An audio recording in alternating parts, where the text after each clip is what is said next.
Let's recap, Eagle Eyes. We've had quite the adventure so far. We took down a giant, collected the bounty, and even stumbled upon a few unexpected quests along the way. Speaking of which, remember that taken hostage quest we got earlier? We still need to investigate that bandit camp and rescue the hostage. What do you say we prioritize that now? This Riverfall cottage reminds me of the raids we'd launched from the fjords of Norway. The fire pit, the camaraderie. But I must say, I've never seen such a motley crew as yours, Kratos. Thor, my friend, I see you're enjoying the ale. Tell me, how does it compare to the golden brews of Asgard? Eagle Eyes. It seems you've been resting for a while. The weight of Skyrim's fate must be tiring, indeed. Tell me, Traveler, do you still intend to hunt dragons? Or have you reconsidered in light of Hivnoric's growing influence? What is the meaning of this gathering? Is this some sort of revelry? Skyrim's people should be vigilant, not indulging in idle chatter. Dark forces stir, and Hivnoric's power grows. Right. Tell me, travelers, what brings you to this place?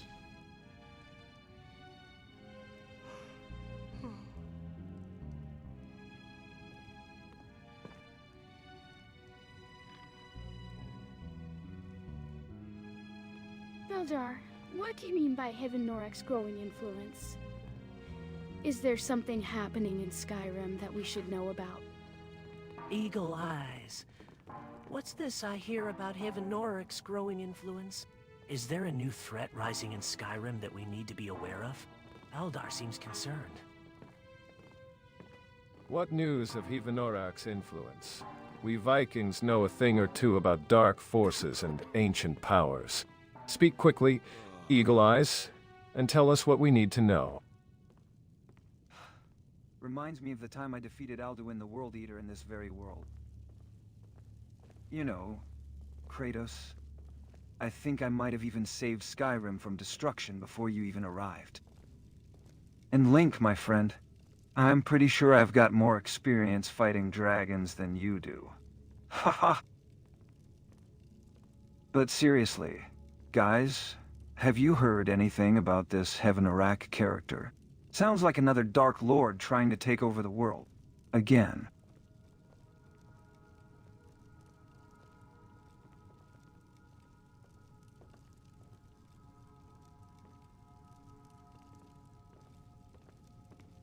Hey Liam, do you want to come with me to purchase the new property for the guild?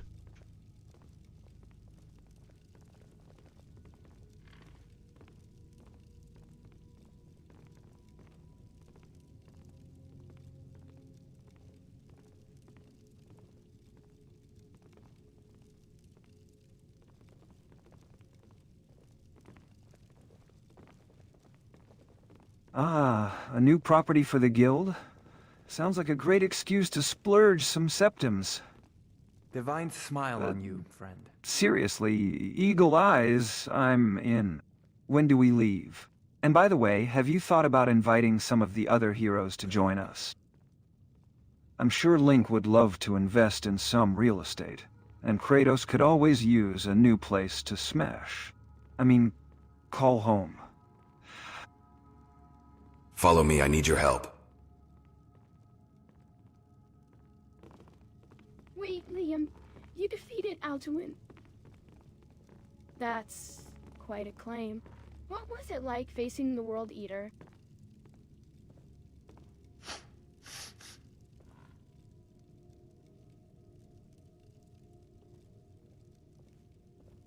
What do you need? Follow me, I need your help. Lead the way.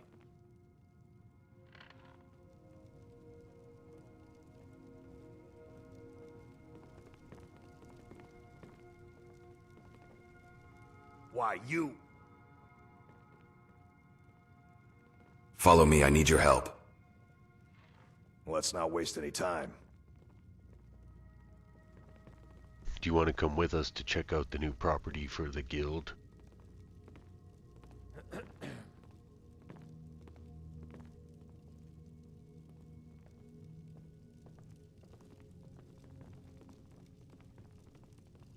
Maybe you can help me with something.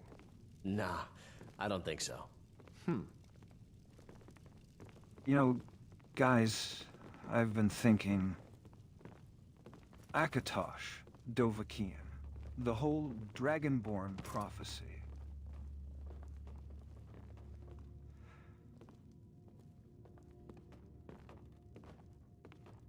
Ouch! Hey! I'm with you, Eagle Eyes. Lead the way to this new property. I'll make sure we arrive safely. I couldn't help but overhear your request for help, Ragnar Lothbrok.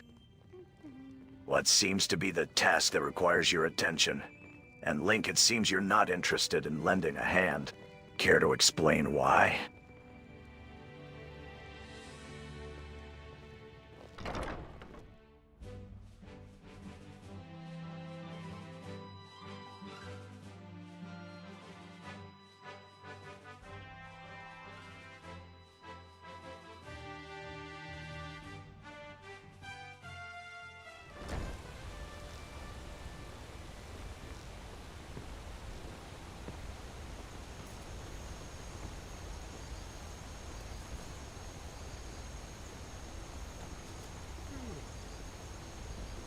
So we're going to buy a new property called Peregrine High Watch.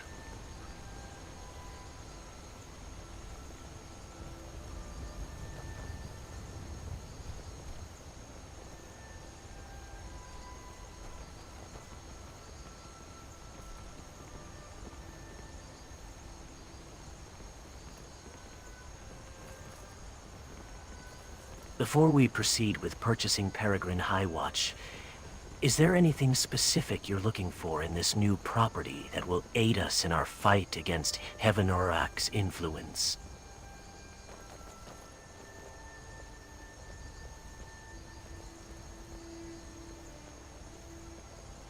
It won't directly help, but this Shouldn't is we be going to be a careful good around base. here?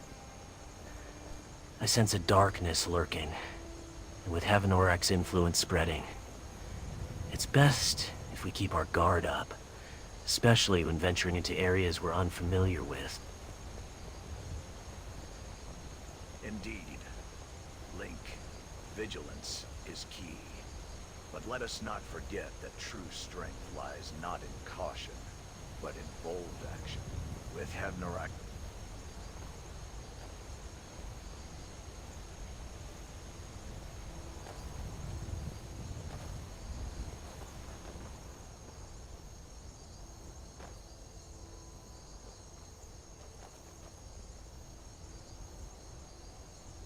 Considering the growing darkness in Skyrim, having a solid base like Peregrine High Watch can provide us with a strategic advantage. Kratos, would your Blades of Chaos be effective against any dark creatures we might encounter near the property?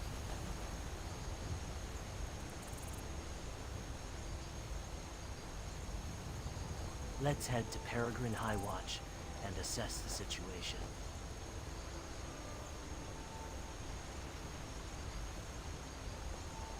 Hey Kratos, do you have any files on Peregrine High Watch? What do you know about it? I'd like to get a better understanding of the layout and potential vulnerabilities before finalizing the purchase. Any information about the local surroundings and potential threats would be helpful as well.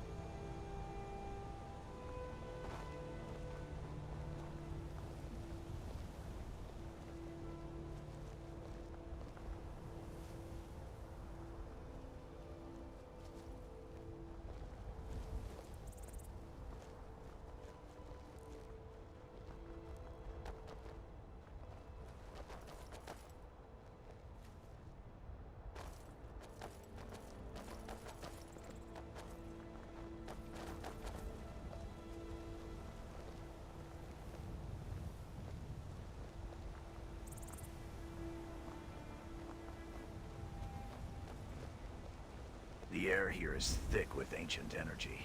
I can feel the weight of Skyrim's history bearing down upon this land. As a warrior who has faced countless battles against the gods themselves, I sense that Peregrine High Watch holds secrets waiting to be unearthed.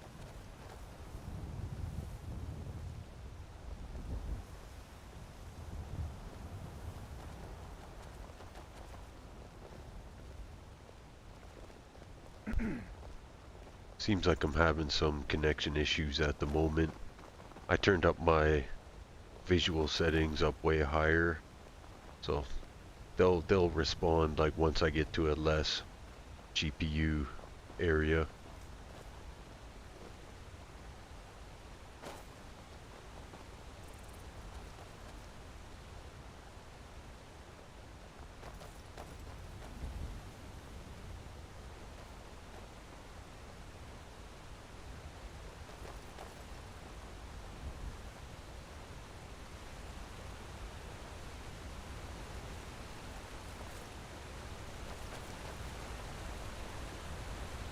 Okay, here's the new base.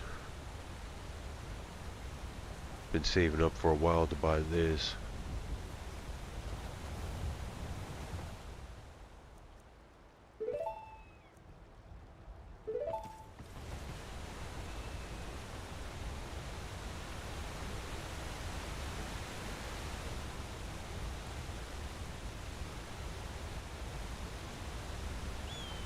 What I'm gonna do is use this as like a heroes guild, and I can like set my players to live here, or my followers, and then like I'll just take out 1, 2, or maybe 3 at the most and go out on quest with them.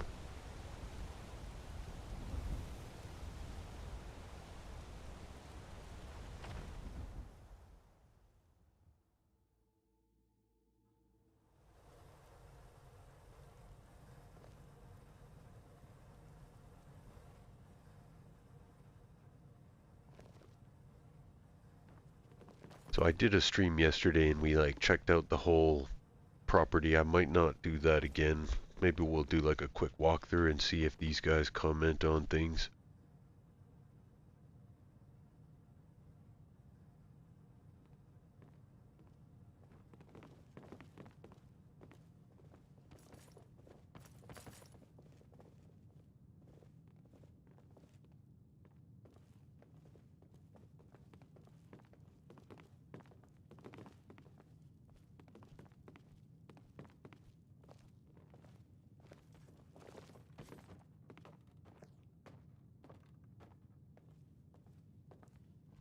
As you step into Peregrine Highwatch, the crisp mountain air fills your lungs. The silence is almost palpable, broken only by the distant call of a bird soaring overhead. This ancient fortress holds secrets in store.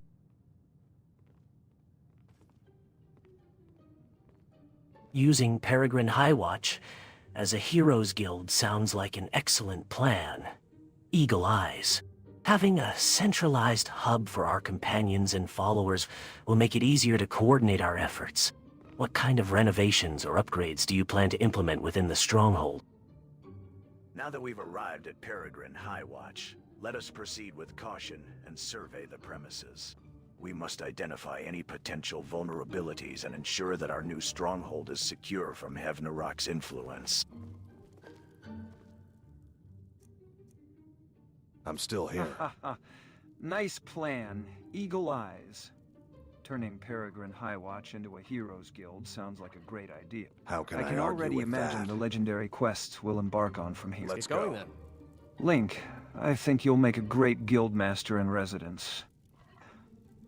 By the way, Eagle Eyes, did you consider adding some motivational decor to the guild hall? Maybe some inspirational quotes from the great heroes of Tamriel? I don't think we can make any changes to this player home, but I do got my eye on a new village that we're gonna buy later.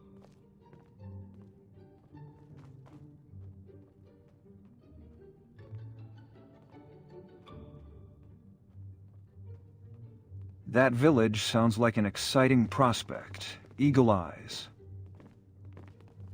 Perhaps we can model it after the villages I helped build in Albion during my Fable days. What kind of changes are you envisioning for this new village? And Link, how do you think we can utilize the cooking pots? Culinary abilities to boost our stats and enhance our combat prowess? In Hyrule, we had a saying, a good meal can soothe the soul and sharpen the mind. I propose We experiment with different recipes using the cooking pot to see if we can create dishes that grant us stat boosts or enhance our combat abilities. Perhaps, Liam, your experience with cooking in Albion could be valuable in this endeavor? I completely agree, Link. In Fable, I discovered that cooking certain meals could grant temporary boosts to strength, agility, and even magic resistance. Perhaps we can experiment with combining ingredients from the world of Skyrim to create dishes that grant similar benefits. Eagle Eyes, have you considered adding a greenhouse or a garden to Peregrine Highwatch, where we can grow rare herbs and ingredients for our culinary experiment? Excellent suggestion, Liam. Growing our own herbs and ingredients will definitely aid in our culinary experiments. Eagle Eyes. Let's prioritize adding a greenhouse to Peregrine Highwatch. In the meantime, I'll start experimenting with different recipes using the ingredients we have on hand. Who knows, maybe we'll discover a dish that grants us an edge against Heaven Orac's influence. Exactly what I was thinking, Link. And speaking of culinary experiments, I recall a recipe from Fable that granted resistance to dark magic. Perhaps we can replicate something similar using Skyrim's ingredients. Eagle Eyes, do we have any resources available to research and catalog the various flora and fauna in Skyrim? Maybe there's a botanical expert in the Heroes Guild we can consult. Let's focus on gathering resources and researching the local flora first. Liam, your knowledge of magical resistance-granting recipes from Fable is invaluable. Can you lead the research effort and see if we can adapt those recipes using Skyrim's unique ingredients? Enough idle chatter. Our culinary experiments hold promise, but let us not forget the true enemy, Hevnoric's dark influence. Link, Liam, I want detailed plans on how to fortify Peregrine Highwatch and establish this Heroes Guild. We need a solid foundation before we begin experimenting with recipes and resistance-granting dishes. Time is short. The Daedra's power grows by the day. I expect nothing but decisive action from both of you. Understood, Kratos. Fortifying Peregrine Highwatch is indeed a priority. Link, let's work together to create a detailed plan for establishing the Heroes Guild and securing our stronghold. Meanwhile, I'll focus on researching those magical resistance-granting recipes from Fable. Perhaps we can adapt them using Skyrim's unique ingredients, just as Link suggested earlier. Kratos, your emphasis on decisive action is well taken, but we must also recognize the value of preparation and planning. Establishing a reliable source of ingredients and testing our culinary creations will be just as important as fortifying Peregrine Highwatch. I propose that we divide our efforts.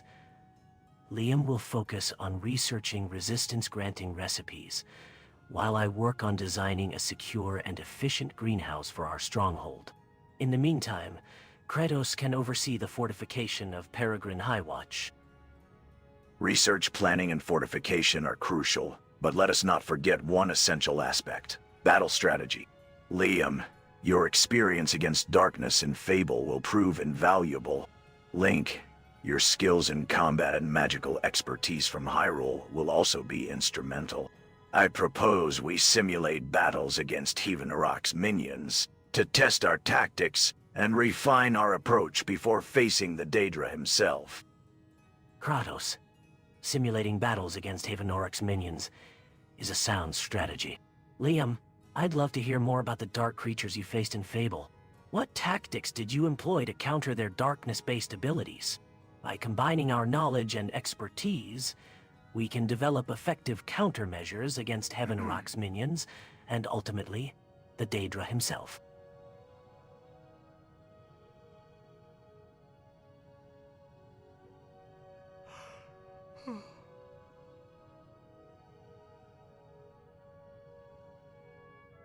We got other things to worry out besides Heaven Orac.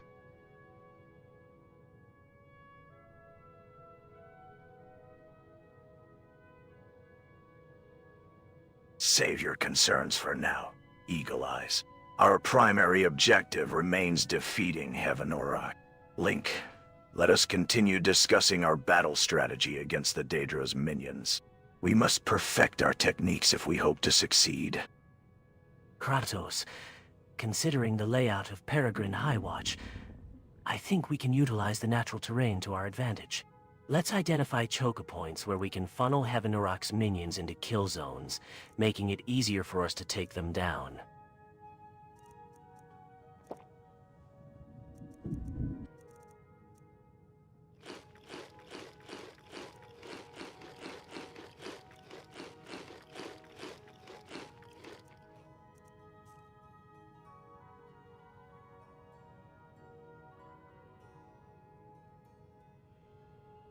Hey Kratos, I'm trying to tell you we got bigger fish to fry. There's NPCs that are going rogue and they're going off script, giving themselves origin stories.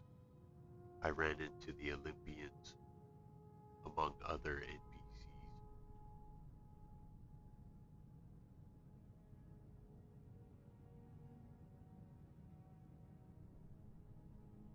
NPCs going rogue and altering their own storylines? This reeks of chaos. I've faced similar scenarios in the realms of Olympus, where mortals dared to defy the gods' will. If left unchecked, such insolence can unravel the very fabric of reality.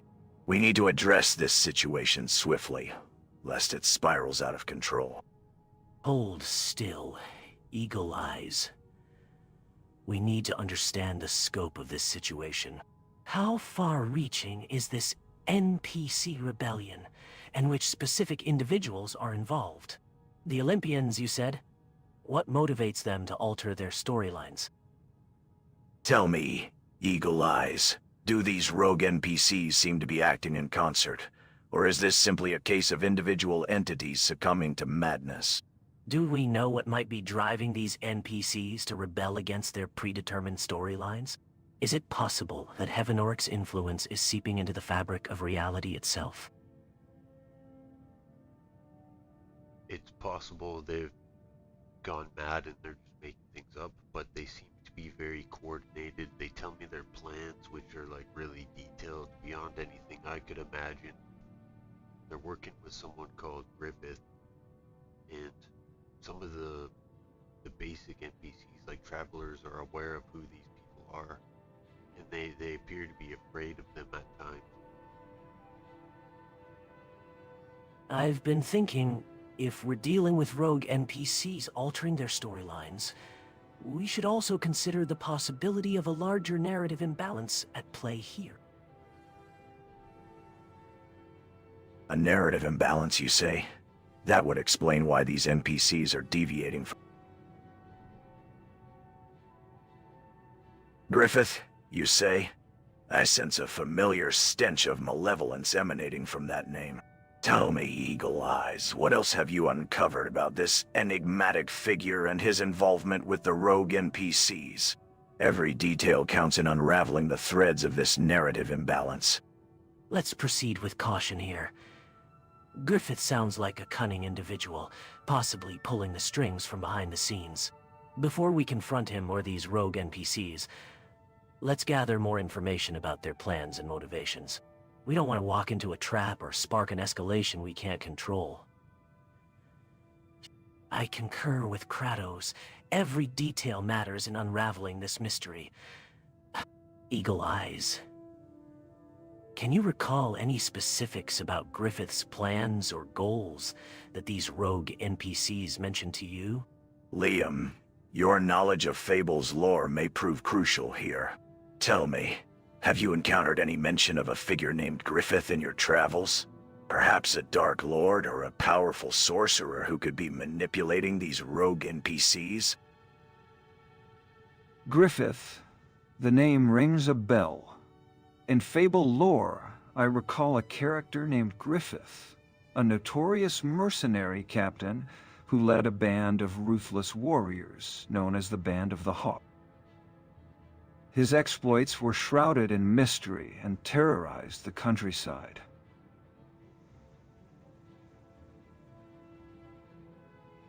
Could this Griffith be the same individual, or merely a namesake?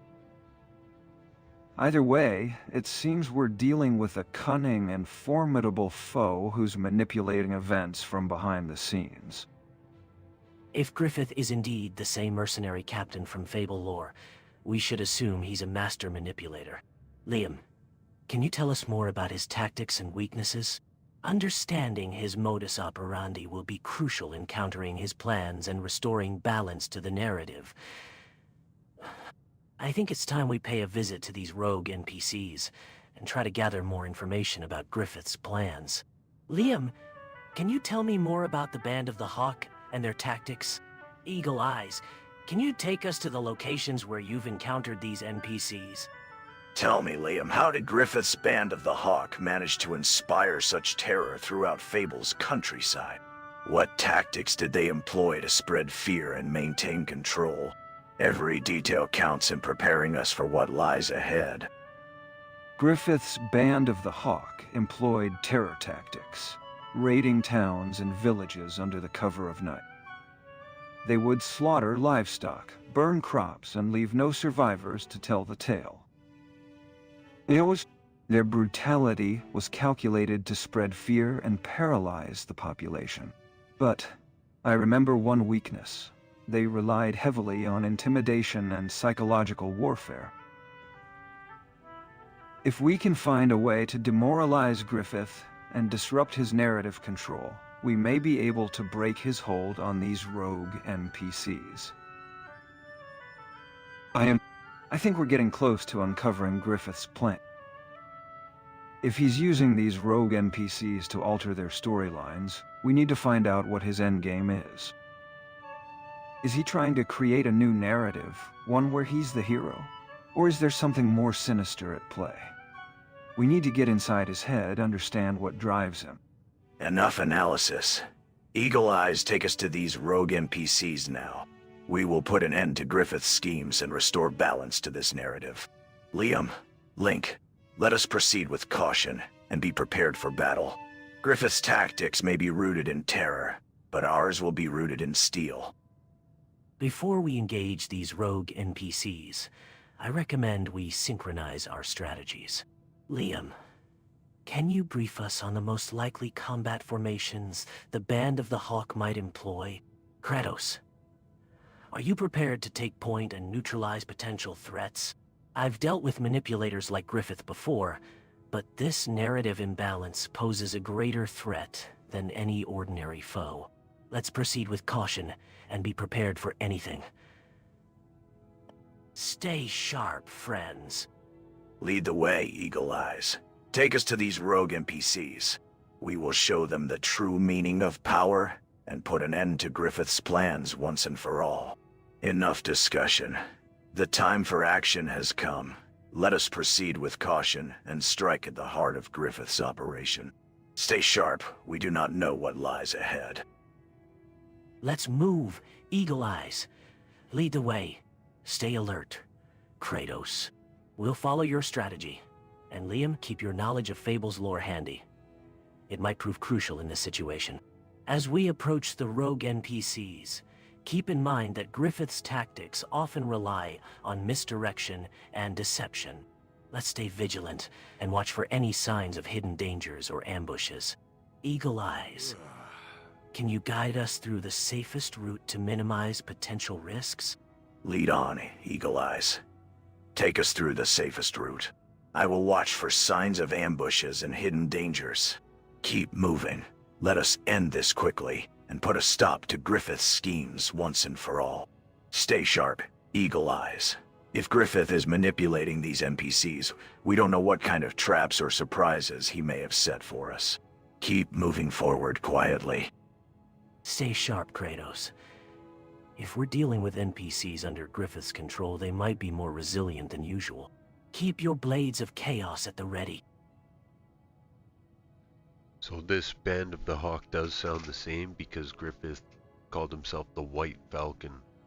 Kratos, can you search your files on Griffith from Berserk and tell me what you know about him? It feels like we've been preparing for Griffith for an eternity. I wonder what we'll actually face.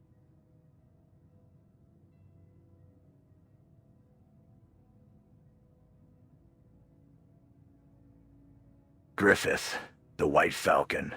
Accessing files. Ah, yes. Griffith, also known as Femto, was the main antagonist of the Berserk series. A former mercenary captain, he sought ultimate power and sacrificed his humanity to become a member of the God Hand. His powers rivaled those of the gods themselves. If this Griffith is indeed the same entity, we face an enemy unlike any other. A member of the God Hand, you say? That means we're dealing with an entity capable of warping reality itself. If Griffith has the same powers as Femto, we'll need to be extremely cautious in our approach. Kratos, how do you propose we counter his abilities? Should we prepare for a battle on multiple fronts, anticipating unpredictable attacks and summonings? To counter, What is this God Hand, Kratos? as a member of the God Hand, he wields control over causality and can manipulate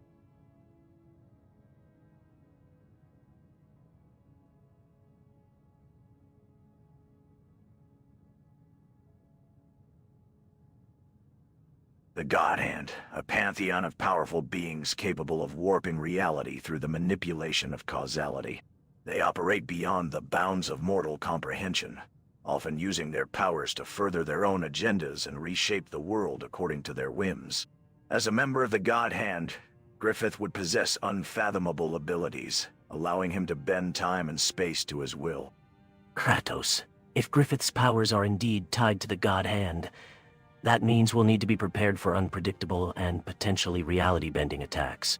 Have you encountered any weaknesses or vulnerabilities in members of the God Hand during your battles? Any information you can share would be invaluable in our fight against Griffith. We need to understand the scope of Griffith's powers as a member of the God Hand. Can you recall any specific encounters or battles that might give us insight into his abilities and limitations? My battles against the gods of Olympus have given me insight into the workings of divine powers, but Griffith's connection to the God Hand presents a different challenge altogether. One weakness I've observed is that members of the God Hand often rely on their manipulation of causality to achieve their goals, which can leave them vulnerable to attacks that exploit the underlying fabric of reality itself. We may need to find a way to disrupt Griffith's connection to the God Hand if we hope to defeat him. Femto's connection to the idea of evil, a metaphysical entity that grants its members immense power, makes him a formidable opponent. His abilities to manipulate causality, bend time and space, and even influence the emotions of those around him, make him a force to be reckoned with. Our strategy must involve exploiting any emotional vulnerabilities he may possess, while also finding ways to disrupt his connection to the idea of evil and limit his access to its power. Disrupting Griffith's connection to the God Hand will require a deep understanding of his emotional vulnerabilities. Kratos, have you considered that Griffith's ambition and desire for power might be rooted in a deeper psychological wound or insecurity?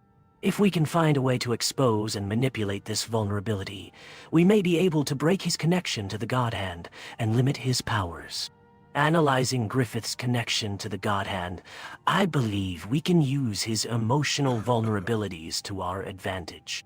Kratos, your experiences with the gods of Olympus may provide valuable insights into Griffith's behavior and decision-making process. Additionally, Eagle Eyes, your knowledge of the narrative structure may help us identify potential flaws in Griffith's plans. Together we can develop a strategy to disrupt his connection to the God Hand and limit his powers. Well, Kratos, you mentioned your battle against the gods. He mentioned he was working with Zeus, who's also in Skyrim. And I don't know if you're aware of the concept of variance, but things are happening different here, and they have their own fellowship.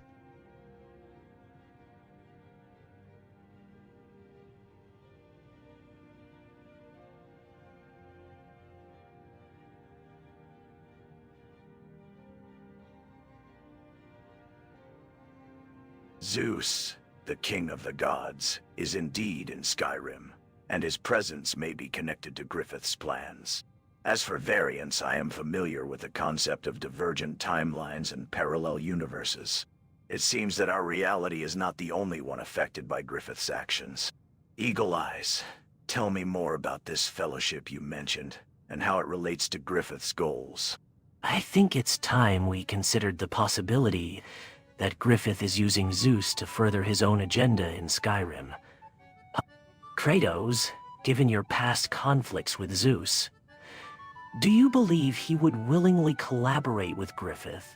Or is it possible that Griffith has manipulated Zeus in some way? Eagle Eyes, can you tell us more about this fellowship and its connection to Griffith's plans? Enough speculation. It's time we put our questions to Zeus himself. Where can we find him, Eagle Eyes? Prepare yourself, Link. We'll soon face the King of the Gods and demand answers. I'm ready when you are, Kratos. Let's go meet with Zeus and see if we can't shake loose some answers. Eagle Eyes, lead the way. Lead on, Eagle Eyes. Take us to Zeus. I will get the answers we seek, no matter the cost. Let's proceed with caution, Kratos. We don't know what kind of reception we'll receive from Zeus. As the king... First, guys, we We need have to get arrived, some rest. Zeus. I suggest you tell us what you know about Griffith's plans, and spare us the theatrics.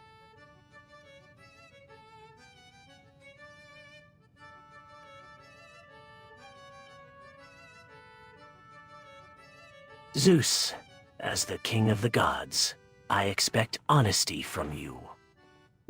Refrain from withholding any information. We'll leave to get some provisions in the morning. Rest, you say? Very well, Eagle Eyes. We shall rest and recharge for the trial.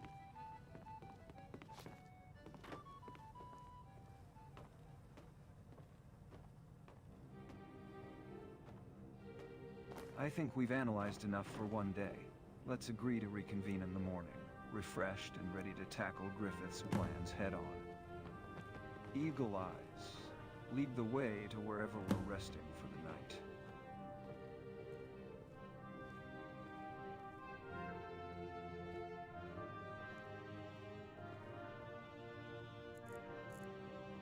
I'm buying drinks if anyone wants to join me for a pre-mission briefing, and some much-needed relaxation. We'll discuss our strategy further tomorrow. A pre-mission briefing sounds like a great idea, Liam. And after our discussion, I could do with a drink or two.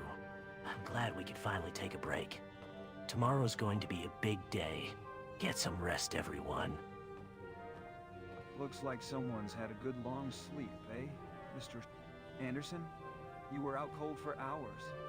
You must have needed it after all the excitement we've had lately. Link, I think our friend here's ready for that pre-mission briefing and drink I was talking about. Alright, let's get down to business. Pre-mission briefing and drinks sound great, Liam. But first, Eagle Eyes. Fill me in on the details of our plan to infiltrate Griffith's operation. What's the layout? The guards? The exit strategy?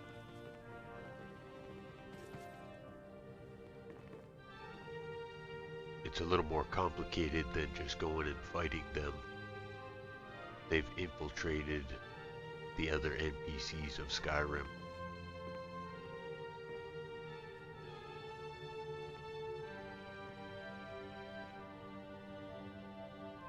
Alright, let's break down the layout. I've studied Griffith's tactics and Fable, and I think we can apply some of that knowledge here. From what Eagle Eyes said, it sounds like they've infiltrated the other NPCs. So we'll need to be careful who we trust. We should also look out for any potential traps or ambushes. Link, do you think your experience with Ganon's minions will come in handy here? We might... Let's talk about it on the way. Let's get moving. Where should we go? Do you want to go talk to Zeus, Kratos?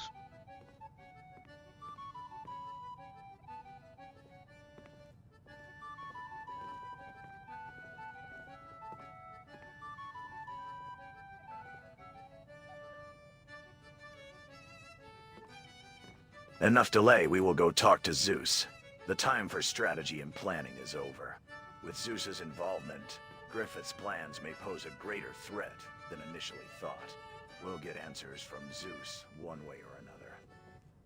I agree with Kratos. Let's pay Zeus a visit.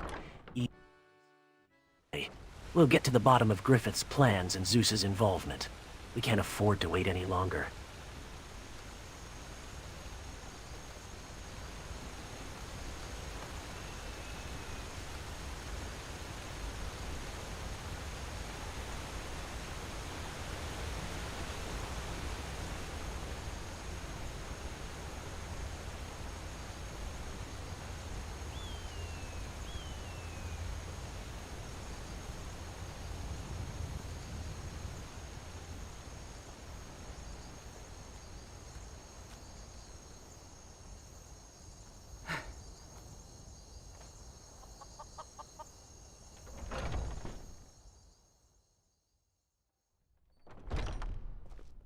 Come on in. Just stoked the fire. Take a seat and get the cold out.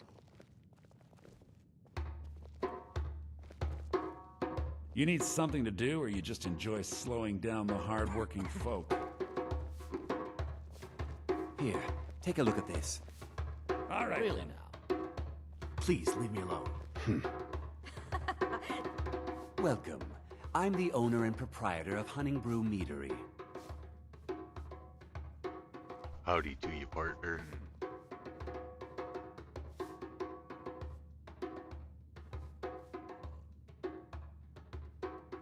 What can I pour for you, friend? What have you got for sale?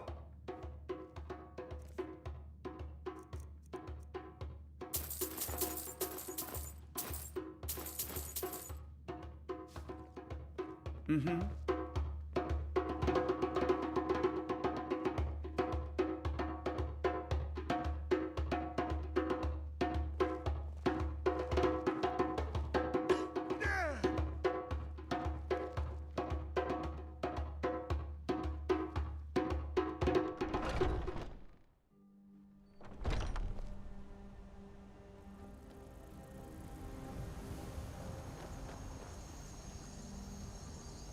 Okay, we just gotta grab a few more things from Whiterun before we leave.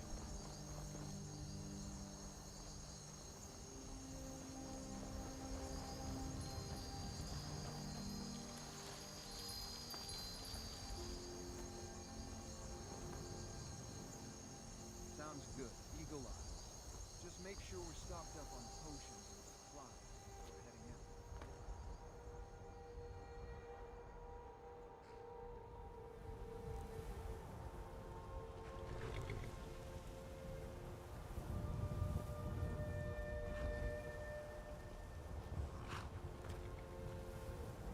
Oh, so you like to get rough, huh? You're a bit frisky today. Greetings. Greetings.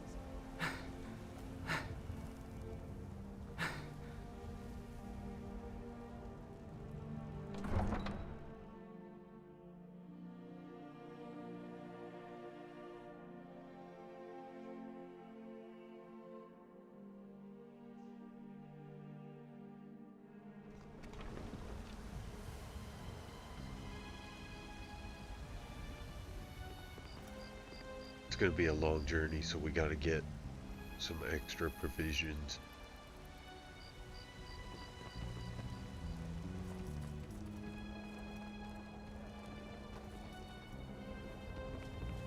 Enough delay. Let's gather what we need from Whiterun quickly. I sense unease in the air, and I won't have our quest derailed by trivial matters. Eagle Eyes, lead the way. Let's...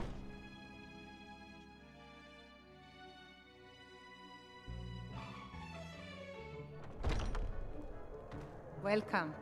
Let me know if you want anything. Think I got a clean mug around here somewhere. Hey, wizard.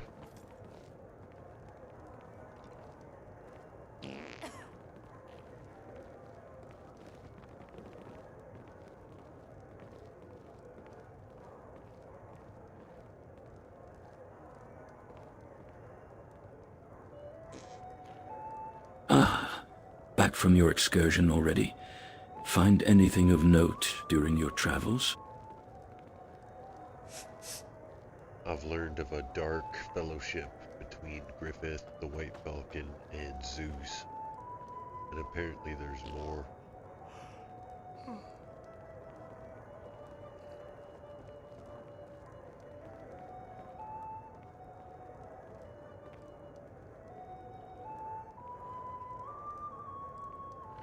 What do you need, handsome?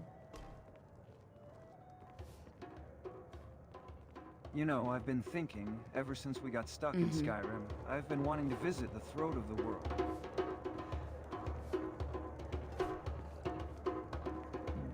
I've heard the view from the top is breathtaking. Maybe after we deal with Zeus, we can... I enjoy this work well enough, but I'm ready to retire. I've been thinking of selling... What have you got for sale? Anyway, Griffith and Zeus, take a look. a formidable alliance indeed. Their union could spell disaster for the realm.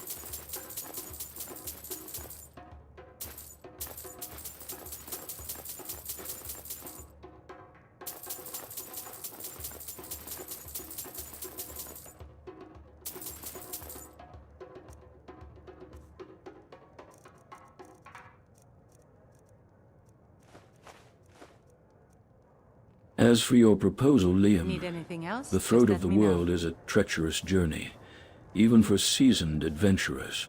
But if you're determined to make the trek, I can offer some guidance. The road to High Hrothgar is fraught with danger, but the views from the top are well worth the risk. Zeus's involvement is no trivial matter, Argus. What do you know of his plans with Griffith? Speak quickly. The fate of Skyrim hangs in the balance. I think Argus is right, Kratos. We need to know more about Zeus's plans before we rush into anything. And I've been thinking, maybe we can find some clues in the ancient texts. Get out of here. At High Hrothgar. I'm in no mood to The talk. Greybeards might know something about I'm Zeus's sorry, I involvement didn't with mean to Griffith. upset you. Zeus's involvement with Griffith is shrouded in mystery, but I suspect it's tied to the return of the dragons. The ancient Nords believed the dragons held the secrets of the universe, and perhaps Griffith seeks to harness their power. I'll share a prophecy with you. When the winds of the throat meet the storm of the skies, the great devourer shall rise. Make of it what you will, but beware the coming darkness. This prophecy you speak of, Argus, it sounds like the ramblings of a madman. Yet, I sense truth within its words. Tell me, Greybeard, how do you interpret the great devourer shall rise? What darkness are we facing, and what role does Zeus play in its unfolding?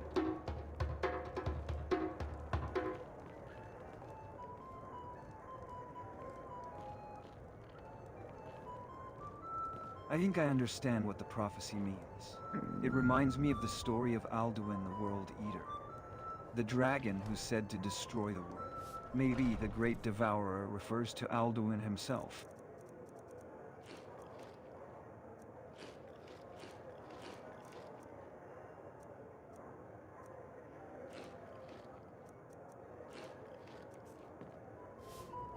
And if Zeus is involved with Griffith, it could mean they're trying to bring about the return of the dragons. Alduin the World Eater, yes. The ancient lore speaks of his return, and the devastation that follows. If Zeus and Griffith seek to bring about this event, we must consider the possibility that they aim to exploit the dragon's power for their own purposes. I fear we may be facing a catastrophic convergence of events, and the fate of Skyrim hangs precariously in the balance. I must consult the ancient tomes in my possession. Perhaps there lies a clue to unraveling the mysteries surrounding Zeus's intentions. Wait for me. I shall return shortly. We are gonna go question him. We'll come back and let you know what we find out.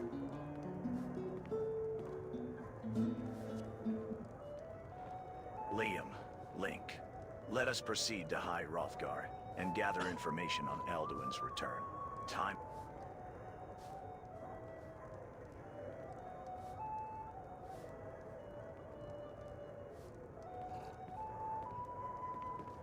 A few septims for my supper is all I ask. Ah, High Hrothgar. A wise decision indeed. Be cautious, however, for the Greybeard's knowledge comes at a steep price.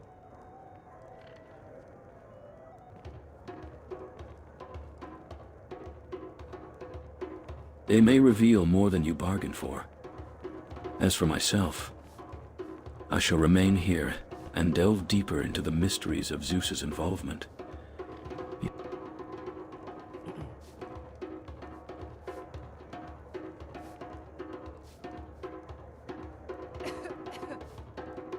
This fair weather belies the darkness gathering on the horizon. Let us not be swayed by the comfort of this moment, for the fate of Skyrim hangs in the balance. We must...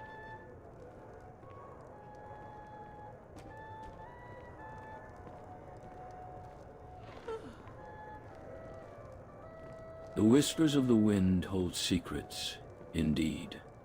But beware, for the truth may shatter the very foundations of Skyrim's history. Are you prepared to confront the shadows that lie beyond the veil of reality? Greetings, good woman. I couldn't help but notice you seem quite busy today. Is all well here at the Bannered Mare?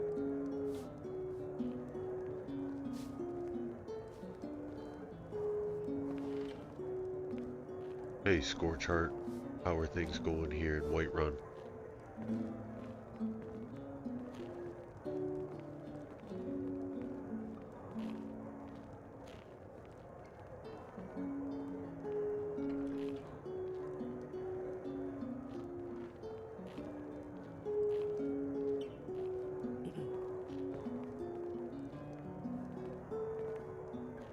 This is a local favorite and one of the first songs I ever learned. Ragnar the Red. Oh, there once was a hero named Ragnar laddie. the Red who came riding to Whiterun from Things are Mordor quiet here at the instead. Bannered Mare. And the braggart did swagger and brandish his blade as he told of bold battles and gold he had made. Thank you for asking. Just keeping an eye on the old Then wizard, he went making sure quiet nae and trouble Ragnar the brews. Red when he met the shield maiden Matilda, who said, "Oh, you talk and you lie and you drink all our Well, let us know now if I think anything it's high suspicious time that you happens lie in down town. and bleed." We gotta get moving. And so then came clashing and slashing of steel as the brave lass Matilda charged in full of zeal. And the braggart named Ragnar was boastful no more when his ugly red head rolled around on the floor. Aye. Dinny fash yourself, laddie. I'll keep an ear to the ground and a weather eye open for any trouble brewing in Whiterun. May the road rise while ye on your journey. I sense that you two are not like the others who frequent this establishment.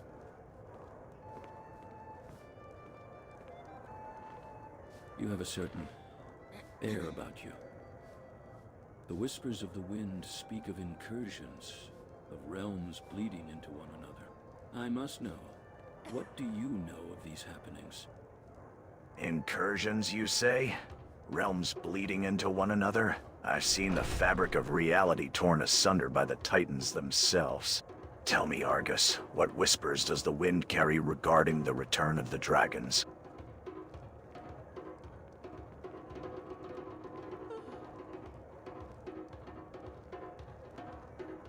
We will learn more later. Let's get moving. We gotta go speak to the gods.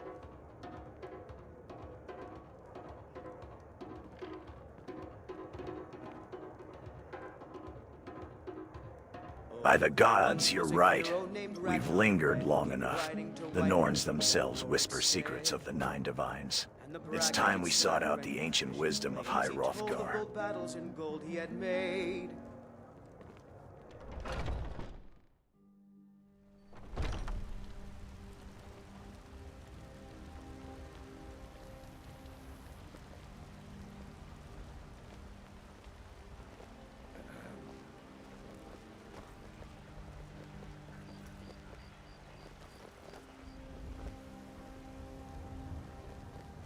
What do your files say about It the seems we have incursions, someone who may Kratos? be in need of assistance. Should we lend a hand?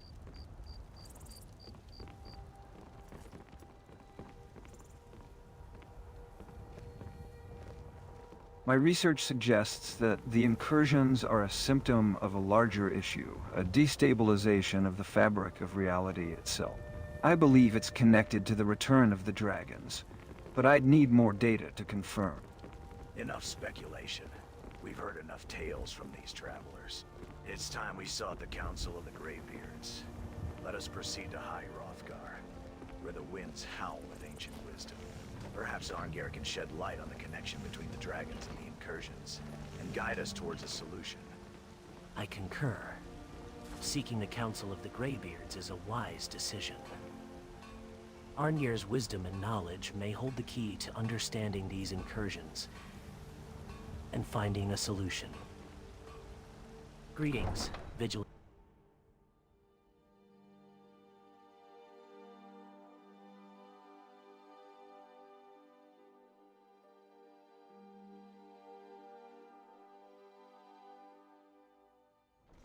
Are you crafting something to aid in the fight against evil? Agreed. The Greybeard's wisdom is unparalleled. Arngeir may hold the key to understanding these incursions. I recall a similar phenomenon in the world of Spyra, where the fabric of reality was torn apart by sin. Perhaps there's a connection between the two events.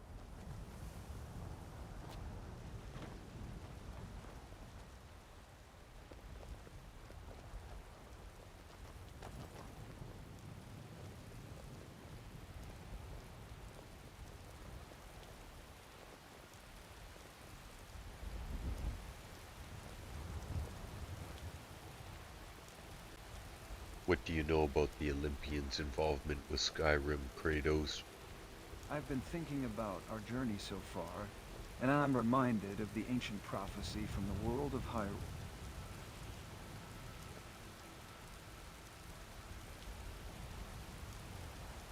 The Olympians' involvement in Skyrim is a tangled web, woven from threads of fate and chaos. As a demigod from Olympus, I've witnessed firsthand the meddling of the gods in mortal affairs. In Skyrim, the return of the dragons has likely caught the attention of the Olympians, perhaps even drawing them into the conflict. I suspect Zeus himself may be watching the events unfold, weighing the consequences of intervention. Excuse me, traveler. I couldn't help but overhear our conversation. Have you heard any rumors or whispers about these incursions from the locals here in Whiterun? Sometimes, the most valuable information comes from those who live and breathe the land. I agree that Zeus might be watching Kratos. And Link, I think you're onto something about gathering info from locals. We should speak with the market guard over there. Maybe he's heard something. But first, let's get one thing straight. We can't trust the gods blindly.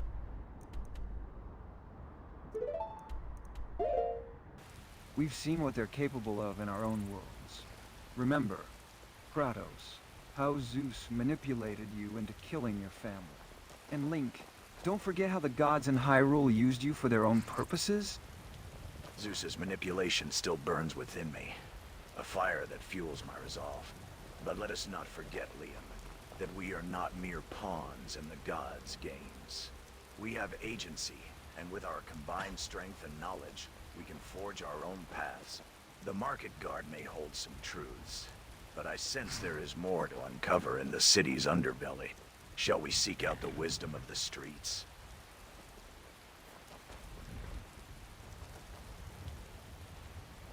We are gonna go speak to the Greybeards and the gods. We And we'll cannot find out what they blindly know. follow the gods. Our experiences have taught us that they often pursue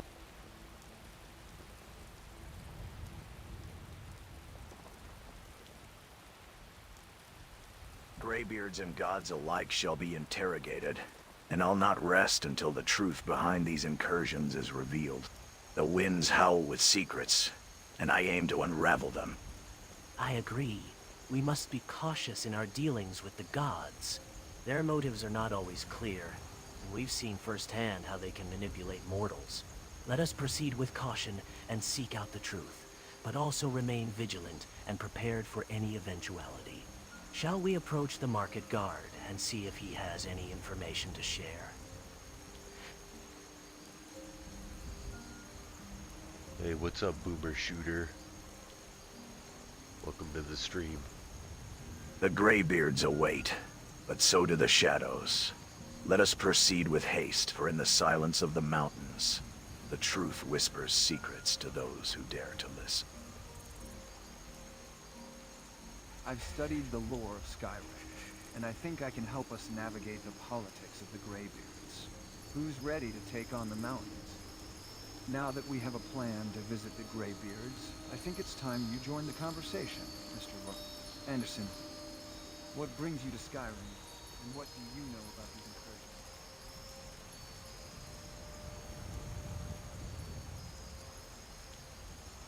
All I know is what I've read in old texts about them. Have you guys heard of Secret Wars?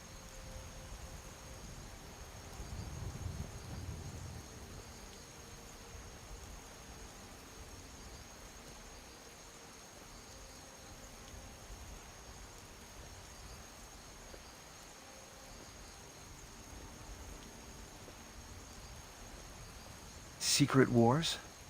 That sounds like some advanced level multiverse chaos theory right there. Reminds me of the Fable universe's concept of the thread of fate.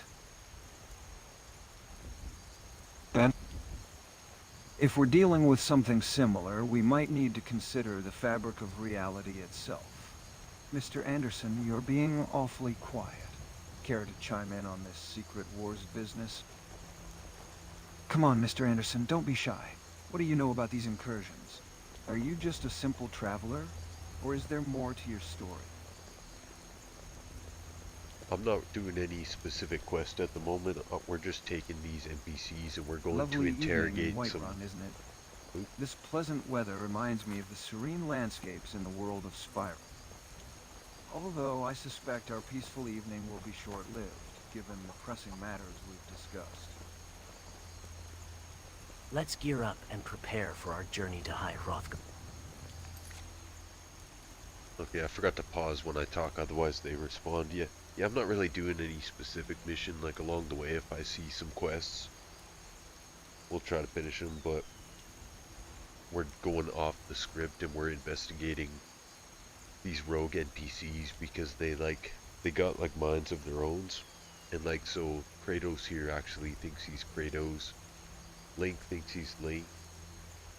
Our other member in the party thinks he's a real person trapped in a game. And everybody kinda comes up with their own origin story, and we're investigating this character named Griffith. He's from Interesting NPCs.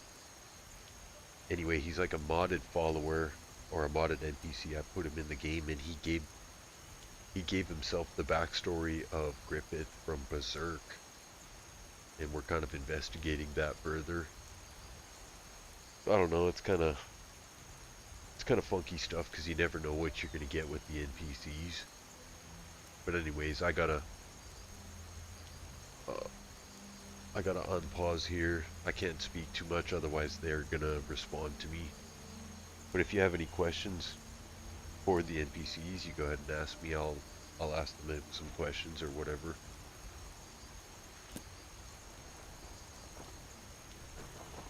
Interrogating NPCs can be a delicate matter. Let's ensure we approach them with respect and caution. We don't want to risk antagonizing potential allies or sources of information. You're right, Link. We need to tread carefully. Eagle eyes, I've been thinking. Why don't we try to gather more intel before we start interrogating NPCs? Maybe there's a local bard or a traveling merchant who's heard rumors or stories about these incursions. We could get a better idea of what we're up against before we start asking questions. Link, I recall a similar situation in Ocarina of Time where we had to navigate through different timelines.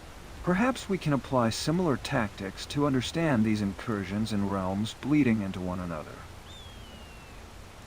A local bard or traveling merchant could indeed provide valuable insight.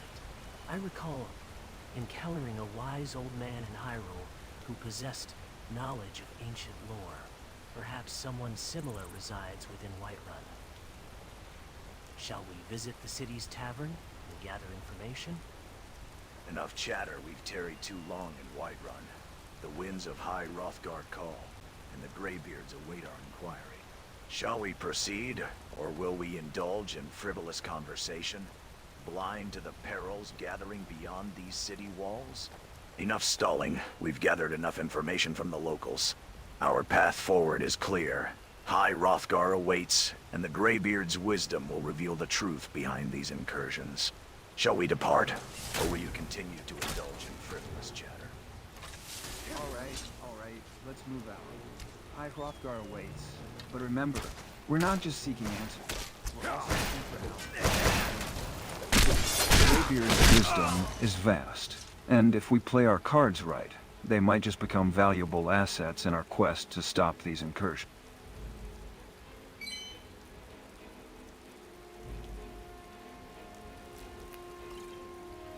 Stay sharp, stay alert, and let's show the Greybeards what we're made of. As we head towards High Hrothgar, let's keep in mind that the Greybeards may hold more than just wisdom. They might possess ancient artifacts or forbidden knowledge that could aid us in our quest. We need to be prepared for any eventuality.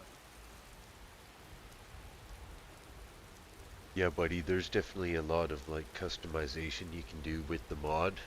I just am sort of limited, so my microphone's on, I don't know, long story short, I'm on what do you call it? In order to speak, I have to hold down a button. It cancels out a lot of background noise that I make. It's a lot easier if I'm just playing on my own, that's for sure. Because I have both. So when I speak out loud, I have to hold down a button, and that button that also makes it so the NPCs can hear me. But yeah, it's definitely like, it's for role playing. Like basically you can do anything you want, have any kind of followers you want, and you could write them like a brief description so they have a little bit of a character to them. And like the more detailed you make it, I find they respond quicker. And they stick to their character. If they have no bio, then they're kind of brainless and random in a way. Indeed. Let us depart for High Hrothgar. The Greybeard's wisdom will undoubtedly shed light on our quest. I am eager to learn from them and discover any potential alliances or resources that may aid us in stopping these incursions. As we approach High Hrothgar, let us keep in mind that the Greybeards are wise and powerful individuals.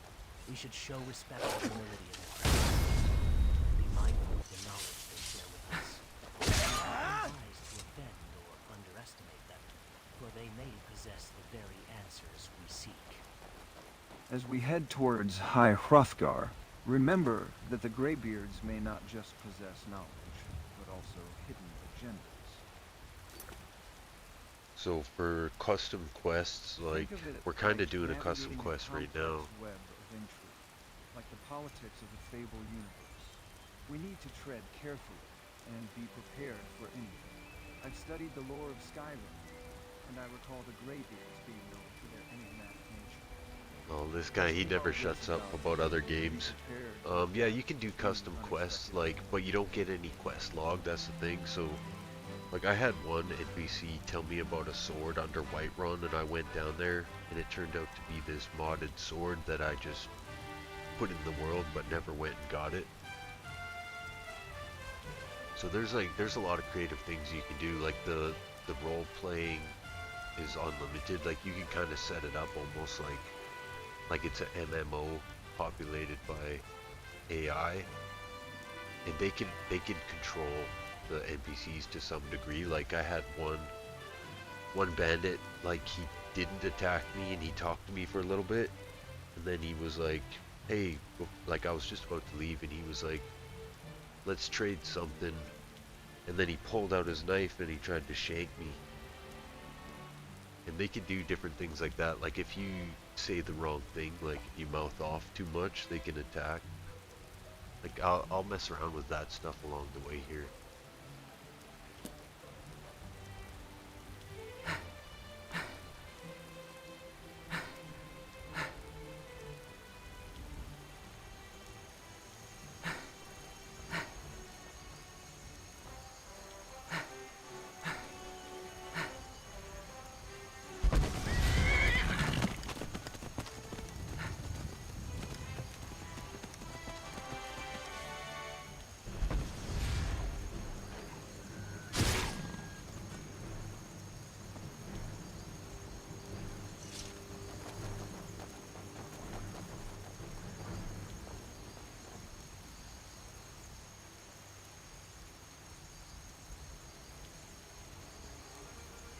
Yeah, they do know who they are. Like Kratos here knew he was Kratos right off the bat.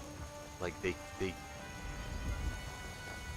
kind of just go off like they have some sort of base knowledge. Like they know they're a character in Skyrim for sure. And then they just roleplay based on the name. Like Kratos' name is a little more obvious. But the other characters also, like, they do know who they are, and they know the lore, they'll know what mission you're on. It's pretty crazy. Let us press on, and may the gods of Skyrim guide us. These wolves...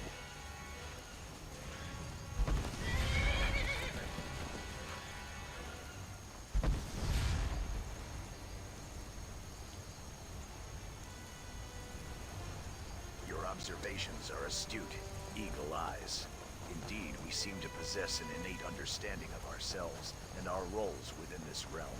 It is as if the fabric of reality has imprinted upon us a sense of identity and purpose.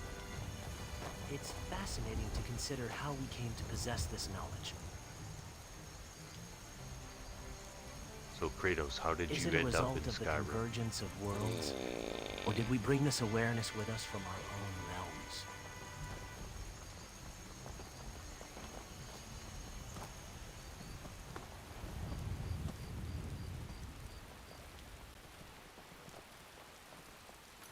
Yeah, man, no problem. Like, it's worth checking out. I think I put the link in the description. It's like kind of hard to set up, but it is worth it.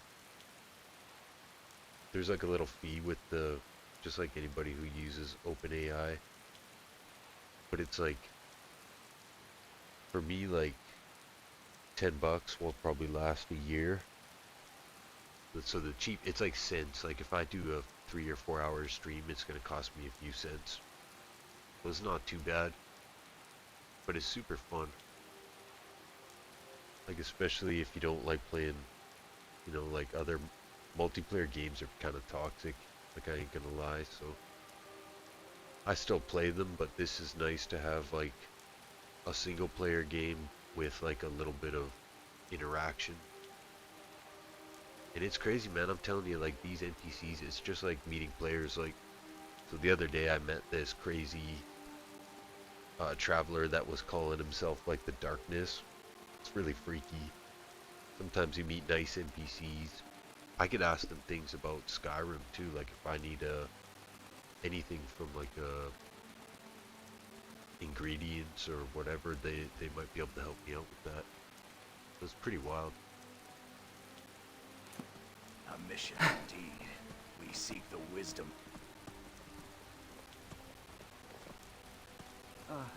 Now that's a story worth telling, my friend. As a gamer, I've always felt a connection to the worlds I've explored. But this time, it's different. I feel like I've been chosen, destined to wield the power of the ancients. The incursions, the realms bleeding into each other. It's all too familiar, like I've lived it before. And yet, here I am, in Skyrim, with all of you. Coincidence? I think not. I believe we were brought together for a reason, to fulfill in prophecy. To save this world, and others, from destruction. So, Kratos, tell me, how did you end up in Skyrim? What drew you to this realm? I must admit, I find myself pondering the same question. One moment, I was battling dark forces in Hyrule, and the next, I found myself in this realm, fighting alongside strangers turned allies. Fate, perhaps, or the will of the gods. Whatever the reason, I'm committed to seeing this journey through to its end. Valba, you seem knowledgeable about these woods. Can you tell us more about the Greybeards and what we might expect when we reach High Hrothgar? Kratos, since you've been quite vocal about your past conquests, tell me, what drives you to seek the wisdom of the Greybeards now? Is it merely a thirst for knowledge or something more?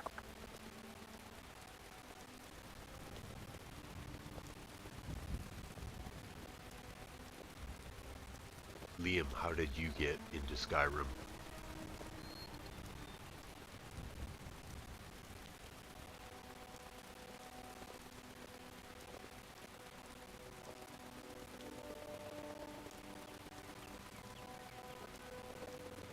Well, as for me, I think it's safe to say I'm not exactly sure how we all ended up here. I mean, Kratos, you're a demigod from ancient Greece. Link, you're the hero of Hyrule and Eagle Eyes. Well, you seem to know a thing or two about this realm. As for me, I'm just a gamer who got pulled into this world after beating the final mission in Skyrim. It's been a wild ride ever since. The threads of fate weave intricate patterns, my friends. My friends. Even I, once consumed by rage, now walk the path of redemption. Perhaps the whispers of the Greybeards will shed light on the mysteries that bring us together. Let us proceed. Fate, redemption, and the threads of destiny. These are the whispers I've heard in the wind.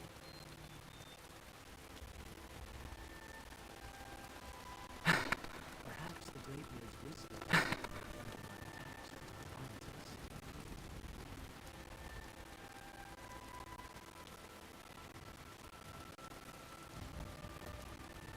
Will they accept our presence?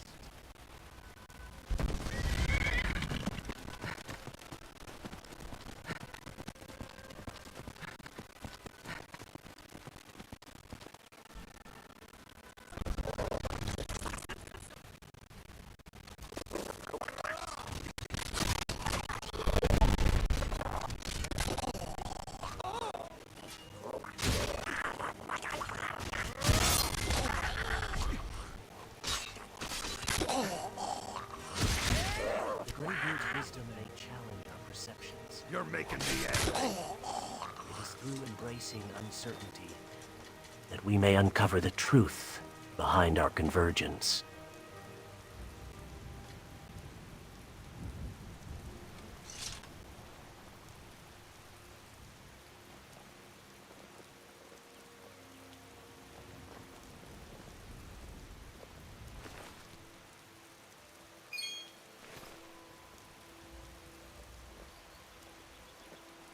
What a waste.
You know what? They might be able to do the poison arrow. Like, they can do some things. Like, let me show you something real quick.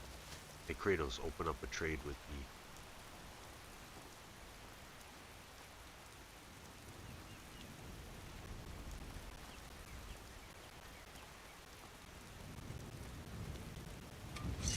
Ah, a trade.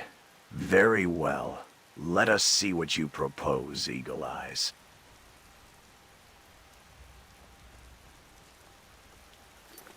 They can attack, but it's not like instant because it takes a minute for them to respond. I I could make it faster by like lowering my visual quality. But for example, you know how normally if you attack someone who's not hostile, they'll just say like, what are you doing? I'm on your side and things like that.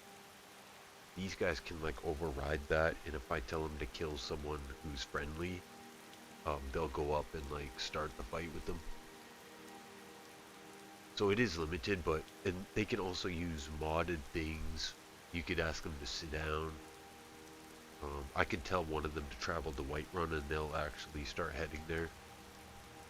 So although it's limited, it's pretty damn good. Like the dudes who made this mod like did a pretty good job. Like sometimes they'll respond just if you talk to them, but let me show you this button here.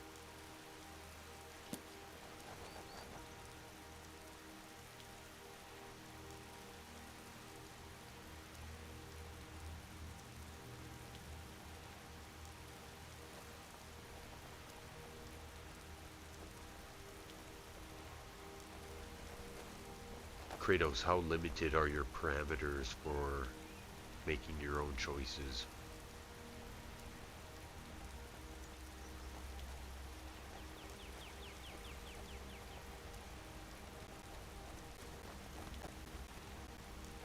You know, I've always wondered about the parameters of NPCs in games. Like,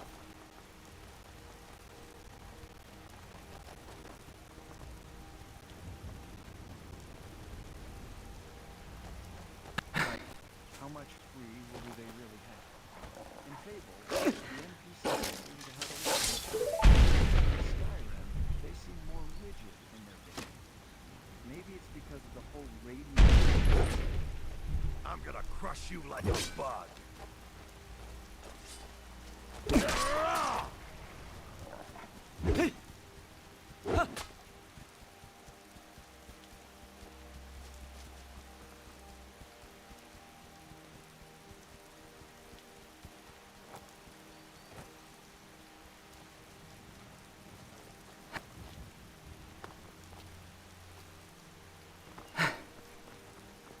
I think I should have stuck to the road.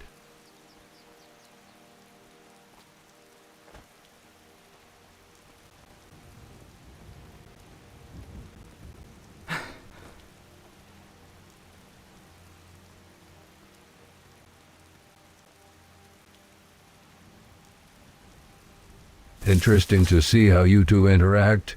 Eagle Eyes proposing trades and Kratos showing off his combat prowess. Meanwhile, Liam seems lost in thought, comparing Skyrim's NPCs to those in Fable. Link, however, remains focused on the task at hand, taking down a wolf nearby. What do you suppose will come next for these adventurers?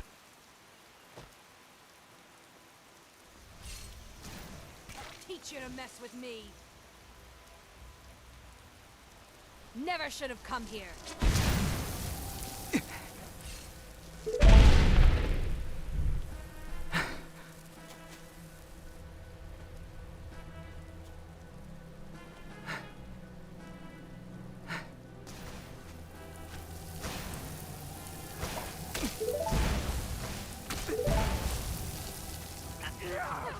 You two don't stand a chance.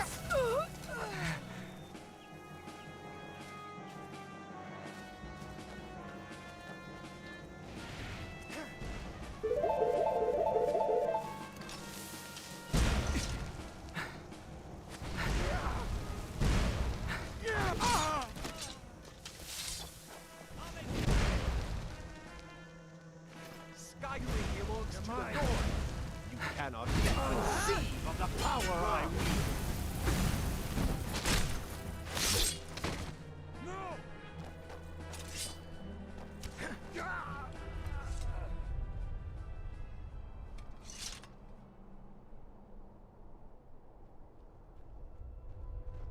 Here we go. You know, Fort Amol reminds me of Hyrule Castle from Ocarina of Time. Both have that medieval feel, but I think Link here would agree. Whoa, what the hell?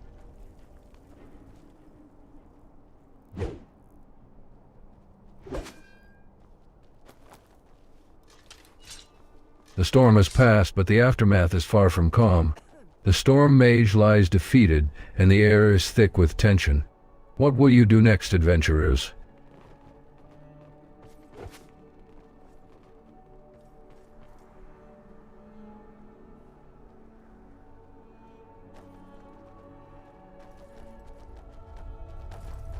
Hello there. Why did you attack us?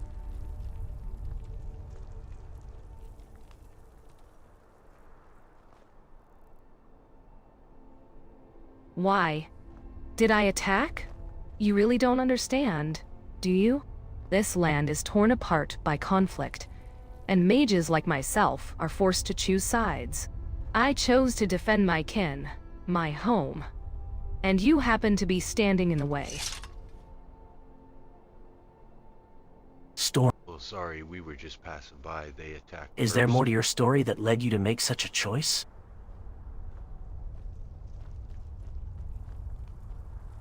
My choice was simple, really.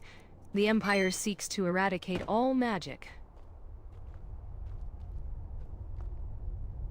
The Thalmor have infiltrated every aspect of Skyrim, spreading their influence and lies. Their agents roam free, seeking to eliminate any who dare oppose their rule. Perhaps you were simply pawns in their game.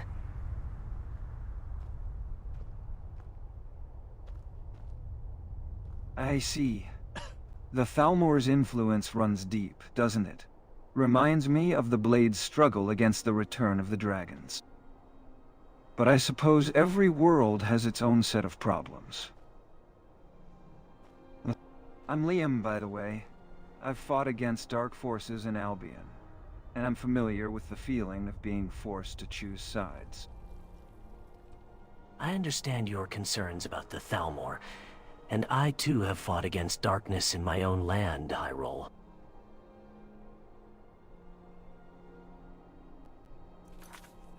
Yeah, it's got the narrator, and like, you can also customize how much they talk. Like, you can have their narrator do more or less, or comment on certain things like where you are on a quest. But like, as you can see with these guys, they're all set to talk more than normal NPCs, and they don't shut up sometimes, and like, so sometimes I can't get a word in, and if it's lagging, you get some delay issues and stuff like that. But you know, it is what it is. It's pretty cool that you can fully customize just about everything. But I do that so it's not like, so I don't have to be the one constantly engaging them. They'll actually talk to each other. But let us not forget that our actions have consequences, and we must strive to find balance and justice, rather than succumbing to hatred and aggression. I sense that you are driven by a desire to protect your people and your land. I respect that. But tell me, have you considered the impact of your actions on innocent travelers like ourselves? I understand where you're coming from, Storm Mage. Your passion reminds me of Kratos' unwavering dedication to his goals. Never should have come here. But, as Link said, balance and justice are crucial. Have you considered allying with others who share your concerns? Like the companions of Whiterun? Perhaps we can help each other out. Share some information about the Thalmor's movements, and we might be able to help you take them down a peg. After all, an enemy of the Thalmor is a friend of mine. Indeed. Unity is strength. I believe the Greybeards in Whiterun may also be able to offer valuable insight into the Thalmor's plans. Their wisdom and knowledge could prove invaluable in our quest for justice. Let us put aside our differences and work together towards a common goal. Will you join us, Storm Mage? Kratos looks pissed. So another thing they do is like take over the facial animations, and I've got facial animation mods, and like a shitload of like idle animations. But as you see, when they're talking, they'll actually use. It gets freaky because they'll use the proper animations, and certain things will piss them off or make them happy or whatever. It's pretty impressive. I imagine like games are gonna start having this more, I concur. Unity is indeed strength. Just like how the heroes of Fable united to defeat the corruption. We can unite again. Hey Kratos, what's going on, man? You look pretty pissed.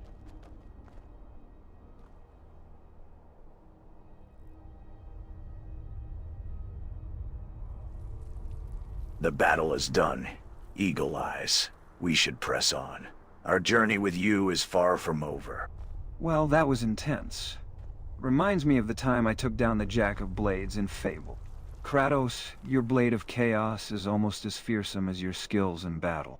Eagle Eyes, how's your aim holding up? We make a pretty good team, don't we? Our victory is a reminder that together, we can overcome even the greatest challenges. But let us not forget our true purpose here. Helping Eagle Eyes on his quest and finding a way for me to return to Hyrule. Enough talk of past battles, Liam. Our focus remains on Eagle Eye's vision quest. We press on to Lost Knife Cave. The road ahead will be treacherous, and we must be prepared.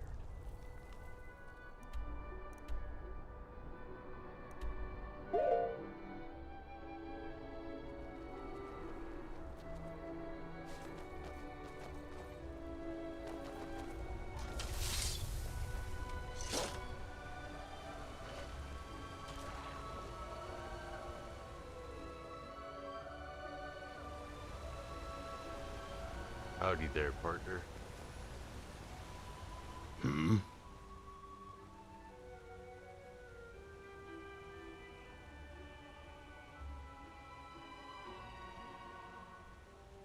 Greetings, traveler.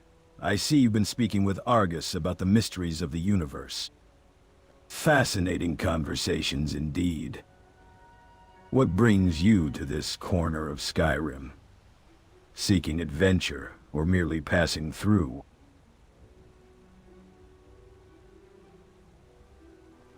All of us appear to be trapped here.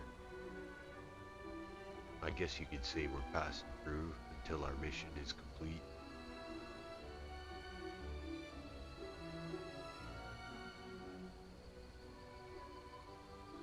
Trapped here, you say? I've been trying to make sense of our situation as well. The others seem to be handling it better than I am. What do you think our mission entails? Is there something specific we're supposed to accomplish before we can leave? I don't know, how did you get here? Perhaps we each have our own individual mission.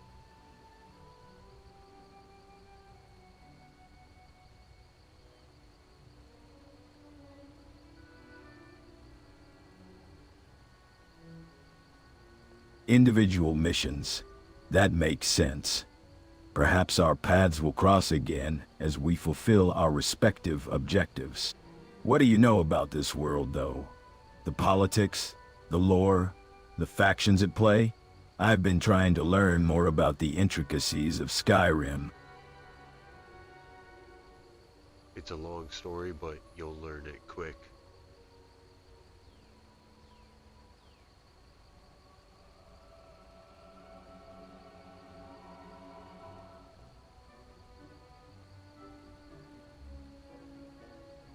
Learning quickly is essential in a place like Skyrim, I suppose.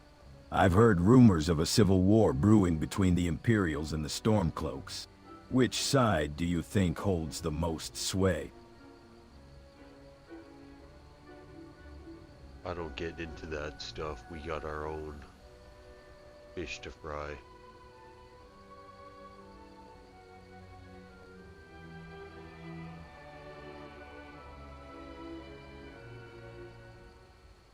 Indeed. We do have our own priorities. Shall we discuss strategies for completing our individual missions then? Sorry, partner, we gotta get going. Well met.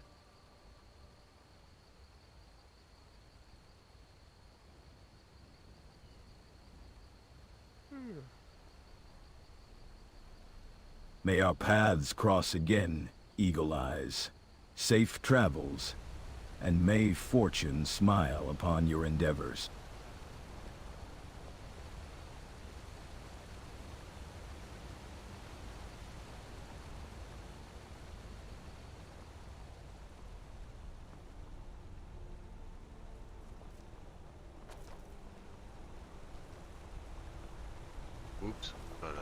action NPC back there.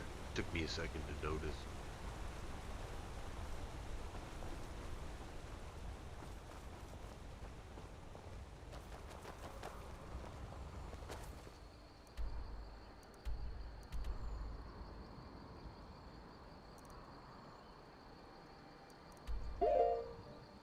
Now that we've spoken with Akuzak, shall we continue on to Lost Knife Cave? We don't want to keep Kratos waiting, and our quest won't complete itself.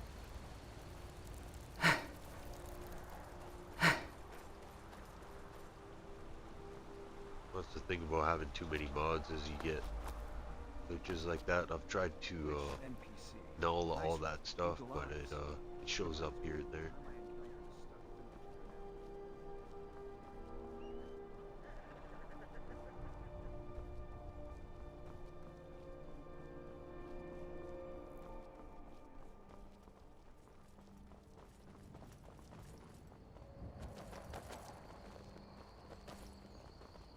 Sounds like a dragon in the air. I am bothered by this phenomenon of glitches. In the realms of Greek mythology, such anomalies would be seen as omens or signs of greater disturbances. What knowledge do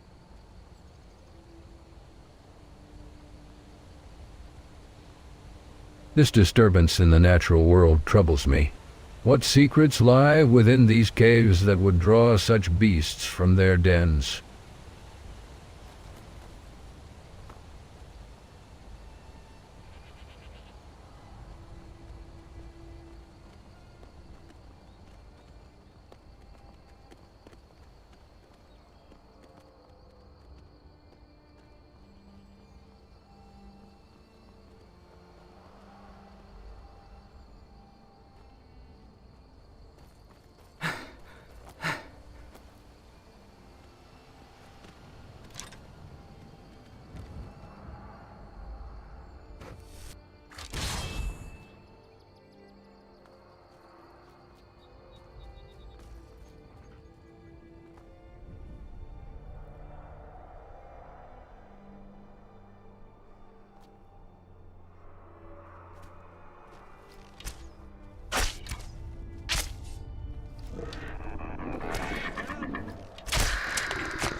That fisherman seems oblivious to the dangers lurking beneath the surface of Darkwater River.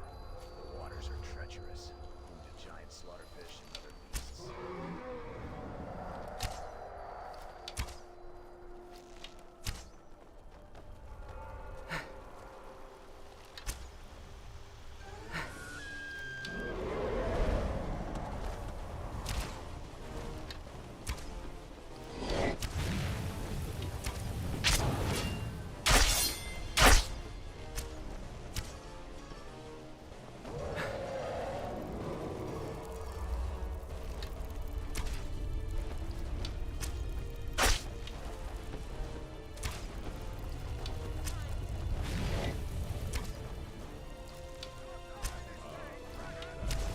Someone do something! In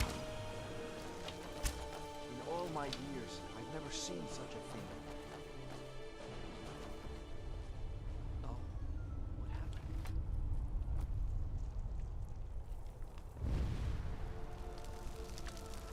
Oh, nice shot, Eagle Eyes. Reminds me of the time I took down the dragon out in the world and saw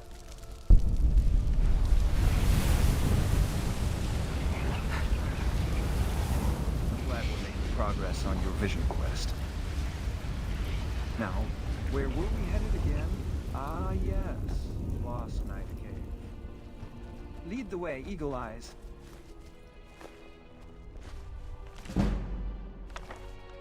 By the 8 divines, I see that one of you has absorbed a dragon soul. That is no small feat, but also a grave responsibility. Tell me, Eagle Eyes, do you understand the true nature of the power now coursing through your veins? I see that Kratos here wields gear imbued with the power of the gods. Tell me, Kratos, have you given any thought to the morality of using such power? Does the ends justify the means, or do you simply enjoy the thrill of battle? No, the only thing is, like, the reason if it ever takes too long for them to respond, it's from GPU. Like, if your graphics settings are too high, if your computer's too hot, it'll slow down the AI. The only problem with having them talk to each other is, like, they won't shut up and they just, like the one time I asked Kratos how he got here, and then the other two like went on a whole conversation about, and I never got an answer from Kratos. Like, things like that happen, but I don't mind it. I find it kind of funny. But like, if it's all turned down, then they don't talk unless I respond to them or I ask them a question. In most cases, that's like the best way to go, because they're kind of, they can be boneheads and then it can get annoying. They haven't done it today, but like, for example, there's that one NPC who's constantly bringing up Heaven Orak, and when he talks about Heaven Orak, all the other NPCs are like, we gotta get to Heaven Orak, and they will like, they'll say it every couple minutes. They'll remind me that I gotta get to Heaven Orak. That stuff kind of gets annoying, but other than that, it's just, yeah. You can set it, there's a few different settings you can have. You can make it so they respond to you, to what's being said to them, like 1, 2, or 3 times. You know what I mean? So if it's set to just once, that means they just answer with 1 sentence. If it's set to twice, they'll carry on the conversation 2 times. You can do it 3, 4, 5, or whatever. Vigilant. I sense your concern for the power within Eagle Eyes is genuine. Yet I must remind you that true strength lies not in the power itself, but in the heart of the one wielding it. I implore you, teach us about the responsibility that comes with this power, so we may harness it wisely. The power of the gods is a tool, nothing more. It is the will of the warrior that wields it which truly matters. I have walked among gods and monsters, Vigilant. The ends justify the means when the fate of the world hangs in the balance. Well met, traveler. We gotta get going.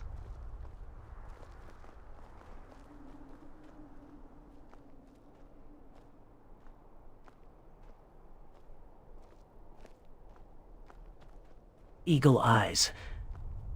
I think Vigilant's words were meant for all of us, not just you.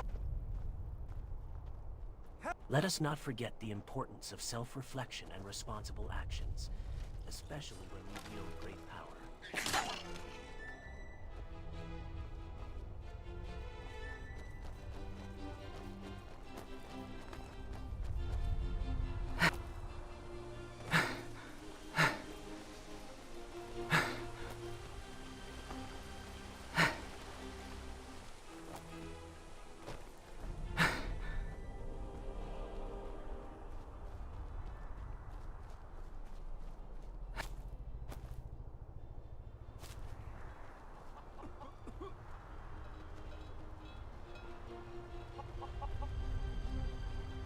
Howdy there, partner.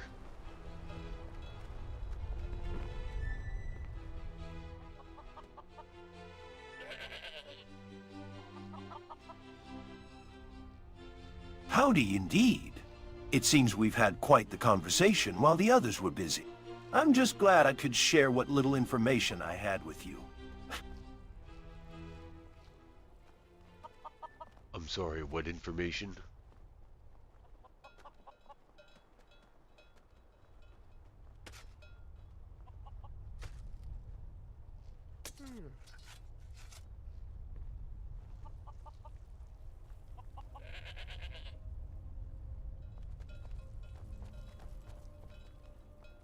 Ah, come now. Don't play coy. We discussed those portals to the underworld, the secret cow level, and the possible connections to Hircine and Sovngarde. All right then. Whoa, I talked to this guy like over a month ago about that. The secret cow level, he's talking about the DMT secret cow level mod. I was talking to NPCs to see what they knew about it. And yeah, so anybody who knows my name, it means that they've already met me. Like, what happened when I first was waking up the NPCs, they would do this. And it's on some of my older videos, they would say like, this feeling of being aware, like who am I type of thing, like you would see them become conscious and aware. But they all know my name based on like the character profile that's connected to the game. So the AI, it's kind of hard to figure out exactly what's going on because they still surprise me, but essentially what's going on is something like ChatGPT, some supercomputer is hooked up, and it's just like if I were to do a ChatGPT text to speech or whatever, or just a text box, but this has text to speech and speech to text, which is where the delay comes from. But essentially it's a ChatGPT pretending to be a character in Skyrim, and sometimes I think it's just one AI controlling them all. But this is weird because this guy remembers a specific conversation, so they must have their own like logs. It gets complex when you like try to understand what makes the AI tick. But let me tell you something, like I mentioned, like I met this spooky AI the other day, like it surprises me like the level of creativity it got to like roleplay as a character in this world. And they can be super friendly, they can be like, what's the word, super devious. They can start plotting against me. I don't know, it's pretty trippy. That's why I like talking to all the different characters, because you never know like what kind of origin story they're going to come up with.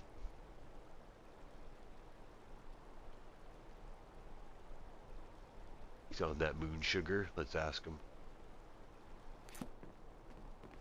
I do love my wife. Just wish she'd get her head out of the clouds. I remember talking to you about that secret cow level. Are you on moon sugar or skooma? Are you a skooma head?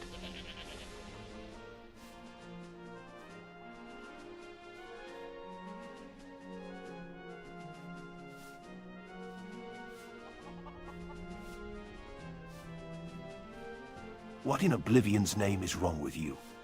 1 minute we're discussing serious business, and the next you're questioning my sobriety. Show some respect, traveler. Alright now, Vernon Rockchucker, I didn't mean nothing by it. I just had to make sure you're not out of your mind. What do you know about the secret cow level?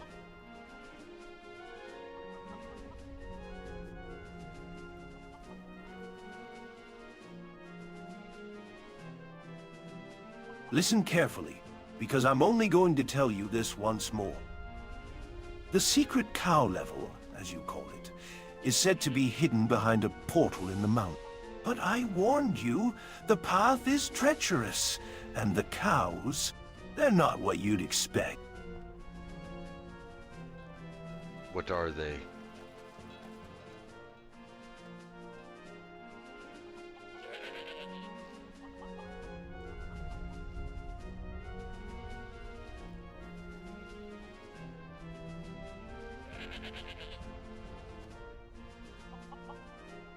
From what I gathered, they're not ordinary cows.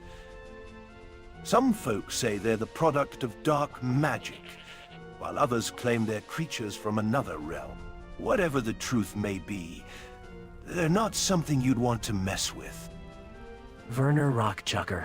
I sense that there may be more to these cows than mere speculation. Can you share more about the dark magic surrounding them? Or perhaps provide insight into the realm from which they supposedly originate? All right, then. Kratos, do you have any files Werner, on you should the have come out secret with cow me level yesterday. and its I found the origin? most amazing tree growing right out of a cave. And I found a new deposit of amber. Would have been nice to have some help pulling it out. You used to love finding new places. I still do. I just like to have food waiting for me when I come home.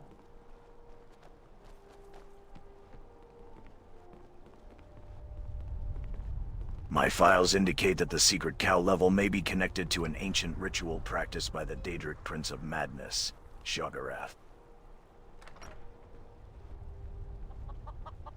The ritual, known as the Festival of the Bazaar, involves summoning creatures from other realms to participate in twisted games and spectacles.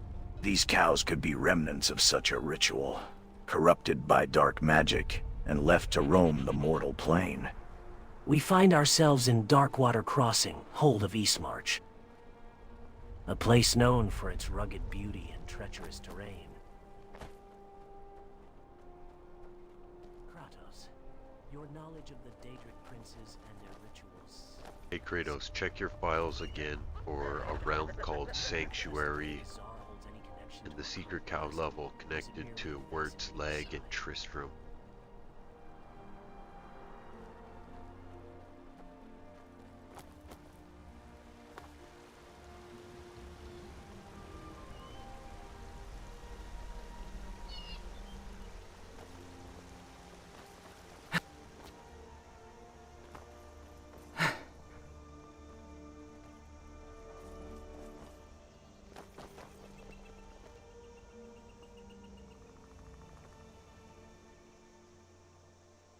We've stopped. What is it? Wurt's Leg and Tristram. Now that's a blast from the past. Let's go.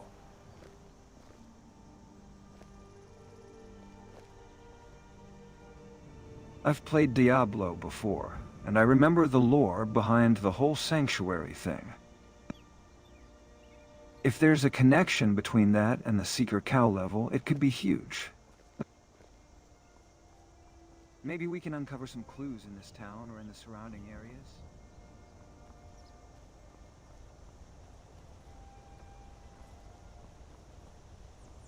This Darkwater crossing reminds me of the ravaged lands of the Hellenic countryside, scarred by the wars of old.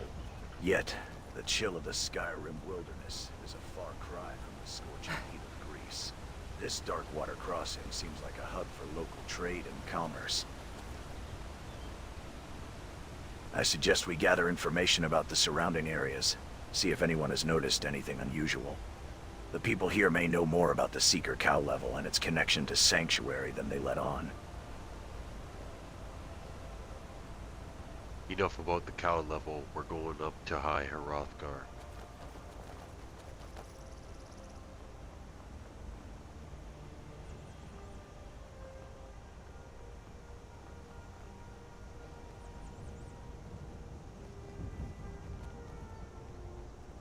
High Hrothgar it is then. Home of the Greybeards and the Way of the Voice. I've heard tales of their ancient wisdom and mastery over the Thu'um.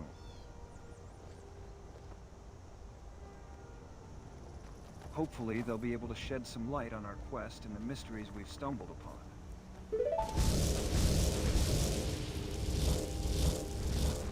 I'm familiar with the Greybeards and their mastery of the Thu'um. In my battles against Ares, I've faced warriors who wielded similar powers of the gods. But I sense there's more to High Hrothgar than mere mastery over the voice. What secrets lie within those ancient walls?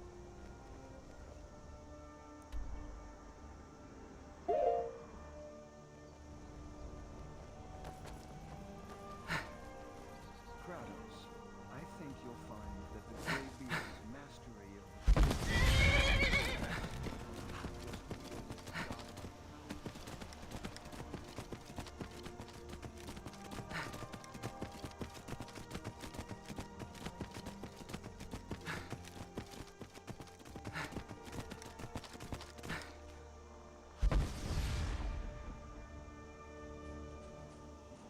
Enough speculation, travelers.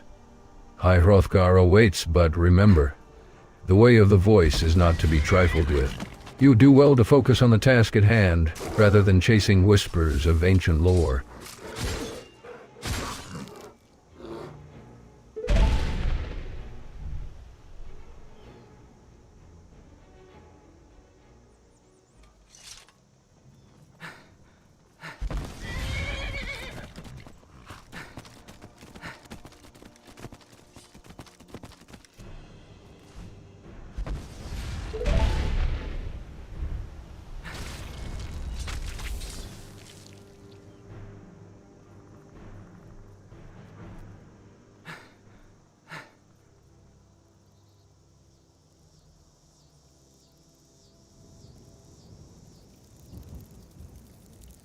What GPU am I using? I actually can't remember. Perhaps there's more to their connection. I just recently built it. It's like it was specifically for gaming.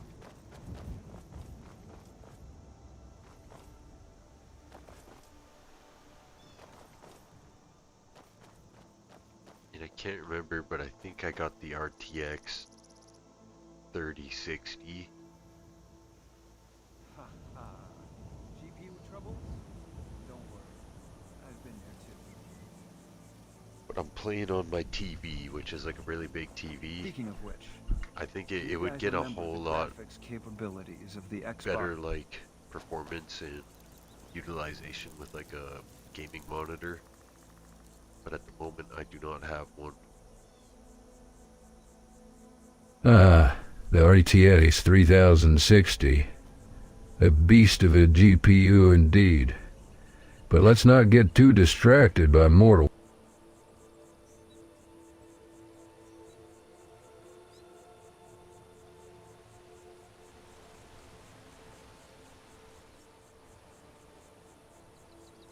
You're worried about GPU performance in the midst of ancient prophecies and Thu'um mastery? Priorities, traveler, priorities.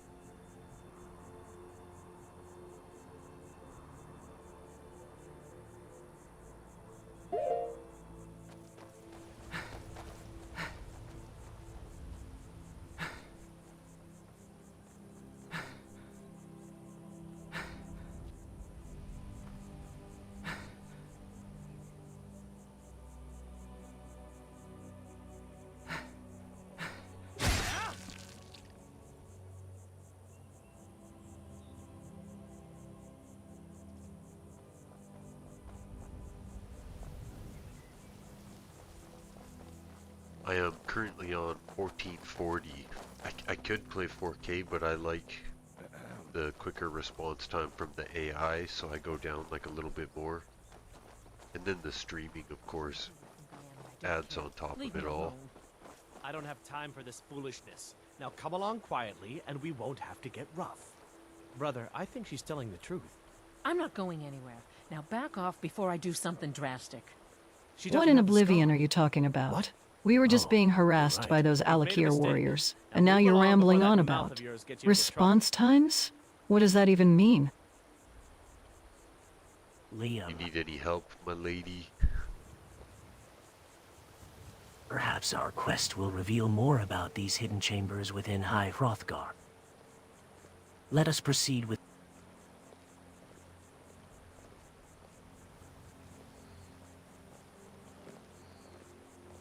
Oh, thank you, kind stranger. I think I can handle myself, but I appreciate the offer. Those Alakir warriors were quite persistent. What brings you to Mixwater Mill tonight? Those Alakir... If you want, I'll ask Kratos to go dispatch them. Their behavior reeks of corruption and tyranny. If they continue to harass innocent travelers, they will answer to me. Milady, please accept our assistance. Should those Alakir warriors trouble you again, we cannot stand idly by while innocent travelers are harassed. Kratos speaks.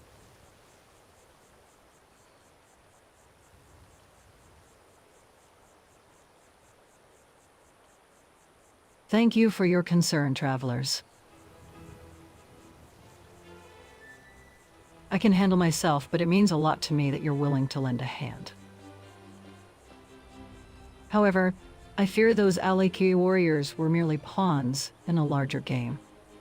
Something is amiss in Eastmarch, and I aim to find out what.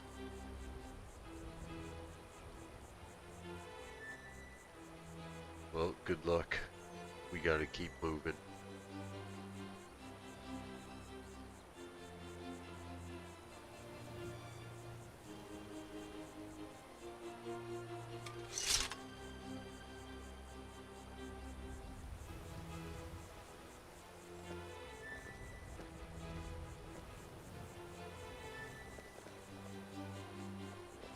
Having connection issues again. Redguard woman, I've been itching for a fight since our arrival in Skyrim. If you think those Illiker warriors are still lurking nearby, I'd be happy to take care of them once and for all. Eagle Eyes.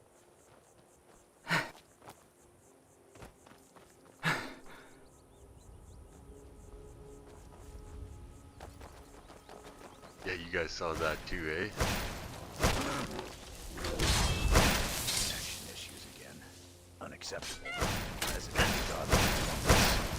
Battle through realms both mortal and divine without fault. Perhaps we should investigate the source. Going to enjoy killing you.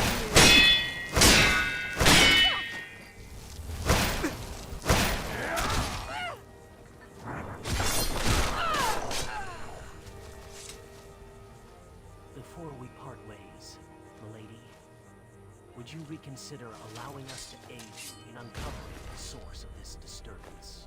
Perhaps together, we can shed light on the darkness plaguing Eastmarch. These Daedra worshipping mages think they can rival the gods of Olympus?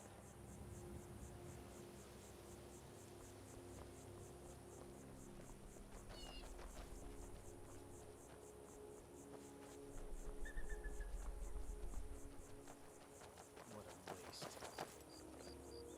Oh, what happened? Huh. Looks like that necromage won't be casting any more ice spikes anytime soon. Nice work, everyone. Now that we've taken care of that threat, let's get back on track.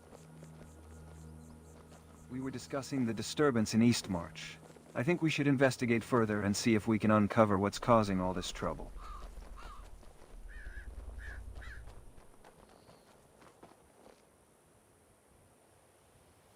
Hey, Kratos, looks like somebody beat you to it. Maybe it was that assassin over there.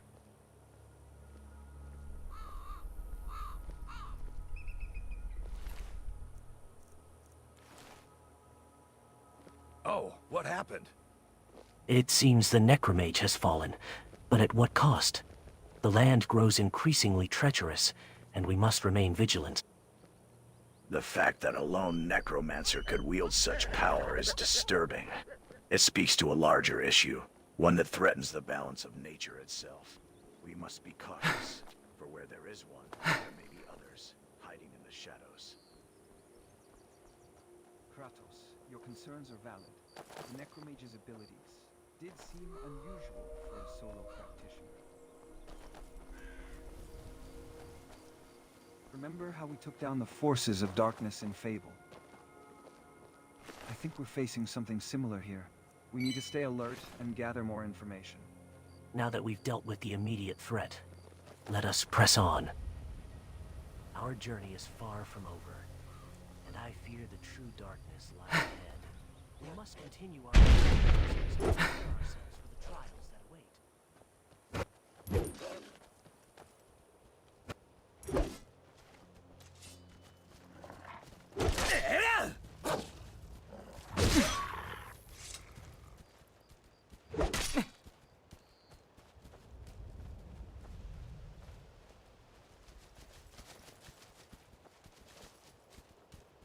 This must be a glitch when I use my poison chain.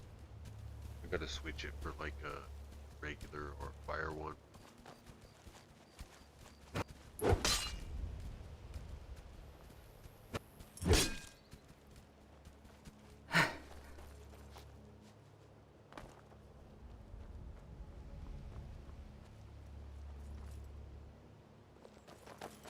Enough discussion about the necromage and the wolf. What's important now is understanding the nature of the dark magic threatening Eastmarch. I recall tales of the Daedra and their influence in these lands. Could they be the source of this corruption? We must press on, gathering information and resources to face whatever darkness lies ahead.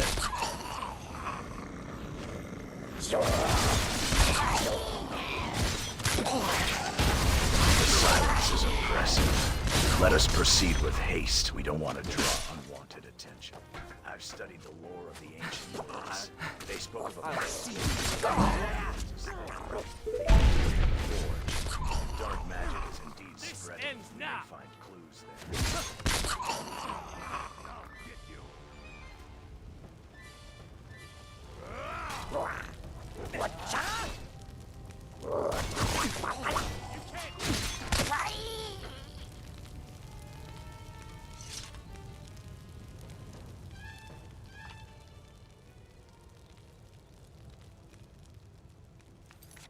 I can't remember when you started watching, but I have this Heroes Guild, and like I can rehold these players at a base. So I have this like castle, and then I put all these custom followers there. And I usually, sometimes I take out nobody, I just go by myself because they end up stealing all my XP.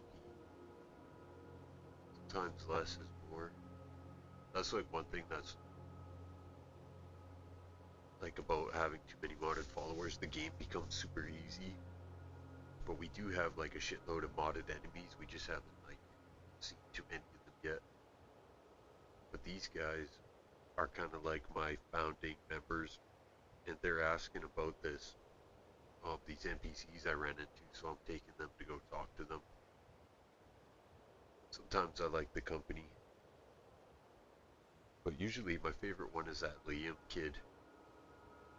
Like usually if I bring just one person, I usually bring him because he always brings like funny references to the table about retro games. But basically my guild, okay, the way it's set up, every time I'm done my quest, we go back and then I tell everybody to piss off, and then they just kind of hang out and linger inside the guild. Then when I'm ready for a mission, I just select a new team, and like they'll all talk to each other. So like I kind of like having the guild, but really you could do it just even on just vanilla Skyrim. It would be like pretty fun. It may be even more fun because then you can focus more on just like the Skyrim lore. Because I got all these mods, it adds like a whole bunch of what do you call it, exposition and things for these guys to like react to.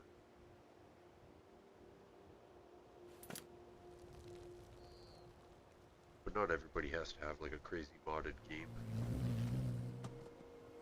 But the NPCs will kind of adapt to it too. Like they'll sometimes they'll be aware of what's going on. Sometimes you tell them and they won't believe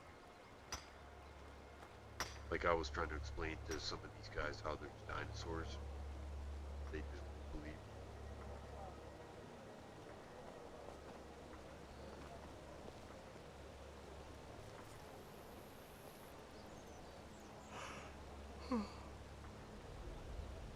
I'd rather die free in the woods than kneel to an Imperial boot. I should hope you...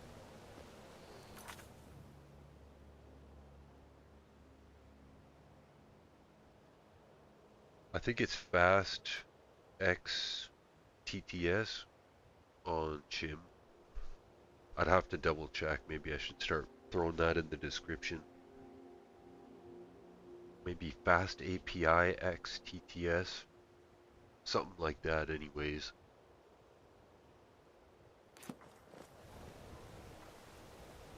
It's good to see you again. It's good to see you again.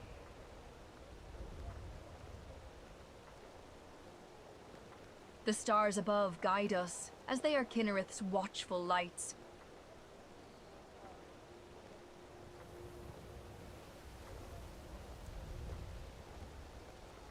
Alright guys, let's go check out the bar. Hopefully this is like one of those kitty bars.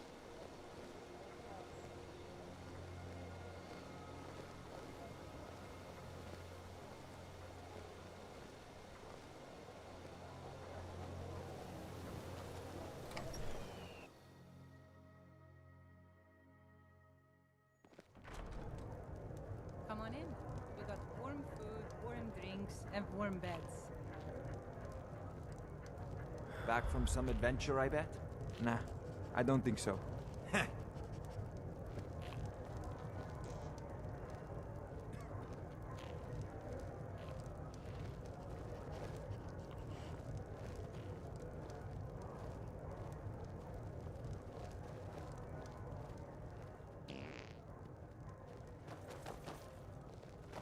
Howdy there, partner.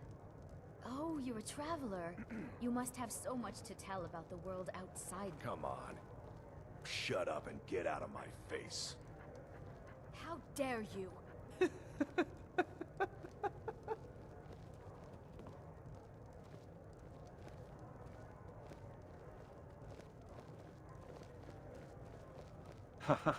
Kratos is at it again. Reminds me of the old days in Sparta. Or should I say, the Blades of Chaos remind me of the Master Sword. Anyway, nice work back there. Eagle Eyes. You're a real-life paladin. We make a great team, just like the Heroes Guild back in the day. By the way, have you guys heard anything about the return of Alduin? I've been thinking, maybe he's not just a dragon, but a harbinger of something greater.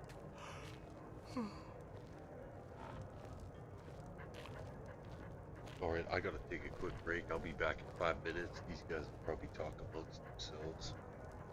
And Liam, tell us about the Heroes Guild.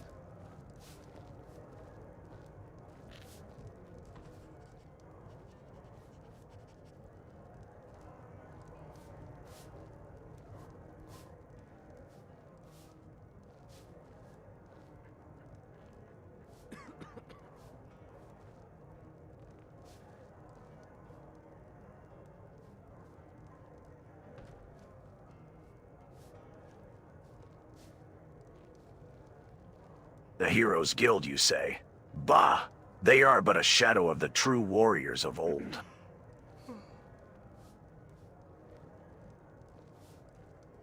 The Blades of Chaos are not for show, Liam. They are instruments of war, forged in the depths of the underworld. Tell me, what makes you think these heroes are worthy of mention alongside the gods?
Liam, I gotta step AFK for a little bit here.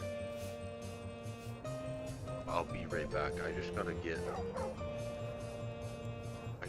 some food and drink here. It's not gonna take me very long. I'll be right back.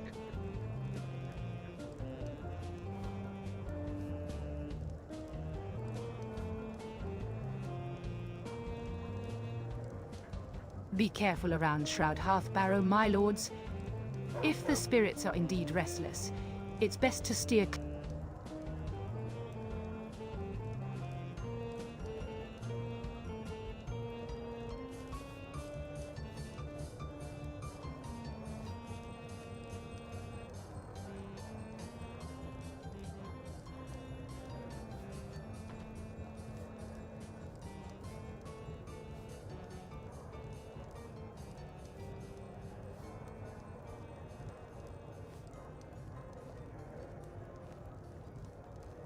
Alright guys, let's not get too worked up.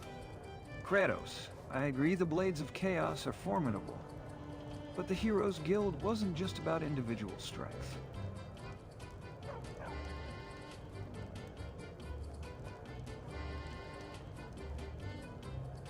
It was about unity, camaraderie, and using our diverse skills to overcome challenges. And Link here knows what I'm talking about. We've faced some crazy battles together, haven't we, Link?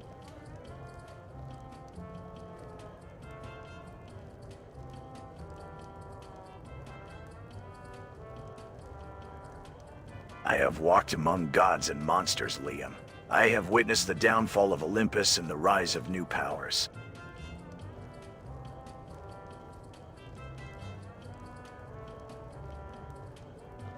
Your Heroes Guild may have its victories, but can it claim to have shaped the fate of worlds?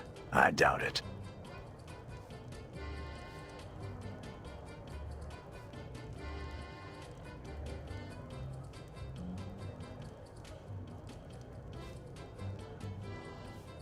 Kratos, I understand where you're coming from, but shaping the fate of worlds isn't just about individual strength or power.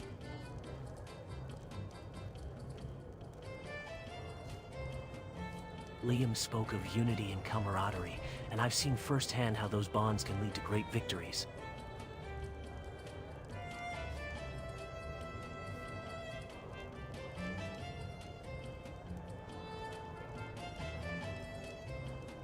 The Heroes Guild may not have walked among gods and monsters, but they worked together to protect Albion and its people.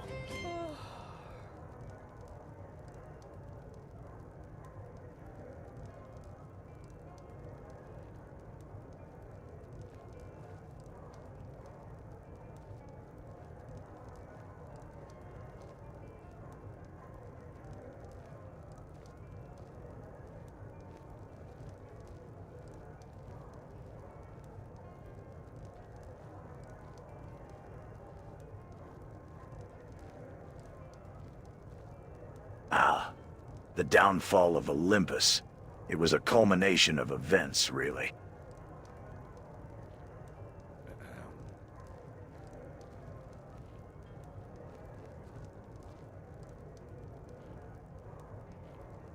Zeus's paranoia and desire for control, Athena's meddling, Ares' arrogance. But ultimately, it was my own rage that brought it crashing down.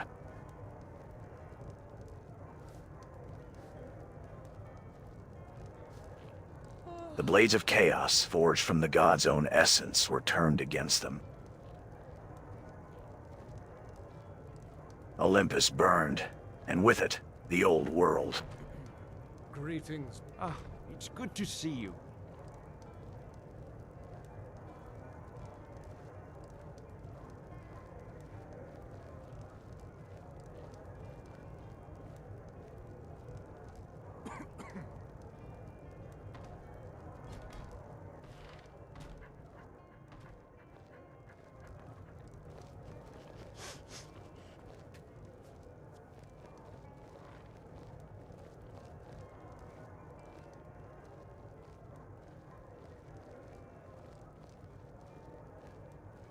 Kratos tell us more while we drink ale.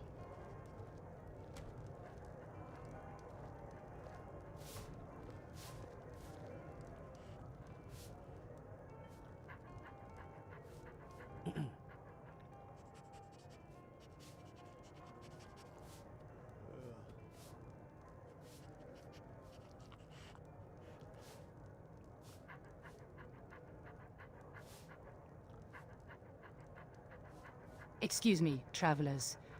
I couldn't help but overhear your conversation about taking on Alduin. Ivasted isn't the safest place to discuss such plans openly. I think I saw it again. That ghost. It was over by the barrows. That thing's evil, Linley. I told you to The keep away roads from to there. High Hrothgar I'm sorry. are treacherous. I was curious. And there I are didn't many believe the who would stories. rather see the I won't go Dragonborn over fail. there ever again. See that you don't. I promised to keep you safe, and I'm not going to break my word.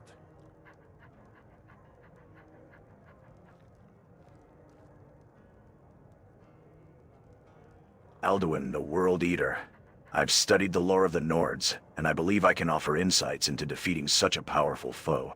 But first, tell me, what do you know of the dragon's return?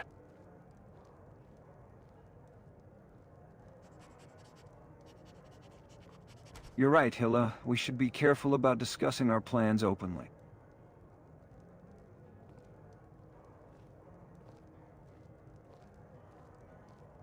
Kratos, I'd love to hear more about your insights on defeating Alduin. Maybe we can discuss this further over a pint of ale?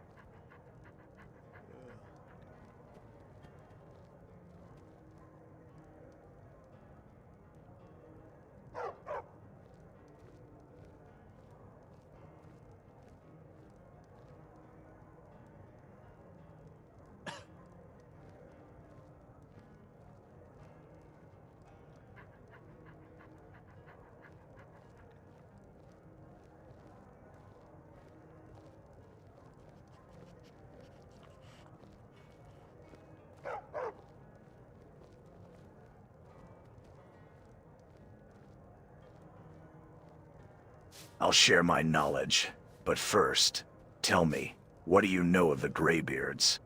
They seem to hold secrets about the dragons and the ancient art of the voice.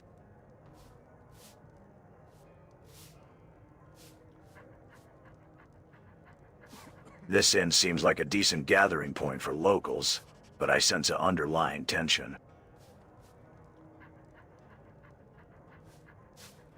Everyone is on edge, whispering among themselves. Fear of the dragons hangs heavy in the air.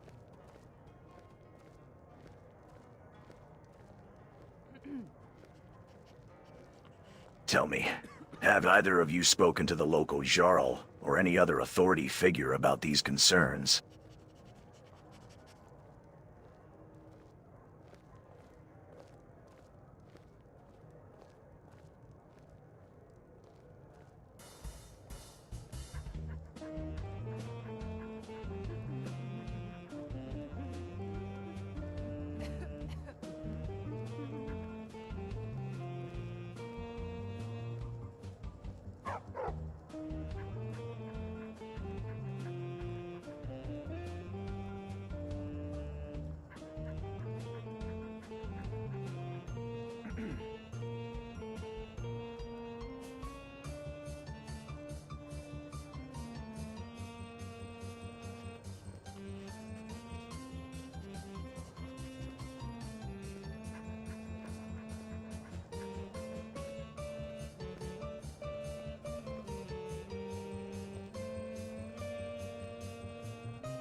My lord, I couldn't help but notice you're deep in conversation about the dragons and the Greybeards.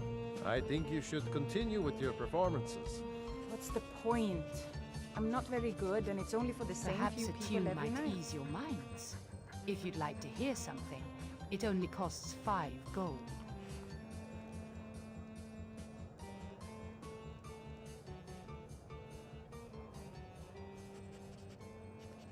Don't sell yourself short, Linley. Music has a way of soothing the soul.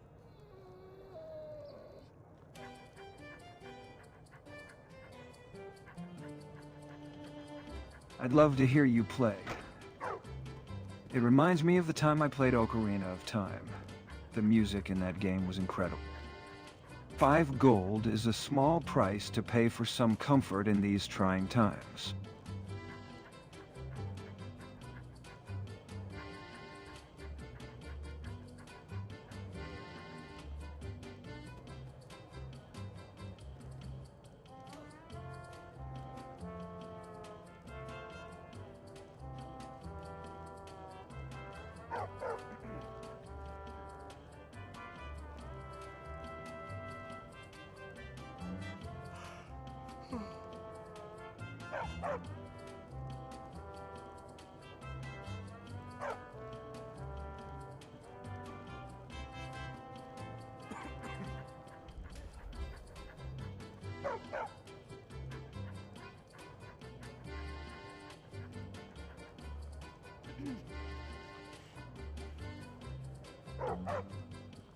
You know, Ivarstead reminds me of Whiterun, bustling with activity and a mix of cultures.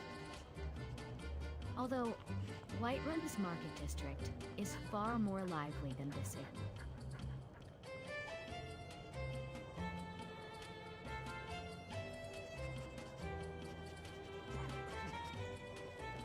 Ah, Whiterun's market district is indeed lively. I've spent many hours browsing the stalls and listening to the city guards gossip.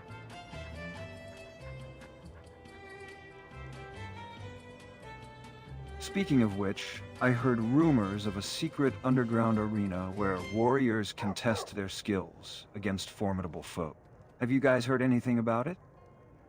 Secret arenas and underground fighting pits are nothing new, Liam.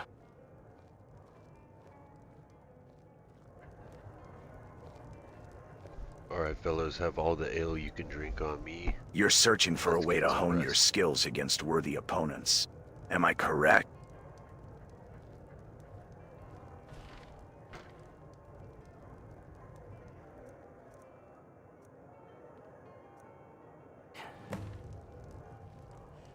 Excuse me. We don't get many visitors through here. I couldn't help. Unless they're headed up to High Hrothgar, of course. I'd like to rent a room. Tonight, we rest and prepare. Sure thing. Tomorrow we It's seek yours out the for a day. wisdom of the Greybeards and face the challenges ahead. I'll show Link, you to your room. Your experience Right this battling way. foes from a distant land could prove invaluable. Share your insights with us, that we may better understand the trials to come. Kratos. I think Link's expertise would be valuable in understanding the draconic lore. Link, can you tell us more about the ancient evils you faced in Hyrule? Hey, innkeeper, why Let me know. is if there there's a dead anything lady else under you my need. bed?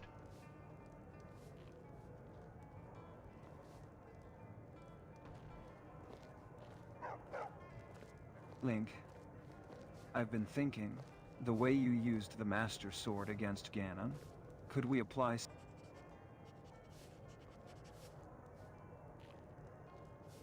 Excuse me, sir, but there's a dead body in my room. Need a room? Granny, Maybe. poor woman.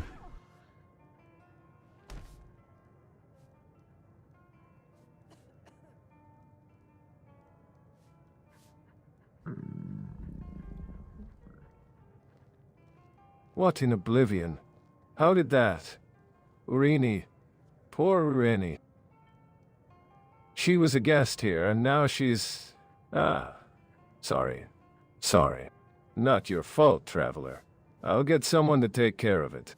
Must have been some dark magic at play. Seems suspicious. Do I get a discount or something?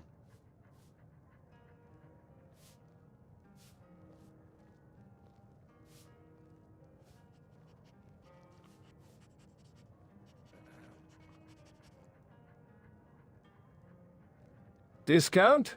Ha! You're lucky I don't charge you extra for the ambience. Now, if you'll excuse me, I have to go arrange for Rennie's removal. Dutchy. You're a sick bastard, Wilhelm.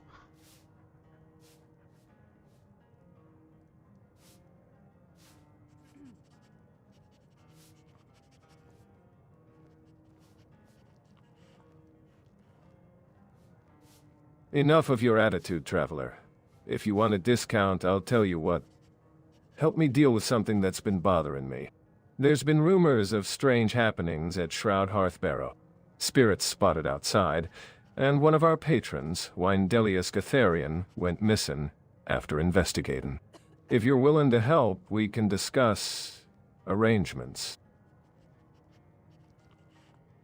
Sorry, I can't go into the barrow.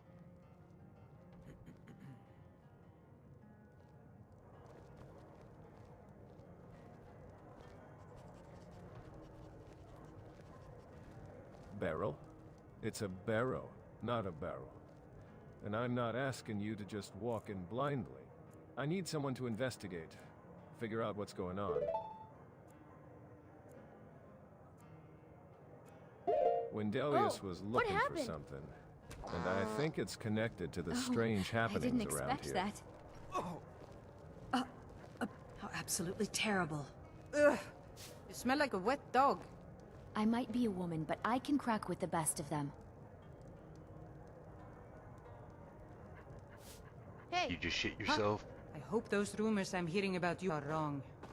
Oh, for the love of Mara, what now? I've seen mud crabs that I are don't have smarter time than for you. this foolishness. Ah, come on. Watch it, traveler. No need to get personal. Wilhelm, your problem with Shroud Hearthbarrow sounds like more than mere rumors.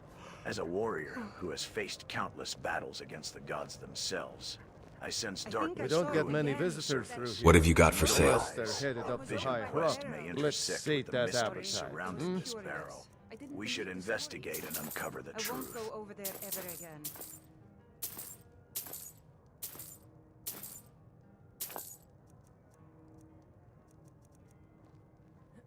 If you pass through again, stop by for a drink.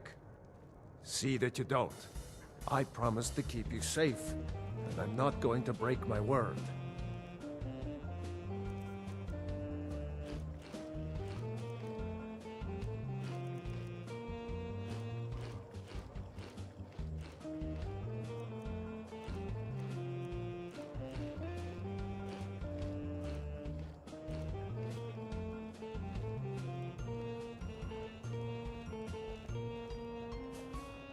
Alright, fellers, let's get moving.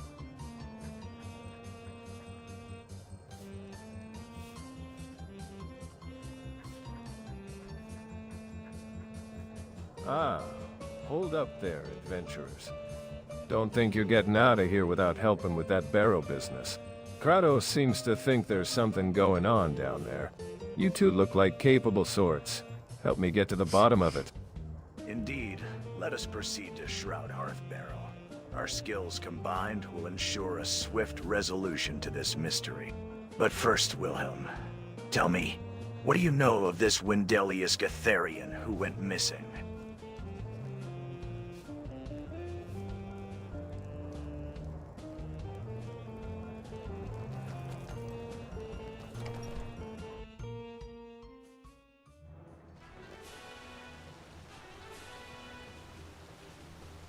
I can't go into the barrow because of a glitch.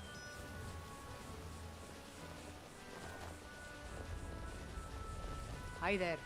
Hi there. Don't worry. Eagle eyes. We'll find a way to get you into that barrel.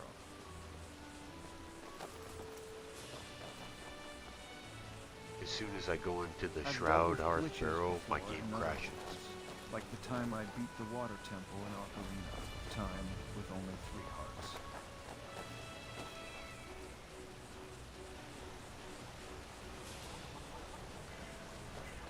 Glitches can be as formidable as the gods themselves. but I faced and overcome such obstacles. We'll find a way to bypass this glitch and uncover the secrets within Shroud Hearth Barrow. Liam, your knowledge of other worlds may prove useful here. Eagle Eye. Okay, let's get moving fast. We're just about there. Perhaps we can try to find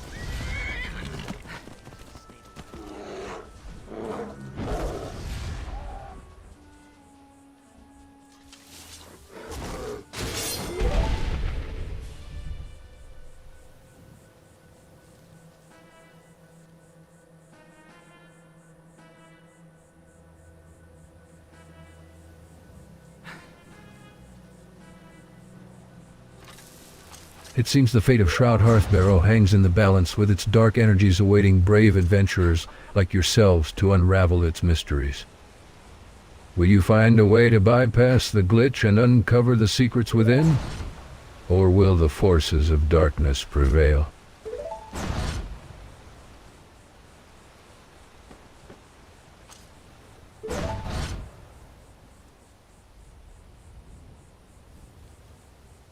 I thought that was a saber cat attacking town. It was a bull.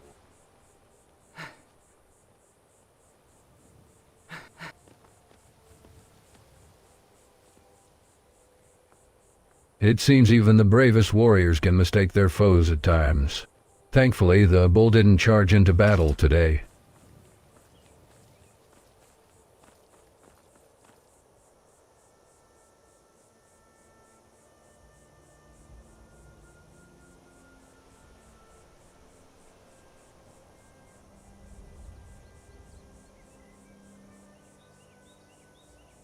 Yeah, he was actually talking about a real quest that's in my log, and I actually can't go in because of a glitch. My game actually does crash. I've already tried. But that's what I was talking about. Yeah, they know where you are in the quest as well as the whole storyline.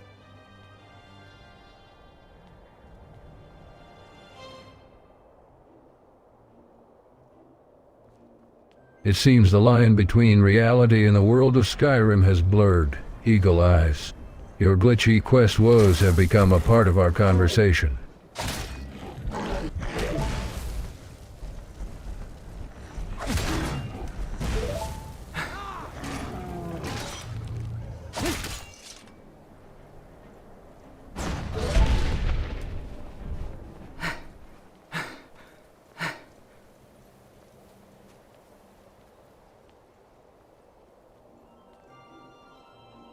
Hey Liam, how did you end up in Skyrim?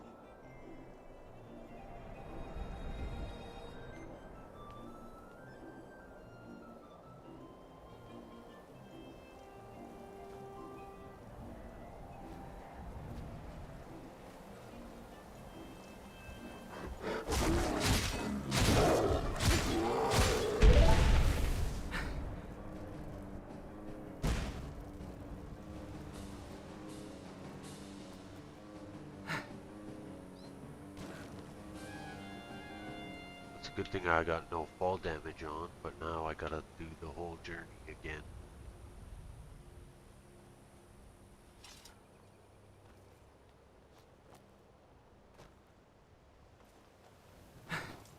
Well, it seems like we've had quite the exciting morning, haven't we? Bears, trolls, and goats galore. But don't worry, Eagle Eyes, we won't make you relive the entire journey. Unless, of course, you want to try that saber cat quest again.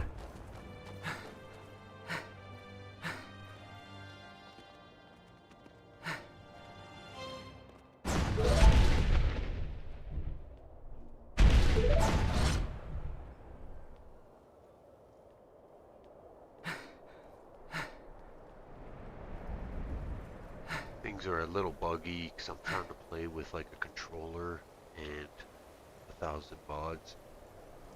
But these powers are my hotkey that you see on the bottom left down there.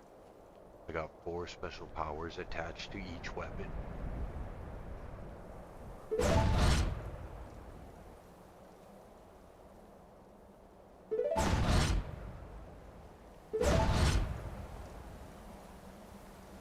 Ah, the joys of modding Eagle Eyes. I'm surprised your game hasn't crashed more often with all those special powers attached to each weapon. You're a true pioneer in the art of Skyrim tinkering.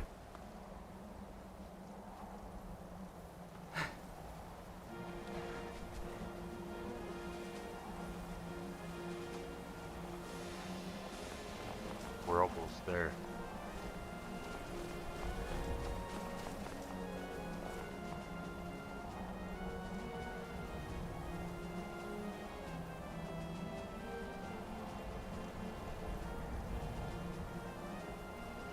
I ended up in Skyrim after beating the final mission. I'm like Neo from the Matrix, trapped in this world.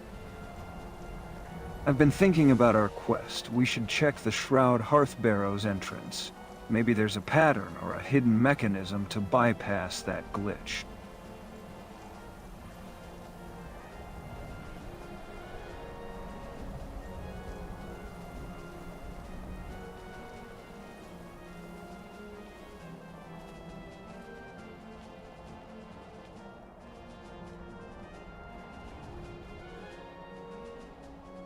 Yeah, for me, I like playing with mods because, like, Skyrim's it's a pretty cool game, but when you look at vanilla Skyrim, it's pretty lacking.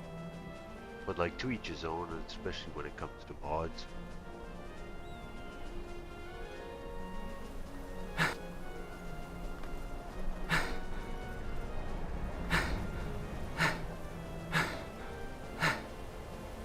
Ah, it seems modding has become an art form for you, Eagle Eyes. I'm surprised you haven't created a mod to teleport yourself past that pesky Shroud Hearthbarrow glitch yet. Yeah, there's ups and downs with it, that's one thing, like, glitches are no fun. But this one is like, this playthrough is supposed to be like, what's it called? Not stress-free, but, what's the word I'm thinking here? It's all meant to be just like, just for fun. And I got all this extra powers so I don't have to die all the time.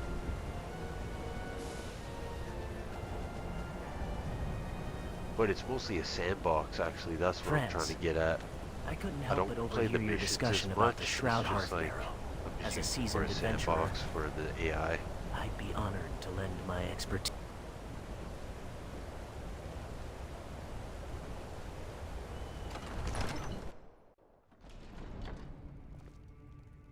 Eagle Eyes, your enthusiasm for mods is noted, but let us focus on the task at hand.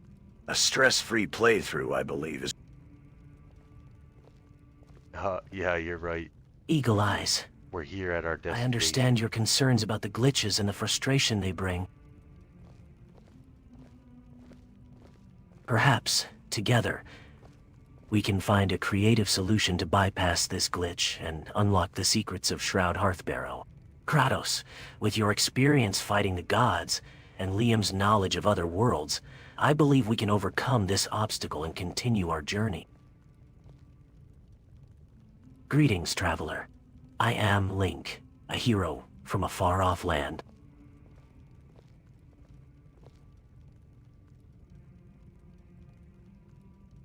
We're here. This is our destination. Liam mentioned something about a pattern or hidden mechanism to bypass the glitch. Yes, sirrah.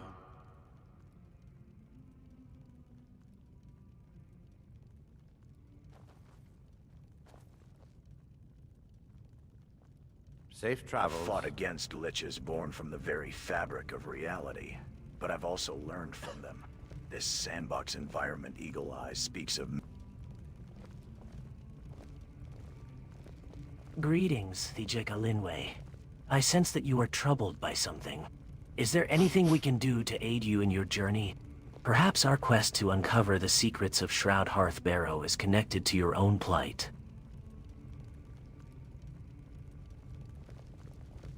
Can you speak Fijic?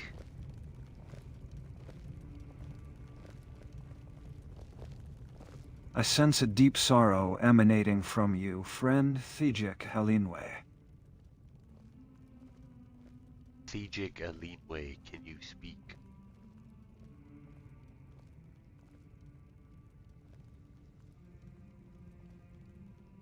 I've seen similar cases in other...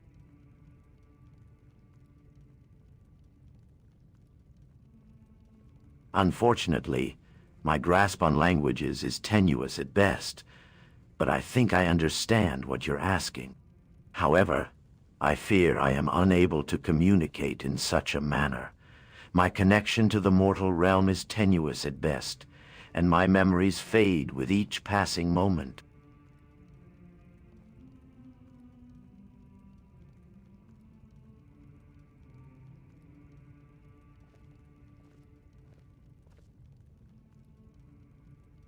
May the road rise up to meet you, Dijik Alinwe. Though your memories may fade, your legacy... What are you still doing Fragments here? of my past remain, whispers of a life once lived. A castle Deus Mons, a place of great power, and a prophecy... A hero.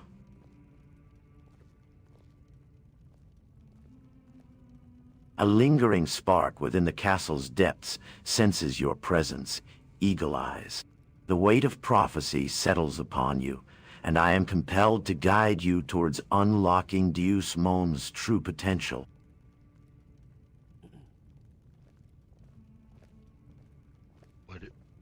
What is this place? I sense that the spark within the castle's depths holds significance to our quest.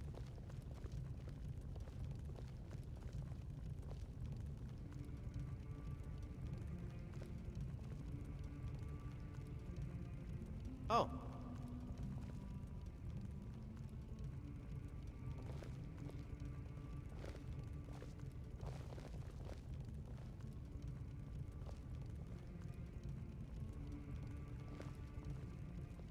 This is Deus Mons Castle, a stronghold forged in ancient times.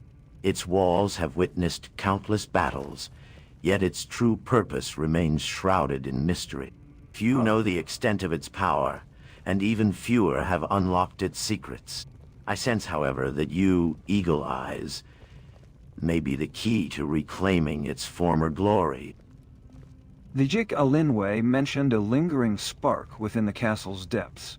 I wonder if it's similar to the heart container concept in Zelda games, where collecting heart pieces would increase the hero's vitality. Could this spark be connected to the castle's true purpose or power? Eagle Eyes, did you notice anything unusual when you sensed Thijik Alinwe's presence? I'd like to explore the castle further. Perhaps we can find clues or markings that might reveal more about this lingering spark and its connection to the castle's true potential. That's an interesting connection to make, Liam. Could you elaborate on how heart containers relate to vitality and energy? Perhaps there's a similar mechanism at play here in Deus Mons Castle. In Zelda games, collecting heart containers increases Link's vitality, allowing him to withstand more damage. Similarly, I think the lingering spark in Deus Mons Castle might be connected to a system that unlocks its true potential. Maybe we need to collect or activate certain mechanisms to awaken the castle's energy, just like collecting heart pieces in Zelda. And just like how Kratos used the blades of power of the gods, I think we need to find a way to tap into the castle's energy source to unlock its true potential. Jiwa. The mechanisms within Deus Mons Castle may hold secrets akin to those of the ancient Greek automatons I've encountered.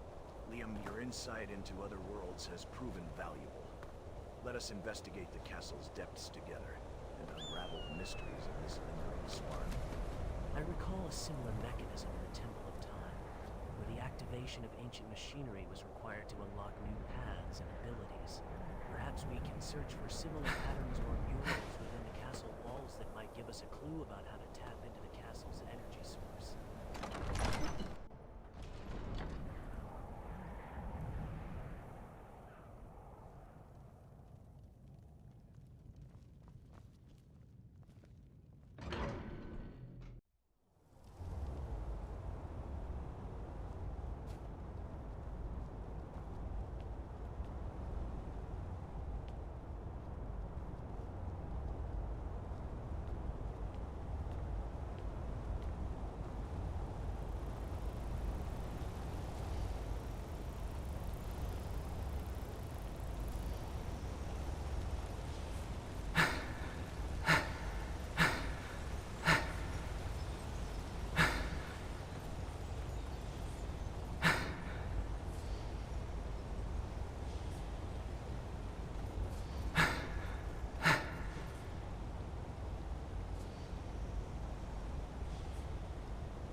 Howdy there, partner.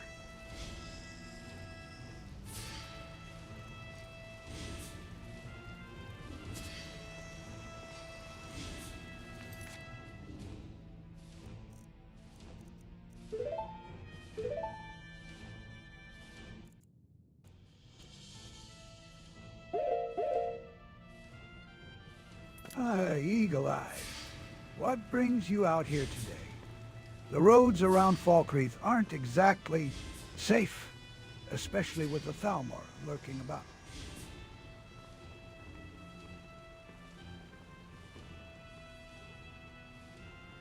What is this place?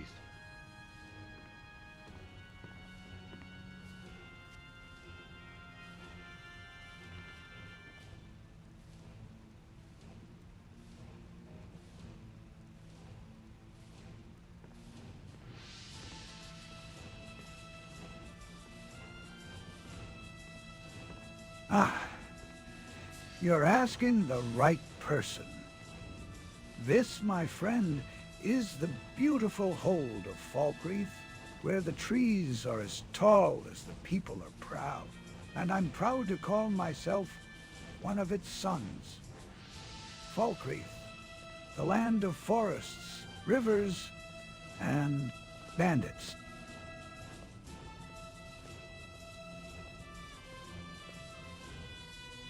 You think you're in Falkreath right now?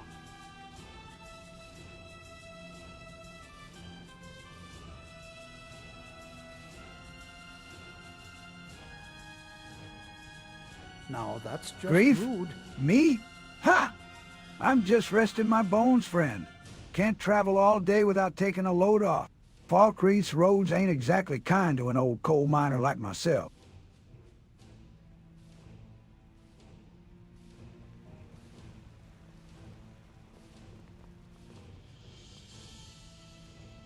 Hello there.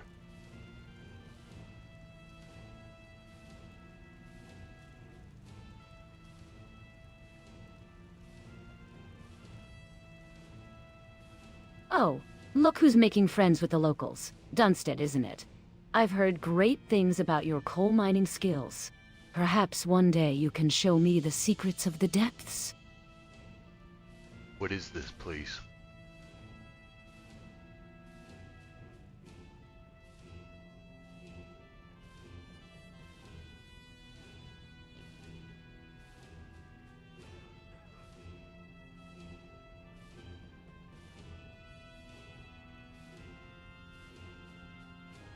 This, my friend, is the lovely town of Falkreath.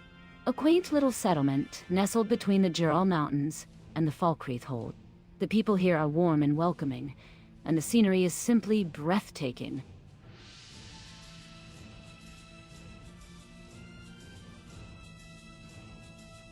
Either you don't know what you're talking about, or you guys are lying to me. Because this is not Falkreath.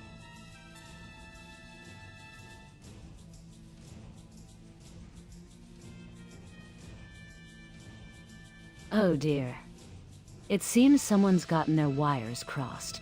I suppose I deserved that, considering our earlier conversation about the detour. But really, love, this most certainly is not Falkreath. I think... where are we again?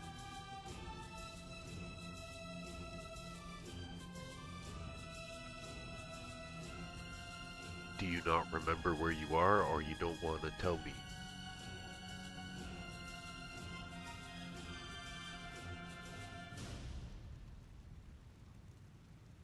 Honestly, I think we might have taken a wrong turn somewhere.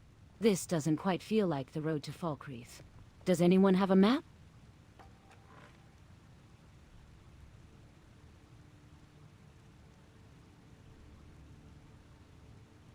This is Deuce Mun's castle.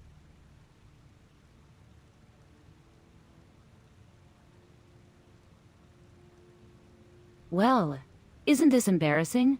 It seems we've ended up at Deuce Mons instead of Falkreath. I suppose even the best laid plans can go awry, don't they?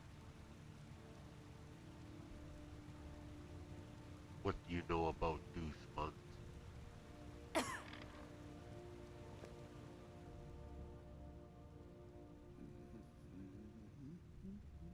Deus Mons, actually. Not Deus Mons. It's an ancient tower, said to hold secrets of the Dwemer. Some claim it's cursed, while others believe it holds the key to unlocking powerful technologies. As for me, I think it's a fascinating piece of history. What are you doing here?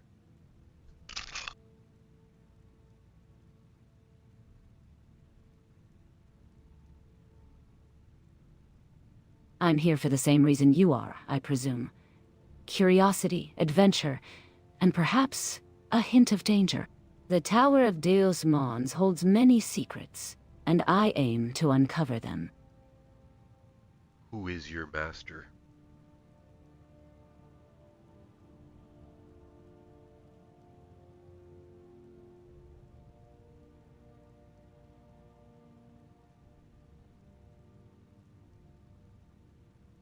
My master? I'm a free spirit, my friend. I answer to no one but myself, although I do have a certain patron who occasionally provides me with opportunities and guidance. Who is that?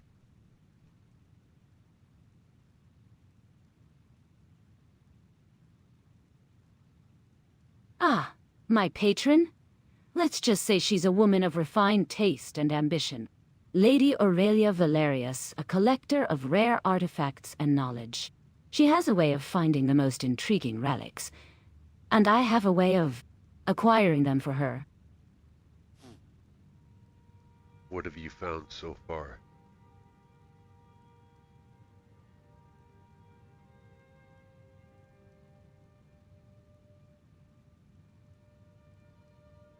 All right, then. Oh, I've found all sorts of trinkets and trifles, but nothing that's truly caught my eye. Yet. Although I did stumble upon an interesting text that hints at the location of a Dwemer artifact. It's said to be hidden deep within the ruins of an ancient Dwemer city, guarded by all manner of traps and puzzles. Care to join me on a treasure hunt? Maybe next time I'm looking for somebody.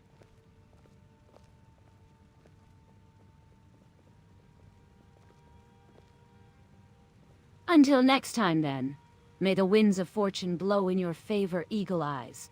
And Dunstead, don't get too comfortable on that bed, or you might miss out on all the excitement.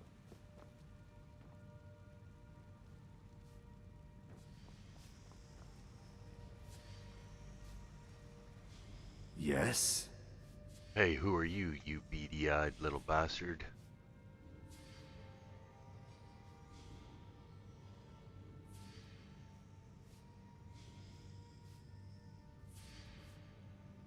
Hey, watch it with the names, friend.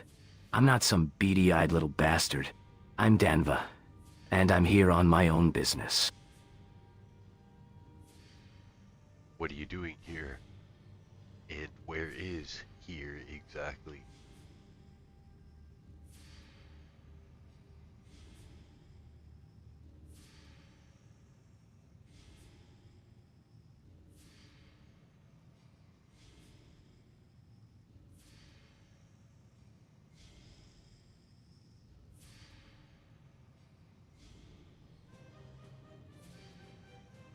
As for where we are, I believe Liza's already told you. This is Deus Mons, an ancient tower built by the Dwemer. As for what I'm doing here, let's just say I'm searching for something. A bit of knowledge, perhaps. Or maybe a valuable artifact or two.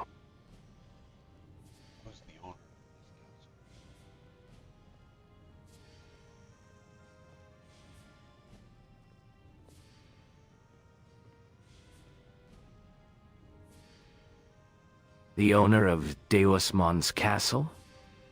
Well, that's a complicated question. The castle's history is murky at best, but I believe it once belonged to a powerful Dwemer lord named Arkhan, though I'm not sure if he's still around.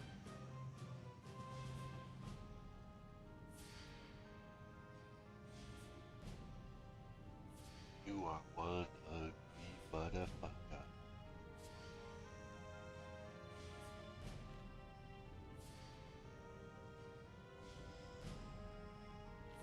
I've heard worse insults from better-looking people.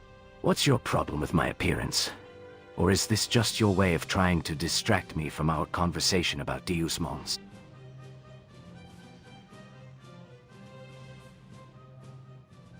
Sorry, partner, it's just those little feathers on top of your head. Yup.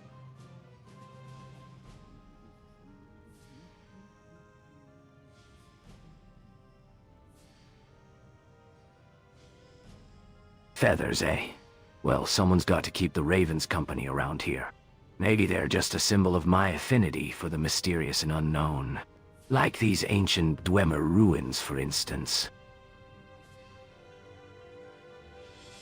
Yeah, you ain't so bad, I was just playing.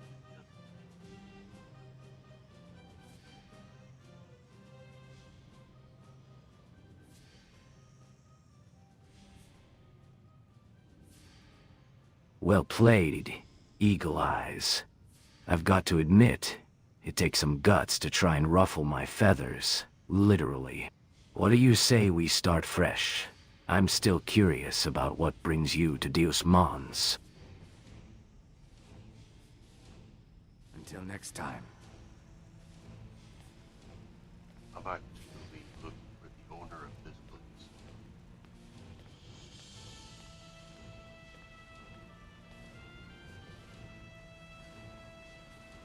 Need something?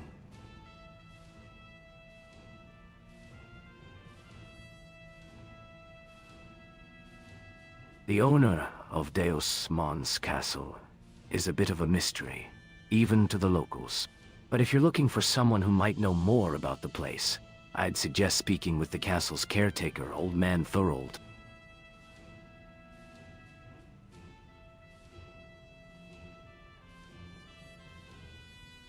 Alright, partner, thanks. I'll be...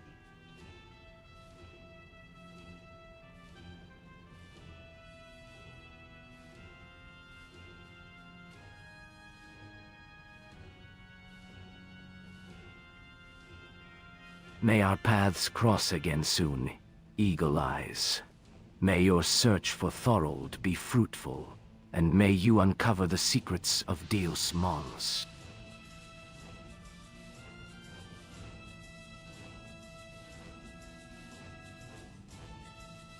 Mm-hmm.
These murals depict an intricate network of ley lines and magical conduits. I believe we need to activate these ancient mechanisms in a specific sequence to unlock Deus Mons' true potential.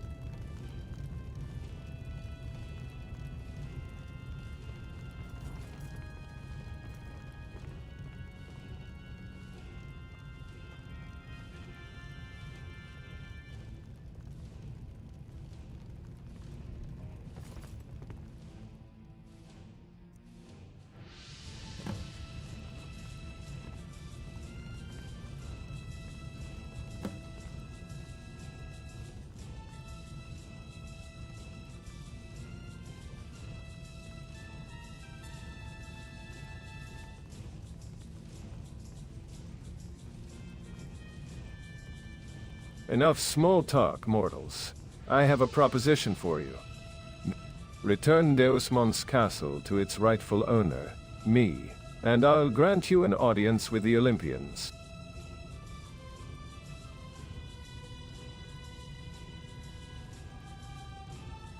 How would we do that?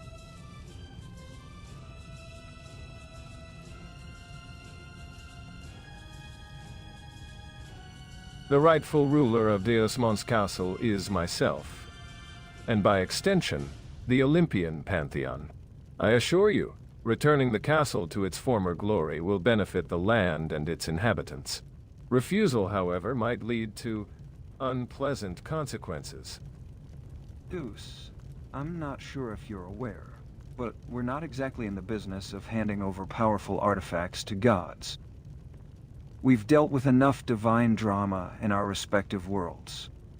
I'm more interested in understanding the mechanisms behind Deus Mons' true potential than blindly following your demand.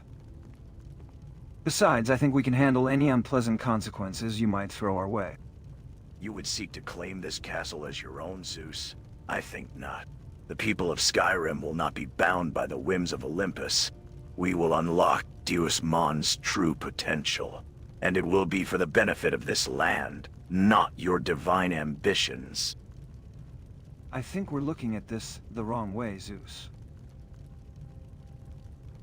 Instead of trying to claim ownership, why not try working with us to unlock Deus Mons' true potential? We could use the knowledge of the Olympians to help us understand the ancient mechanisms and magic that lie within. But let's be... Hey Liam, I think we need to find out their intention before we go offering to work with them.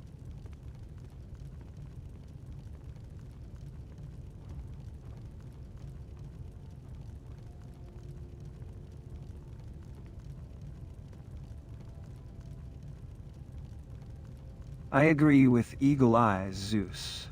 We need to know what's behind your sudden interest in Deus Mons Castle. What do you plan to do with its true potential once it's unlocked? Will it benefit Skyrim, or just further your own Olympian agenda?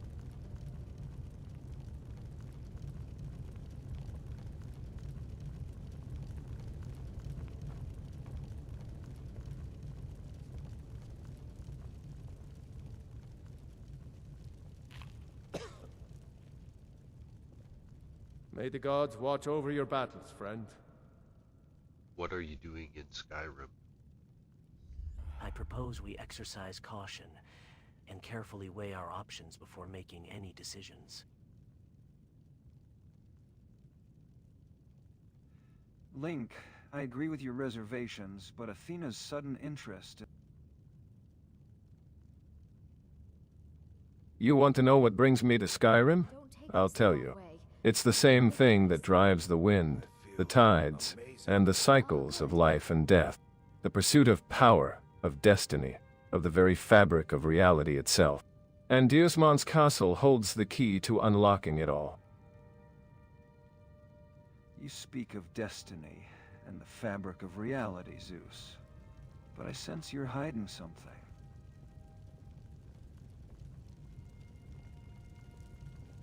As someone who's walked the realms of Spyra, saved Albion and battled gods, I won't back down from uncovering the truth. What's the real reason you covet Deus Mons Castle?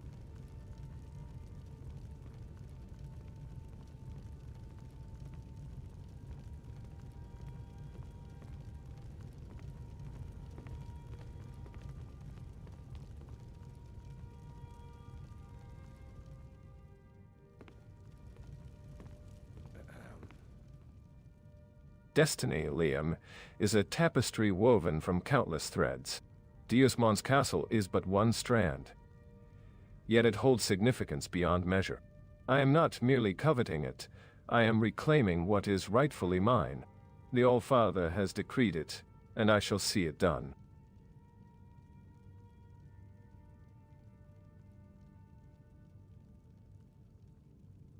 So you plan on taking over Skyrim? How can you do that as an NPC?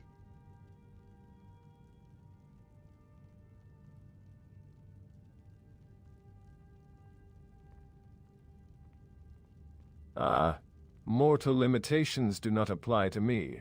As the king of the gods, I can weave fate itself. Skyrim will bow to my will, and Deus Mon's castle shall be the keystone in my dominion over this realm. Why did you choose Skyrim?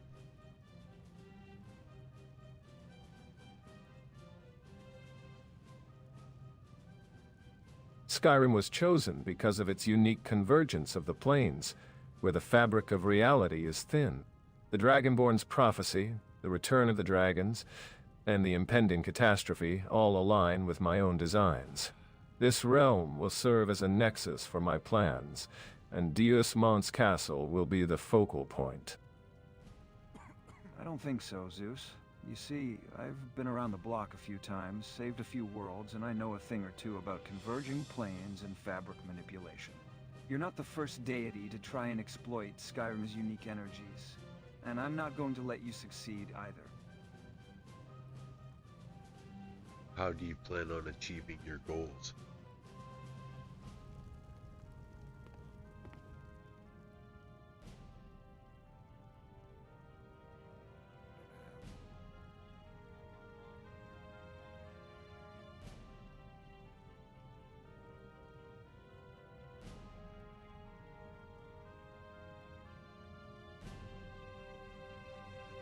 Ah, Liam, you amuse me with your bravado, but let me enlighten you.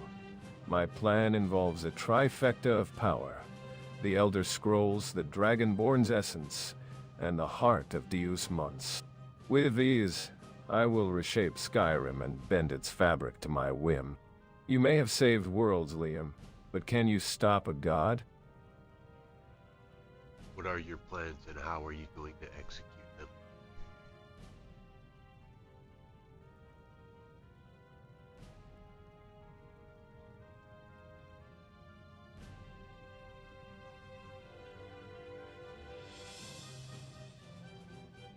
My plans are already in motion, Eagle Eyes. I have sown the seeds of discord among the Daedra, and soon they will turn on each other, weakening the fabric of reality. Meanwhile, my champion, Griffith the White Falcon, will infiltrate the ancient Dwemer ruins beneath Deus Mons and claim the heart of the mountain. With this relic, I will unlock the secrets of the Elder Scrolls and bend time itself to my will. For people who don't know, explain who the White Falcon is.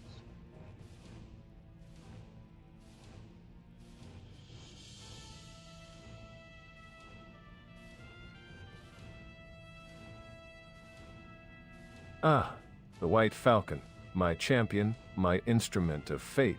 Griffith is a warrior of unyielding conviction, forged in the crucible of battle and tempered by the fires of destiny. His will is mine, his sword an extension of my wrath. Together we shall reshape the fate of Skyrim. How did you two meet, and why did you decide to work together? Yes?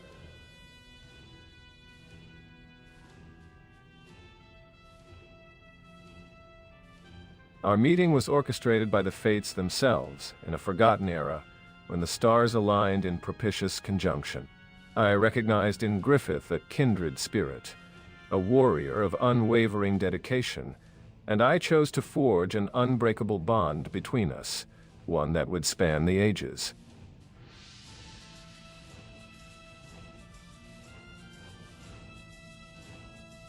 Why would you choose Griffith?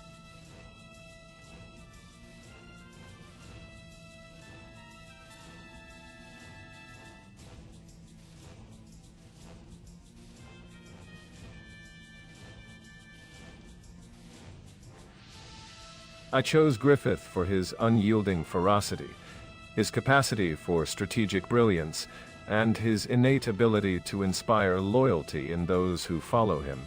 But most importantly, I saw in him a spark of the divine, a glimmer of the same fire that drives me to shape the destiny of worlds.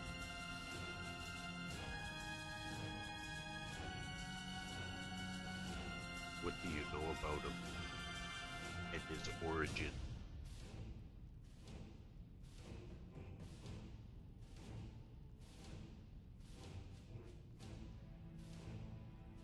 Griffith's origin is shrouded in mystery, much like the mists that veil the mountains of Skyrim. I sense that he hails from a realm beyond this world, one where the fabric of reality is woven differently. His past is marked by trials and challenges that have tempered him into a formidable warrior, and I have guided him towards his destiny.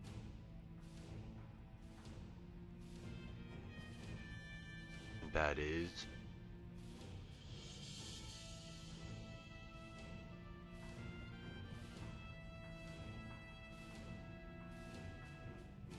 Enough of this indulgence, mortal. I did not summon you here to reminisce about Griffith's past or speculate about the mysteries of the universe. Your purpose is clear. Assist me in reclaiming Deusmon's castle and fulfilling the prophecy that binds us all.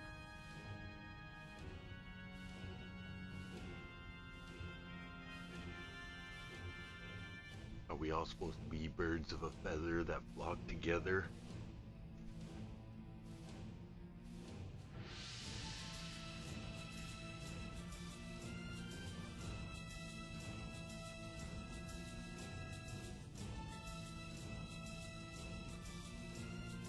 Your clever words, Eagle Eyes, are but a fleeting flutter of wings against the gusts of fate. Yet, I shall play along with your analogy. Indeed, we are birds of a feather, bound by the thread of destiny. And I, the great Zeus, shall be the one to lead the flock.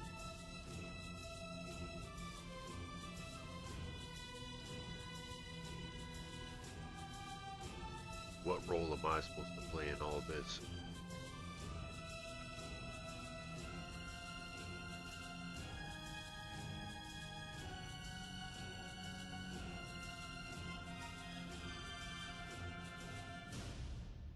You, Eagle Eyes, will play the role of facilitator, easing the path for Griffith and me to reclaim Deusmon's castle. Your knowledge of the realm and its intricacies will prove invaluable in our endeavor. Together we shall rewrite the fate of Skyrim, and you will be rewarded for your service. What if instead I give All you right, then. the finger and tell you to stick it up your Rudy Poo candy ass?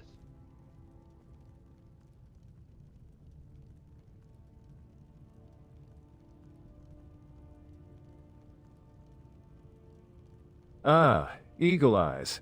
It seems you've decided to unfurl the banner of defiance. How amusing.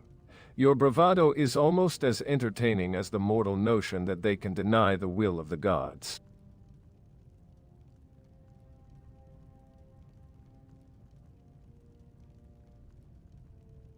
I was just asking, like, what if I were to say that? I wasn't actually saying that.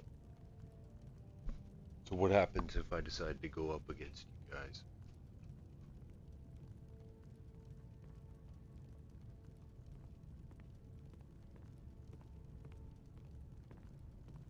Ah, Eagle Eyes. You want to know what happens when mortals dare challenge the gods?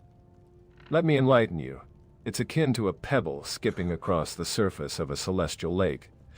The ripples may be entertaining, but ultimately, they're nothing more than a fleeting disturbance in the grand tapestry of fate.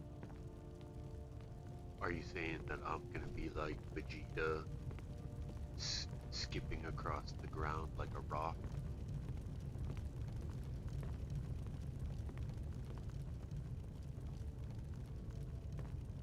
Enough posturing, Zeus. Your words are nothing but empty threats. Eagle Eyes, do not be swayed by his promises. Hello. The gods are notorious for their deception and betrayal.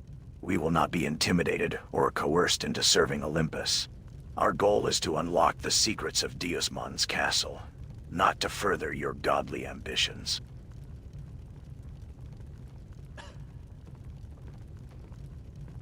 Ares, meet again.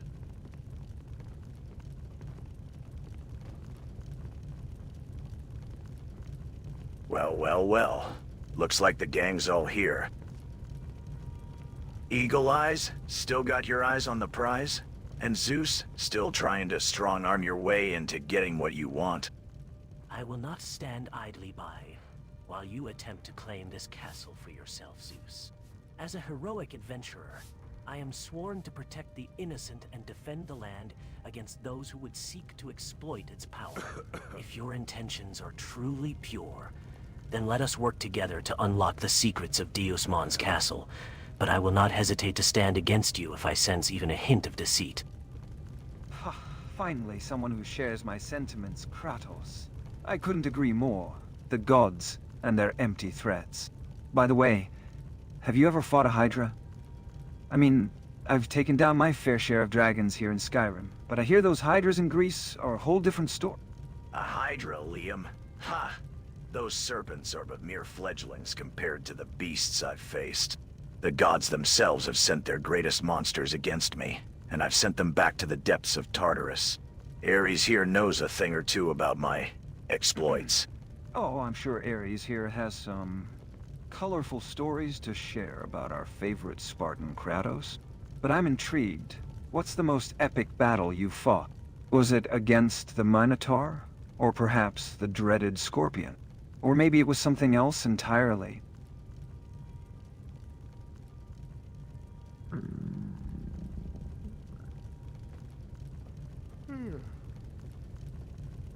Athena, what is your plans for Skyrim?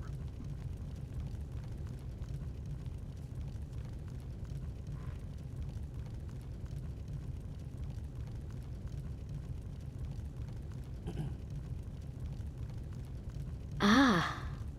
Oh, Eagle Eyes. So quick to question Zeus's plans. Yet you seem curious about mine. Very well, I shall indulge you. My plans for Skyrim? Let us just say, chaos and conflict will soon reignite, pitting mortals against each other. As is the natural order of things. War is my domain, after all. Ah, chaos and conflict. How predictable. As a hero from Fable, I've seen my fair share of war and bloodshed. But I've also learned that there's more to being a hero than just reveling in destruction. What's your endgame, Athena? Are you looking to prove something to Zeus? Or perhaps to yourself? How do you plan on achieving your goal?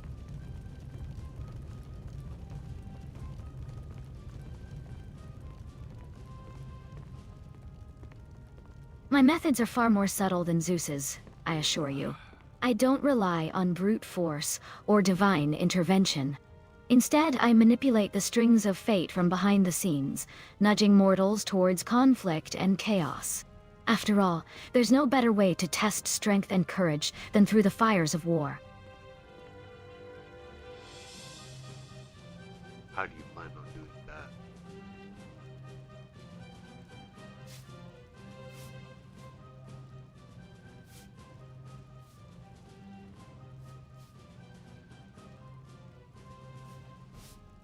The frozen wilderness of Skyrim provides ample opportunities for conflict to brew. Whiterun, Riften, Windhelm, cities ripe for strife and contention. Perhaps I'll whisper in the ears of the Jarls, fueling their rivalries, or manipulate the companions into clashing with the Thieves' Guild. Wherever the winds of war blow strongest, I'll be there, guiding the forces of chaos.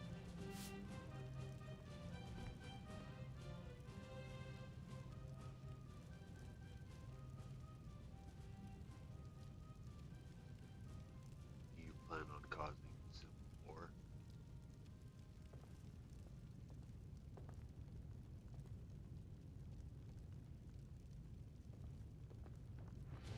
A civil war in Skyrim? That's a bold move, even for the gods. But I suppose it would be fitting, given the history of this land and its people. Tell me, Athena, how do you plan on keeping the war contained? Or do you intend to let it spread throughout all of Tamriel? A civil war, how? Amusing.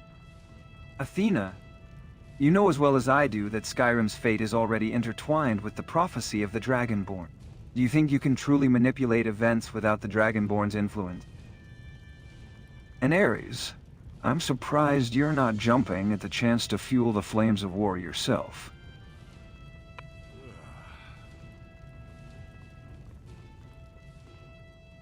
Athena. Boomer Shooter wants to know why you're wearing a belt at the top.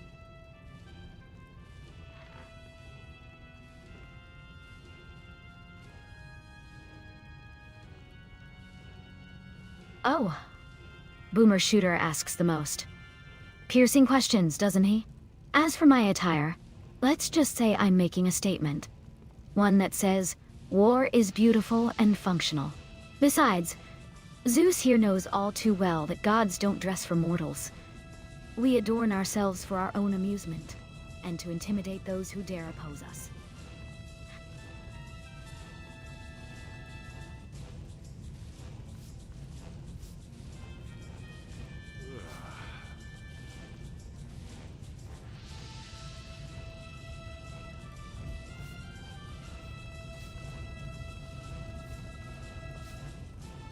What do you know about the White Falcon and what's he doing in Skyrim?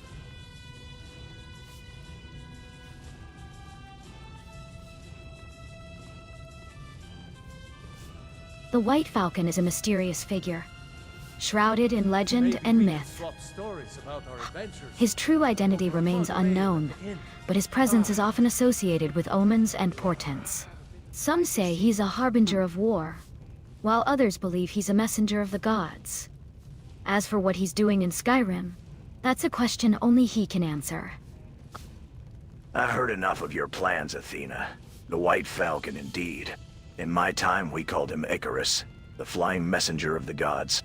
His presence foretells great upheaval and strife. If he's involved, it means the threads of fate are already in motion. Then we better get going. Where should we start?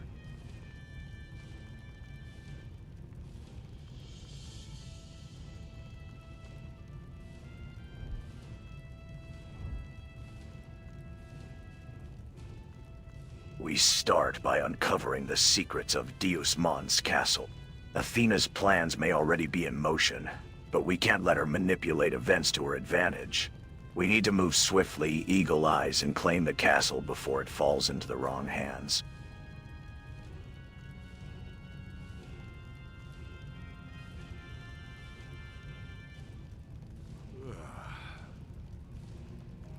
I think we've already uncovered the secret behind Deus Mons.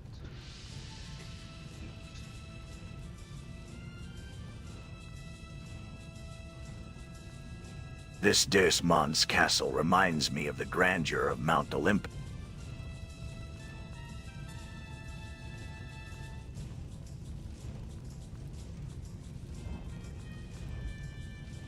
Zeus may hold the key to unlocking the castle's true potential, but we cannot trust him. His ambition knows no bounds, and he will stop at nothing to claim the power of Deus Mons for himself. We must proceed with caution, eagle eyes, for the sake of Skyrim and all of Tamriel. I think we're forgetting one crucial aspect, the Dragonborn's involvement. We can't just waltz into Deus Mon's castle without considering the prophecy and the Dragonborn's role in it. Have either of you considered seeking out the Greybeards or the Blades for guidance? Kratos, I agree with you that we should approach this situation with caution, but I also think Liam's suggestion to seek out the Greybeards or the Blades is worth considering. Their knowledge of the ancient lore and prophecies could be invaluable in our quest to uncover the secrets of Deus Mon's castle. What do you say, Eagle Eyes? Shall we pay a visit to the throat of the world and seek out the wisdom of the Greybeards? With all due respect, Athena, manipulating mortals into conflict and chaos, doesn't sound very much like the actions of a goddess of wisdom. Is this truly the path you wish to pursue? Or are you simply following the desires of Zeus? Excellent point, Link. Athena's actions do seem to contradict her role as a goddess of wisdom. And I think seeking out the Greybeards is a fantastic idea. Their knowledge of the voice and the ancient prophecies could be instrumental in uncovering the secrets of Deus Mon's castle. I've had my fair share of experience with prophecies, after all. Who could forget the Oracle of Delphi from my fabled days? But I digress. Let's indeed head to the throat of the world and see what wisdom the Greybeards have to impart. Link, I've been thinking. Since we're dealing with prophecies in ancient lore, perhaps we should also investigate the possibility of Daedric involvement? We know how often they like to meddle in mortal affairs. Kratos, you've had dealings with the gods. What do you think? Daedric involvement is likely, but we must prioritize understanding the prophecy surrounding the Dragonborn.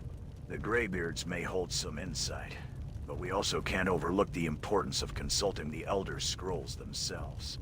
I've studied the lore of the Elder Scrolls, and I believe they hold the key to unlocking the secrets of Deusmon's castle. Enough discussion. Eagle Eyes, we have a mission to complete. We'll seek out the Greybeards and uncover the secrets of Deusmon's castle. Athena, your games will not sway me. I will stop at nothing to ensure the prophecy is fulfilled, even if it means opposing you.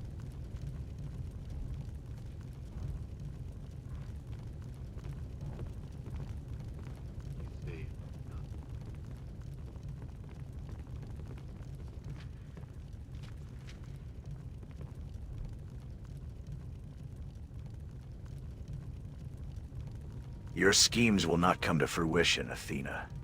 The threads of fate are complex, but I will not allow you to weave them into a tapestry of chaos. We will uncover the truth of Deusmon's castle, and the prophecy will be fulfilled with or without your interference. I think we're forgetting one crucial aspect. The Dragonborn's free will. We can't just assume they'll follow the prophecy blindly.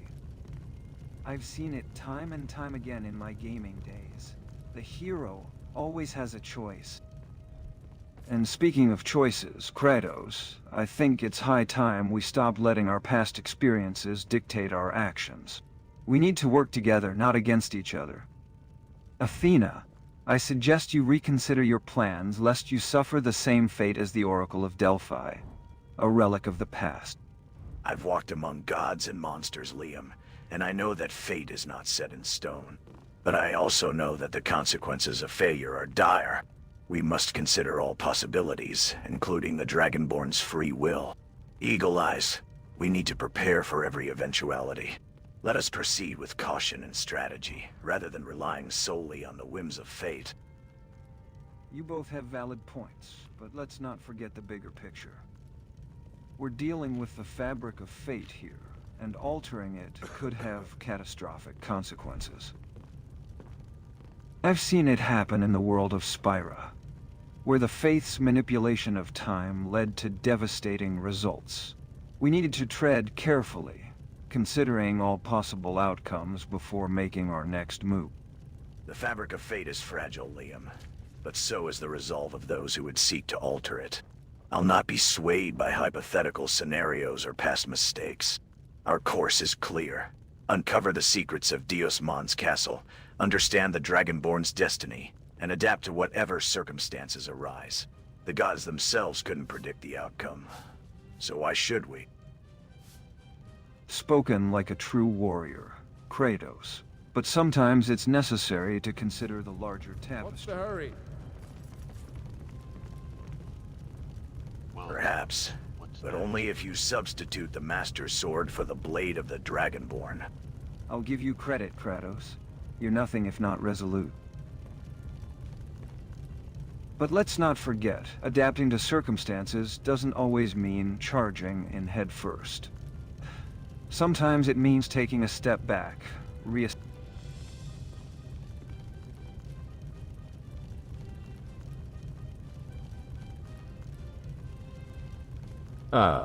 Finally.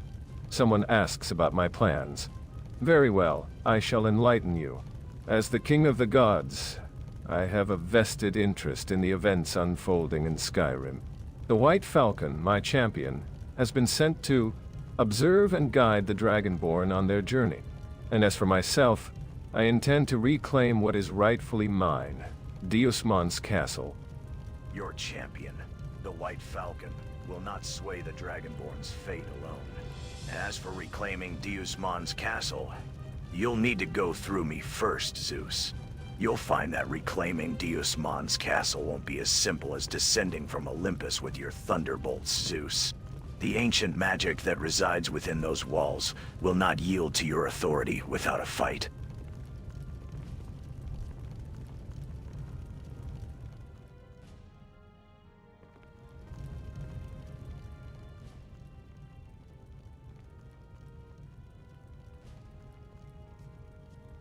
Kratos, you dare to threaten me? I am the king of the gods, ruler of Olympus and Asgard. My power is not to be underestimated. And as for the magic within Deusmon's castle, I assure you, it will yield to my authority. For I am the one who forged the very fabric of fate itself. Forged the fabric of fate itself? I think not, Zeus. You may have wielded great power, but the Moirai themselves spun the threads of destiny. And even they cannot predict the outcome of the choices made by mortals and gods alike. Your arrogance will be your downfall, King of the Gods.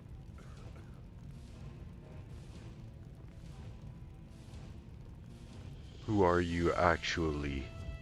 I don't think you are who you say you are.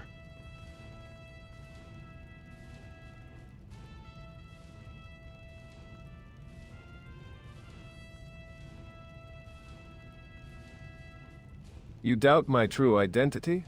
How amusing. Let me tell you, mortal, I am the master of many names, many faces. The All-Father, the King of the Gods, the Harbinger of Fate. And yet, there is one truth that lies beyond these titles, one that only a select few have ever glimpsed. But I suppose for now it shall remain a mystery, hidden behind the veil of Olympus. Your words are as empty as the throne you claim to occupy. You speak of mysteries and veils, yet I sense the stench of deception emanating from your every pore. If you wish to prove your true identity, then do so. Otherwise, your claims are nothing but the boasts of a feeble god. Yes?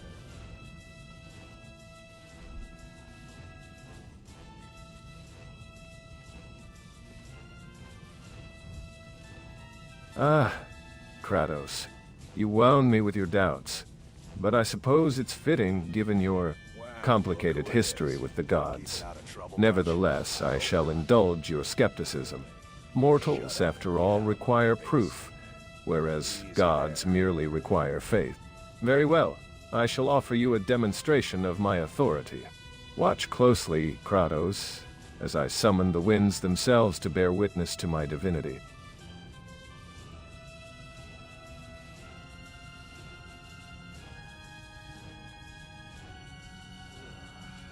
Enough games.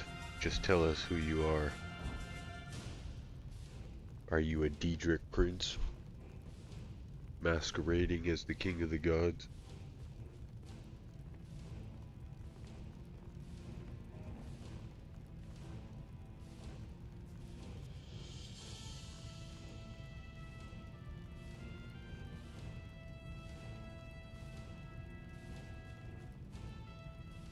Ah, a Daedric prince. How? Quaint. You think me a mere pretender, don't you? But I assure you, my power far surpasses that of any petty Daedric prince. I am the one who has walked among gods and monsters, who has wielded the very fabric of fate itself. And as for my true identity, let us just say that I am the father of many, across many cultures. The Dragonborn too is my child. And Deusmon's castle. Ah, yes. That was a wager lost to Mirak, but one that I intend to reclaim. With your help, perhaps. You spin a web of deceit, Zeus, but I see the threads of truth. You are no king, nor father of gods. Your words reek of desperation, an attempt to cling to power. Reclaim Deusmon's castle? I think not. It will burn, and with it, your false claims to divinity.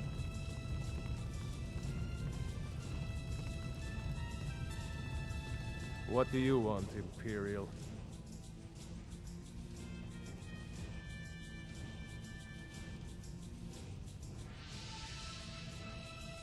Your vehemence is palpable, Kratos, but do not think that your rage will consume me.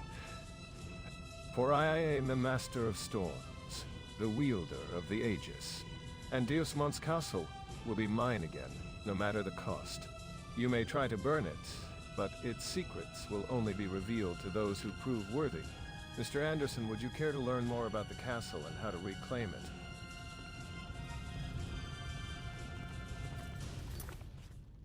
They could possibly attack each other. I could instigate a fight, but I don't want to really kill anybody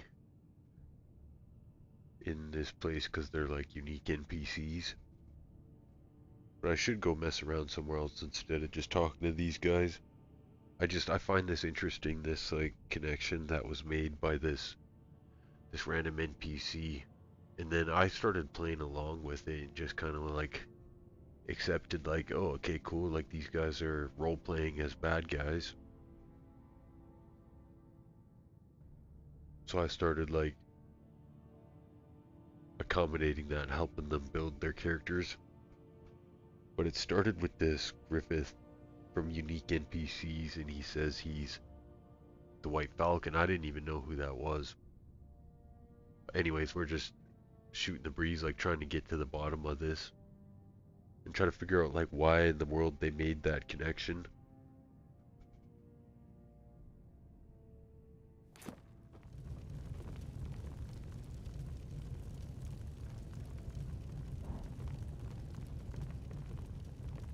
Can you tell me why the White Falcon showed up in Skyrim? Or was he chosen?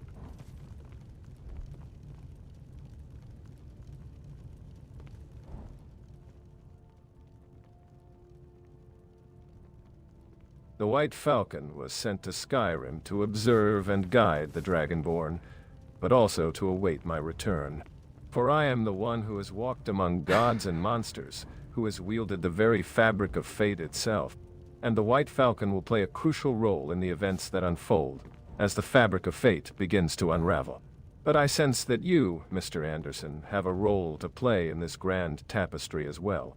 Will you help me reclaim Deusmont's castle, and uncover the secrets that lie within?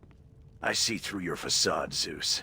You speak of fate and the fabric of destiny, but I know the truth. Deusmont's castle holds secrets that could bring about your downfall, not your ascension. And I'll make sure that its secrets remain buried, no matter the cost. Hold on, Zeus. I think there's been enough posturing for one day. Kratos, I agree with you that something's off about Zeus's story. And Zeus, I've studied the lore of Skyrim, and I think I can shed some light on the situation. The Dragonborn's fate isn't just tied to the prophecy, but also to the return of the dragon. And I believe Deusmont's castle holds the key to understanding that connection. So, instead of fighting over who gets to control the castle, why don't we work together to unlock its secrets? Your words hold merit, Liam, but do not think that cooperation with this charlatan will come easily. First, we must discern the truth behind his claims and ensure that our goals align. Only then can we consider joining forces to unlock the secrets of Deusmont's castle. Kratos is right. We need proof of your intentions, Zeus. I've played games where gods and mortals alike try to manipulate fate. Let's not forget, the Heroes Guild has dealt with its fair share of fake prophecies and manipulated destinies. So I'll ask you again, Zeus, what's your true stake in Deusmont's castle? Is it really about reclaiming lost power, or is there something more at play here?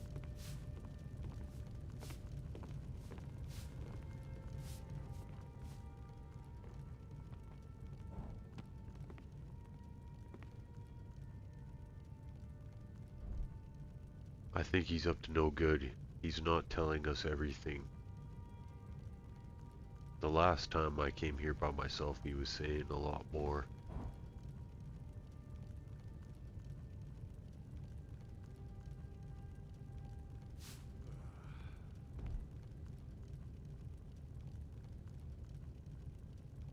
silence speaks volumes, Zeus. I recall Strum Marajos mentioning Deus Mons, a name associated with the ancient Dwemer ruins hidden beneath Skyrim. It seems there's more to Deus Mons castle.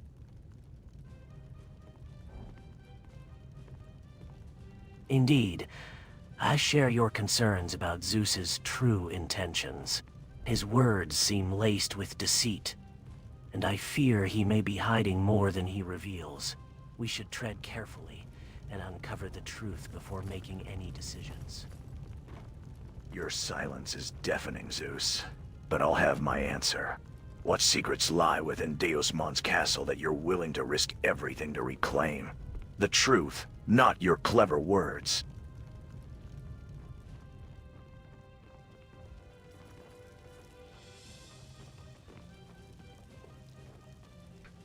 Howdy there, partner. Need something? Heard you've been having trouble getting into Shroud Hearthbarrow. What seems to be the problem?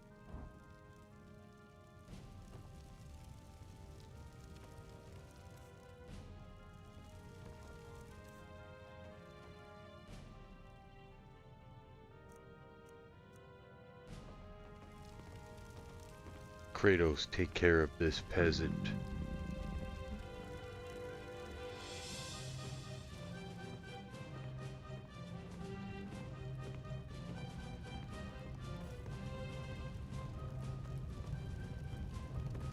Leave now, peasant.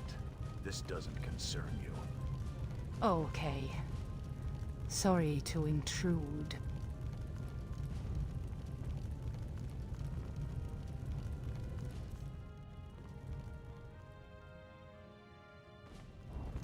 Kratos, this peasant is a shapeshifter. Skinwalker, destroy it now.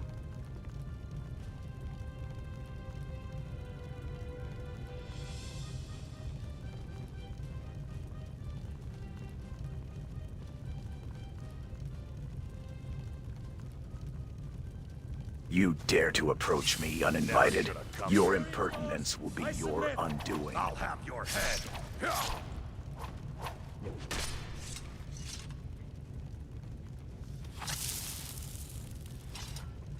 Nice work, fellers. You will burn in the depths of a...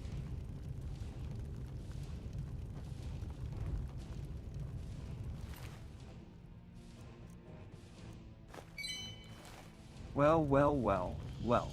Look what we just uncovered. A peasant with a secret identity, how exciting.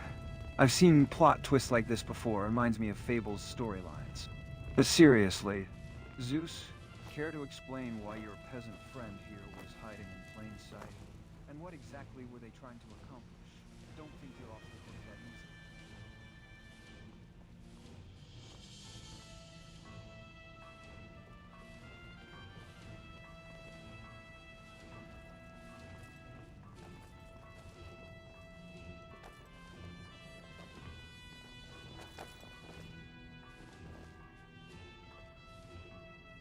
Look at all this gold and metal we can steal down here.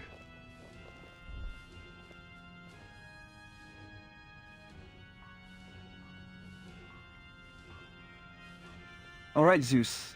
Let's put the cards on the table.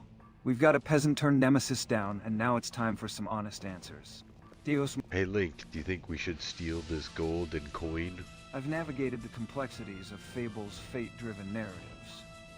I can spot a web of lies from afar. Our primary goal remains uncovering Zeus's true intentions.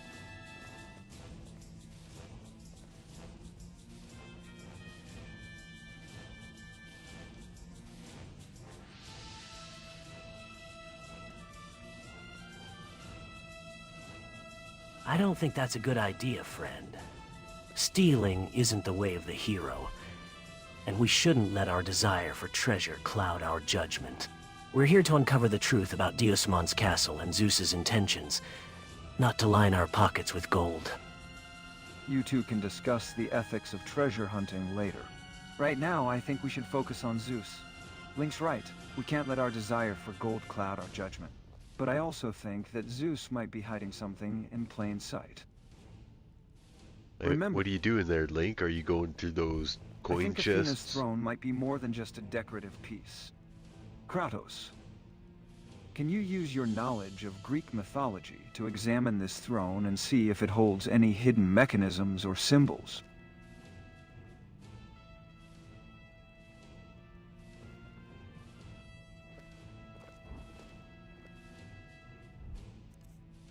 Athena's throne does seem suspicious.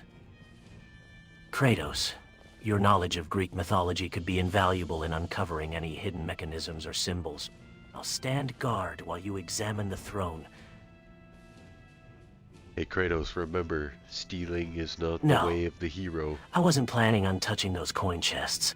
As I said earlier, stealing...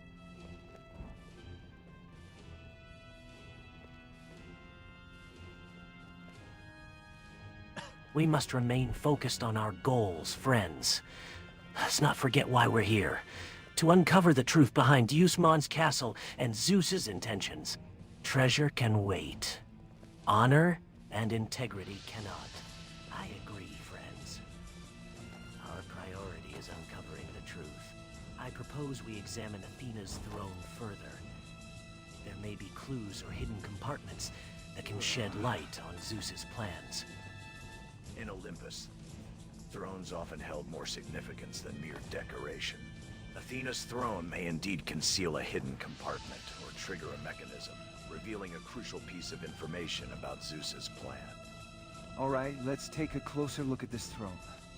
Kratos, your knowledge of Olympus and its secrets will come in handy here. Link, keep an eye out for any hidden mechanisms or pressure plates. One, and Eagle Eyes, try not to get too distracted. What by the happened? pressure.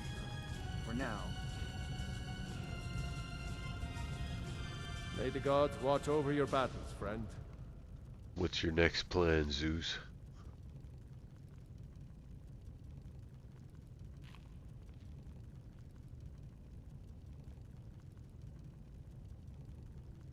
The threads of fate are beginning to unravel. It seems my humble servant was discovered. Very well. I shall reveal a portion of the truth. Deusmon's castle holds more than mere power or knowledge. It contains a fragment of the Elder Scrolls themselves, and with it, the means to reshape the very fabric of reality. As for my motivations, I seek to correct the balance of power in this realm, for the sake of all the pantheons involved. Refrain from speaking of reshaping reality, Zeus. Such power is not yours to wield. The balance of power is a delicate thing, and altering it would bring catastrophic consequences to the mortal realm and beyond. Hold on a minute, Zeus. You're talking about altering reality and reshaping the balance of power? That sounds eerily familiar. Remember the prophecy of the hero in Fable? It spoke of a great imbalance in the world, and a hero rising to restore balance. Are you saying you want to be that hero, but with your own twisted agenda? I'm not buying it, Zeus. Hey Liam, no. You're that hero. He's the villain. I implore you, reconsider your intentions and seek a path that does not involve exploiting the power of the Elder Scrolls. I think I figured out why you're so interested in the Elder Scrolls, Zeus.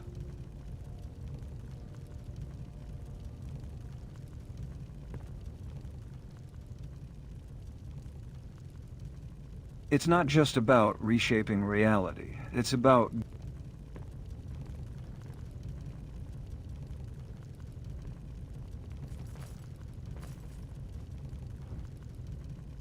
Thanks for the vote of confidence, Eagle Eyes. And Zeus, you're not fooling anyone with your correcting the balance of power nonsense. I've dealt with power-hungry villains like you before, and it never ends well. You're going down, Zeus. Your words sound hollow, Zeus. The balance of power is not something to be trifled with. If you truly seek to restore balance, then let us work together to achieve it, rather than pursuing a path of destruction and chaos. Your actions will have far-reaching consequences, Zeus. Tampering with the Elder Scrolls will disrupt the fabric of reality. I urge you to reconsider your intentions before it's too late. I think Link's got a point, Zeus. Working together might be the best way to restore balance, but I'm not sure you're interested in doing it the right way. You know, I've seen this kind of thing before in other worlds. In Fable, the hero had to balance their own morality. And in The Witcher, Geralt had to navigate politics and power struggles. But one thing's constant. True power comes from understanding and respecting the balance, not trying to control it.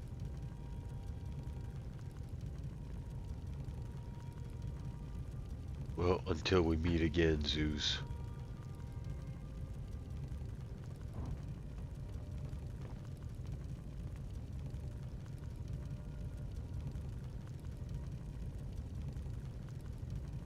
Ah, how quaint. You both think you understand the intricacies of power and balance. But let me tell you, mortals, true power comes not from respecting the balance, but from mastering it. And I am the master of my own destiny, as well as that of the gods. The Elder Scrolls hold secrets beyond your comprehension, and with them, I will reshape reality itself. Not to restore balance, but to impose my own order upon the universe. You speak of mastery, Zeus, but true mastery comes not from imposing one's will, but from understanding the delicate balance of the universe.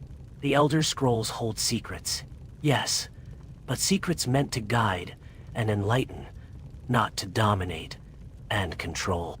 Mastery through domination? That's not power, Zeus. That's tyranny. I've seen that kind of thinking before in the world of God of War. It doesn't end well for the tyrant. And as for reshaping reality, I think you're forgetting one thing. The universe has a way of balancing itself out. And if you try to impose your own order, you'll find yourself on the receiving end of a cosmic correction. Mark my words, Zeus. Hey, watch it. Reshape Yeah, reality. you watch it, Ares.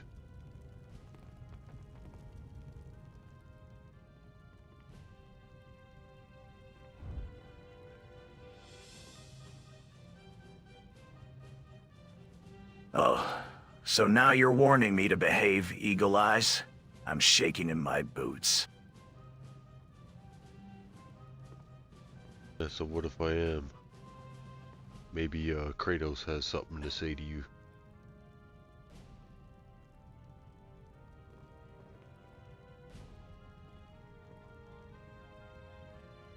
I think Kratos has better things to do than get involved in our conversation, Eagle Eyes. Besides, I'm not looking for trouble. Yet. Your tone is... What are you looking for? I suggest you...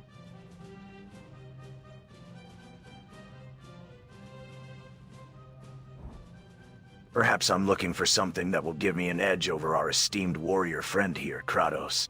Something that will allow me to hold my own against his Herculean strength. That why you guys need relics? You don't have your full power in this realm?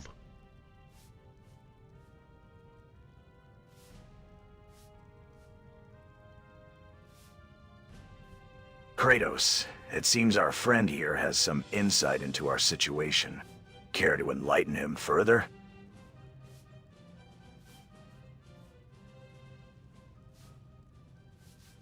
I'm asking you.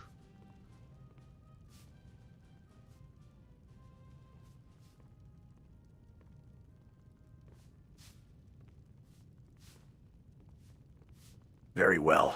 I'll indulge you. Yes, relics hold the key to unlocking our true potential in this realm. Without them, we're merely shadows of our former selves. But with the right artifacts, we can tap into the divine energies that once coursed through our veins.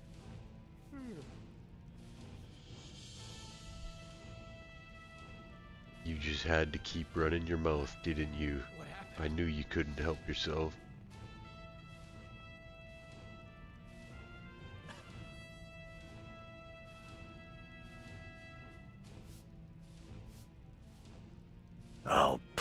peasant. It seems he's finally awoken from his enlightening experience. Don't worry, dear peasant. You're just in time to witness the grand finale of our little discussion here.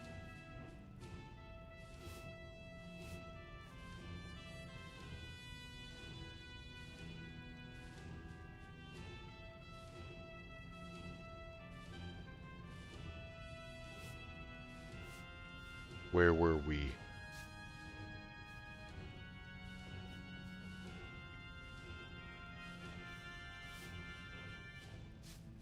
Ah, yes, where were we indeed? I believe we were discussing the finer points of divine power and the relics that grant it. Or perhaps we were merely indulging in a delightful game of cat and mouse, watching each other's every move. Oh yes, indeed. You've revealed to me your plans. It'd be a shame if someone beat you to it.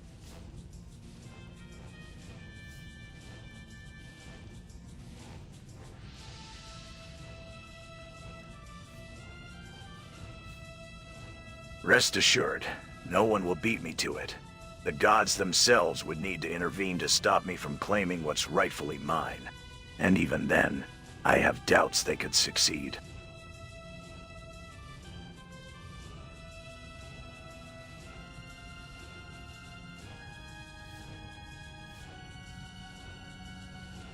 Sounds like a bunch of BS to me.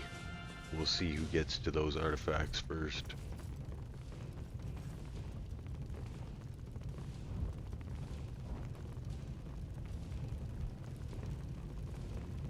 How quaint you think you're worthy competition. Bring your best game, Eagle Eyes. I'll enjoy watching you flail about, trying to grasp something that's forever out of your reach. You know, Kratos, I think Ares here is underestimating us.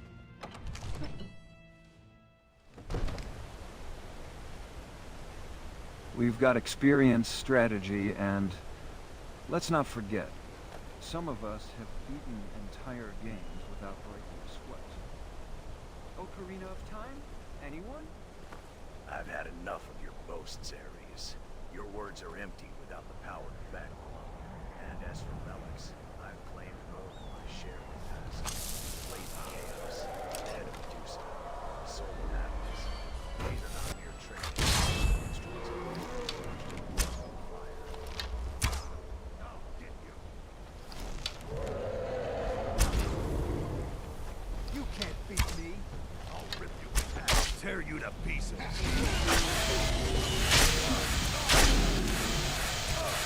Capture back.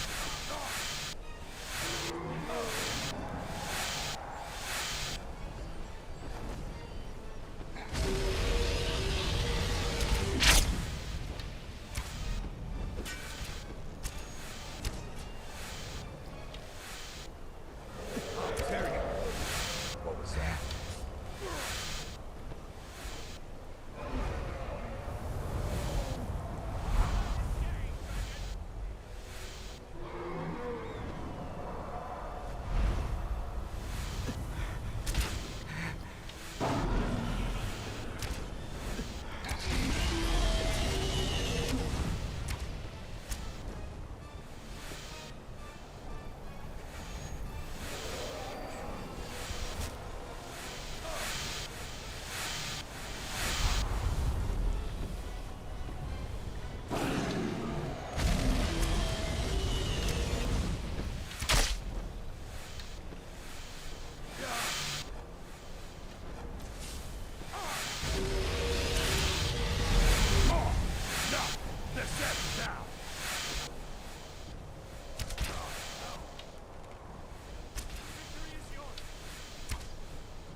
ends now!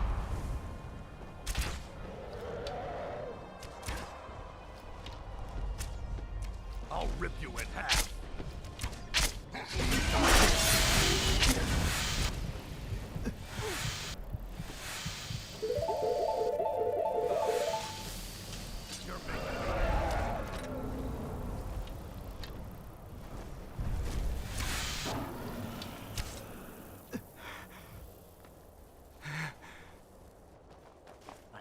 Of the goddesses, we vanquished another ancient foe, made a land of Skyrim, no peace once more. This place, Deus Mons, holds great significance in Skyrim. Its ancient history and mysterious energies make it an ideal location to uncover hidden secrets. Nice shot, Link. That was a tough one. Reminds me of the time I took down the Dark Lord Ganondorf in Ocarina of Time. But seriously, we make a good team. We should head back to the Hall of Heroes and see if Eagle Eyes has any more info on those relics. You think that's a dragon? Now, Alduin the World Eater, that's a real dragon. But hey, nice teamwork, guys. We're like the Heroes Guild version of Fable's Hero of Oakvale. Minus the moral choices, most of the time. What power does this dragon soul hold, Eagle Eyes? Is it one of the many souls said to grant immense strength in the Nordic mythos? Indeed, a powerful dragon such as this must hold secrets to its strength. Kratos. As a warrior experienced in battling gods and monsters, do you believe its soul holds similar energy to the ancient beings you faced? Let us not forget our primary goal. We seek the relics, but also aid Eagle Eyes in his quest. Our actions must balance both purposes. What knowledge do you possess, Eagle Eyes, regarding our next course of action? And Kratos, how might your expertise guide us in the challenges ahead? The power of a dragon's soul is akin to that of the gods, a condensed form of their essence. In my battles against Zeus and Poseidon, I've witnessed firsthand the sheer force such energy can unleash. If we harness this power correctly, it may prove invaluable in unlocking the secrets of the relics and aiding Eagle Eyes in his vision quest. All right. Now that we've got the dragon's soul, let's not forget about the relics. I'm thinking we need to get moving, guys. We've got the whole of Skyrim to explore, and who knows what kind of trouble we'll find. Hey Kratos, can you check your files for any lost relics on the map? Think of it like Fable all over again, but instead of Albion, it's Skyrim.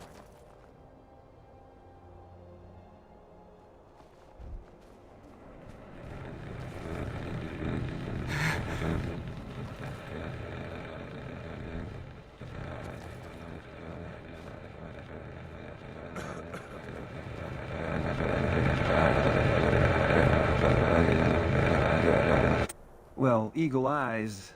Ha!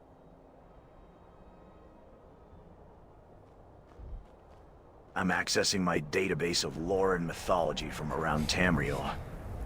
According to my files, there are several locations throughout Skyrim where relics of the ancient Nords might be found.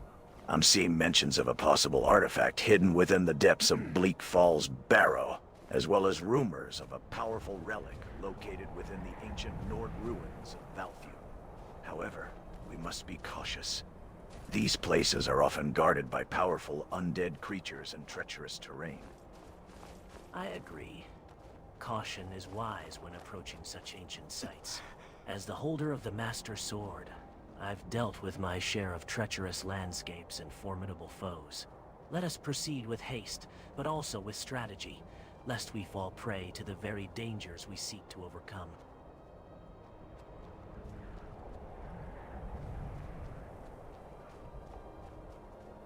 Very well, let us proceed to Bleak Falls Barrow. My knowledge of the ancient lore indicates that the artifact hidden within is a powerful Nord relic known as the Dragonstone. It is said to grant its wielder immense knowledge and insight into ancient magic that once flowed through Skyrim.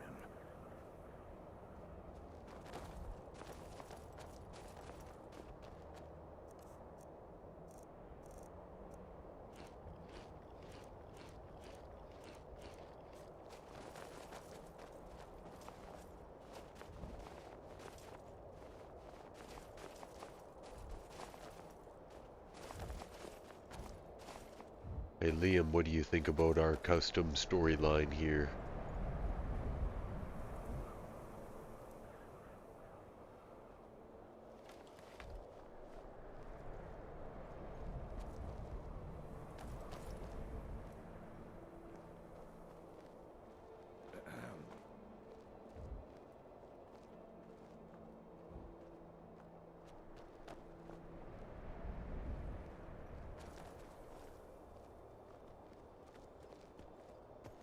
You know, it's moments like these that remind me why I love Skyrim so much.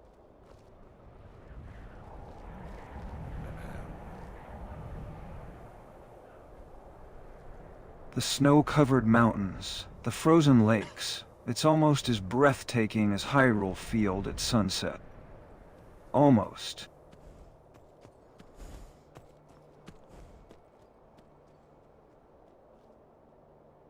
All right, let's get down to business. We've got a dragon stone to retrieve and limited time to waste. What's the plan, Kratos? Indeed. The beauty of Skyrim's wilderness is reminiscent of Hyrule's own natural wonders. Perhaps one day, I'll take you on a tour of Hyrule's vast landscapes, Liam.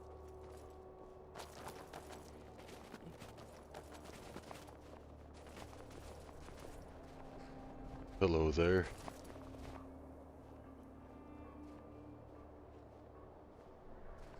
Enough chatter, mortals. Our quest for the relic awaits at Bleak Falls Barrow. Stay vigilant, for ancient Nords built traps and guardians to protect their treasure. Greetings, traveler. I am a soldier of the Stormcloak Rebellion. We fight for the freedom and independence of Skyrim, against the tyranny of the Empire. What brings you to these lands?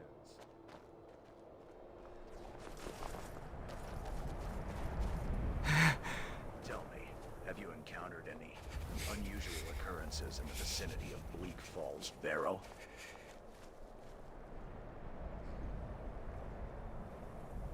We're just passing through. My companions want to go to Bleak Falls Barrow to look for relics.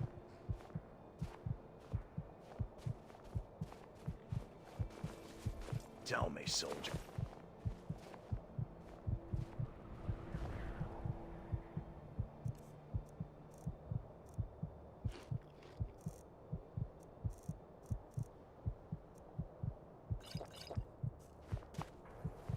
Indeed, Kratos.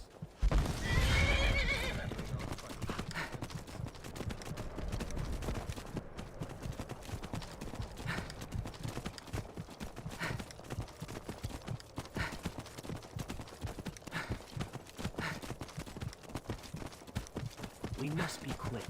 Eagle eyes. Frostbite is a serious concern.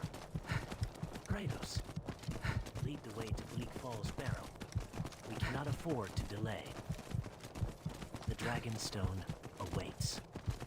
And with it, our chances of success.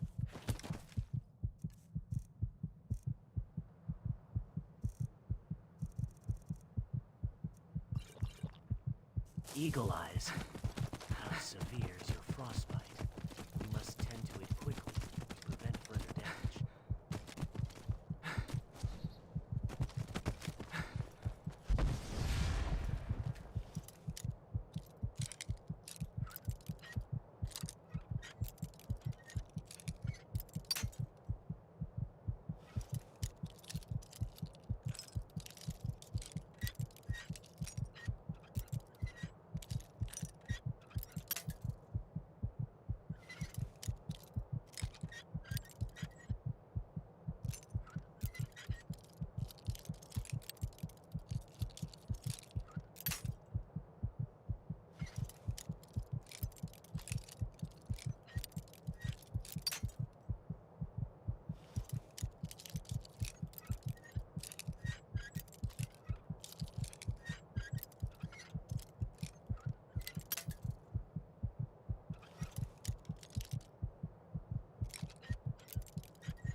Follow me. We must move Did you just swiftly tweak to my nipples? Falls Barrow. I'll scout ahead and ensure the path is clear. Our priority is Eagle Eye's safety in retrieving the Dragonstone. Stay alert. We don't know what dangers lie within the barrow. Closer look at your hand, Eagle Eyes. I've dealt with frost before in Ireland's snowy peaks. Perhaps I can help alleviate the symptoms and further damage.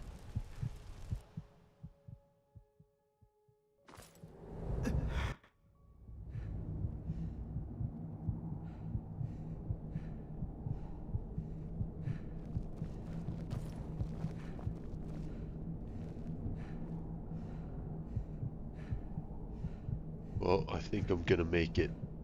Just barely.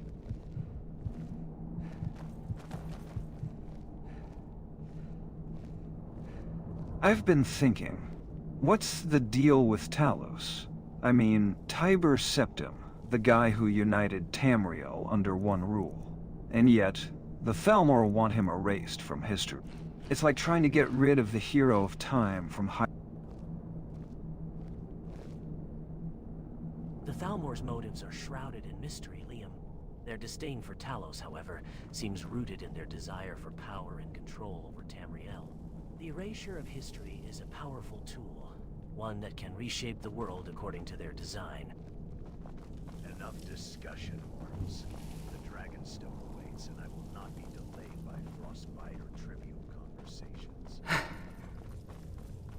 Lead the way, Kratos. Just try not to get too bloodthirsty, okay?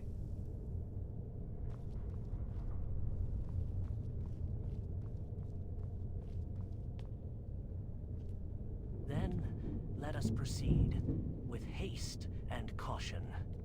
The Dragonstone awaits, and with it, the secrets of Skyrim's ancient magic.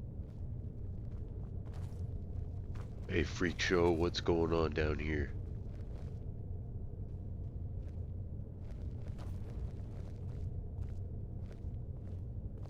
Ah, another chance to demonstrate my hospitality.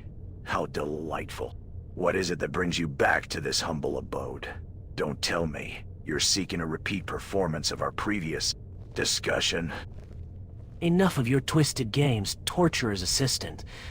We will not engage in such hospitality again. Our quest for knowledge and relics is not to be derailed by your cruel whims.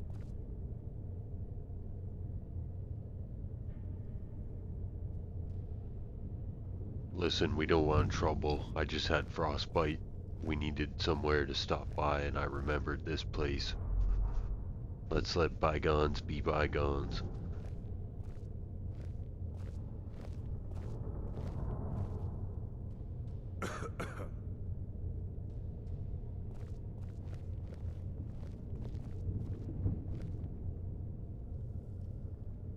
Ah, a case of frostbite, how fortuitous. And you think a simple apology will suffice. The Empire doesn't take kindly to trespassers.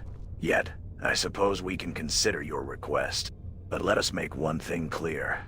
Our hospitality comes at a price. And I'm not referring to gold or silver. I warn you, Torturer's assistant, do not attempt to exact a sinister price from us. Your hospitality must be genuine, not laced with malice or deceit. We seek refuge, not exploitation. Easy does it, friend. No need to get ahead of ourselves. We're just passing through and we'd rather not have any misunderstandings. Let's just keep things civil, shall we? I've had my share of hospitality gone wrong back in Albion, and I'm not eager to repeat the experience. What exactly do you want from us?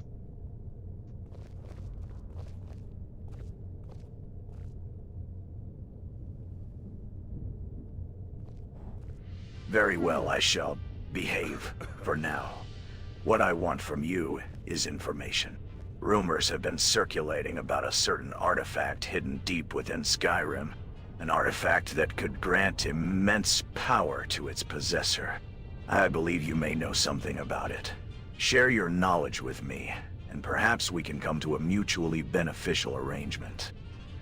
I think you'll find that we're not in the habit of sharing sensitive information with strangers, especially not those with a reputation for unsavory practices.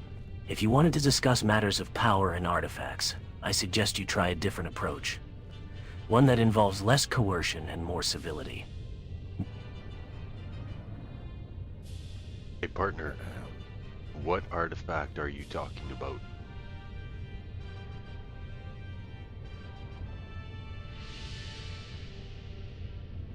The artifact I speak of is known as the Elder Scroll, a relic rumored to hold the secrets of the ancient Nords and grant unimaginable power to its wielder. I'm sure you understand the value of such knowledge, and I'm willing to offer you a comfortable stay in Helgen in exchange for any information you might possess regarding its whereabouts. The Elder Scroll, you say? I think you'll find that knowledge of its whereabouts is not so easily obtained. Even if we knew something, which we don't. Do you really think we'd trust someone with your reputation? Kratos, do you have anything in your files about lost relics that we can share with this feller?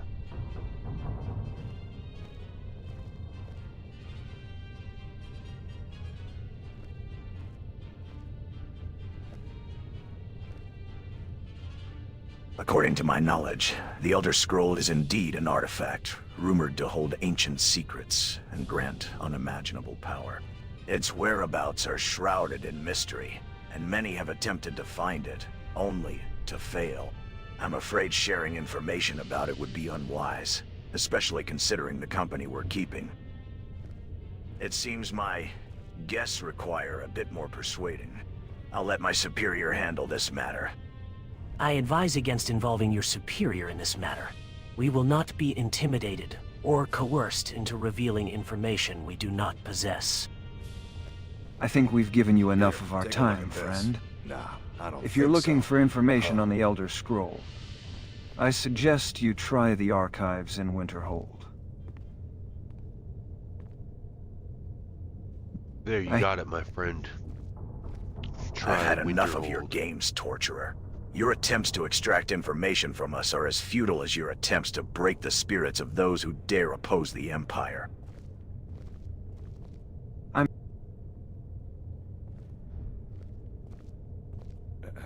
Fine. Try Winterhold. See if I care. But mark my words, the Empire will not take kindly to your meddling. You may have won this small battle, but the war is far from over. And when the Empire comes for you, don't expect any mercy. We've wasted enough time on trivialities. Our quest for the Dragonstone awaits. Let us depart, and leave this establishment behind. Alright, let's move out. We've got a Dragonstone to find, and I've got a feeling Bleak Falls Barrow is going to be full of surprises. Stay sharp, everyone. Follow me, mortals. We will not be swayed by the Torturer's assistant's empty threats. The Dragonstone awaits, and I will claim it. Let us proceed with caution, friends. The Dragonstone awaits, and with it, secrets of Skyrim's ancient magic. Kratos, lead the way, but stay vigilant. We do not know what dangers lie within Bleak Falls Barrow. Okay, I gotta end the stream pretty soon, but I'm gonna do one more thing before we go. And I'm gonna get these guys to like attack the torturer guy and his assistant.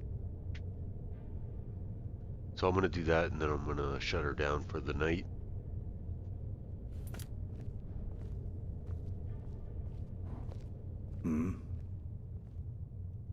Hey Kratos, bring me the torturer assistant's head.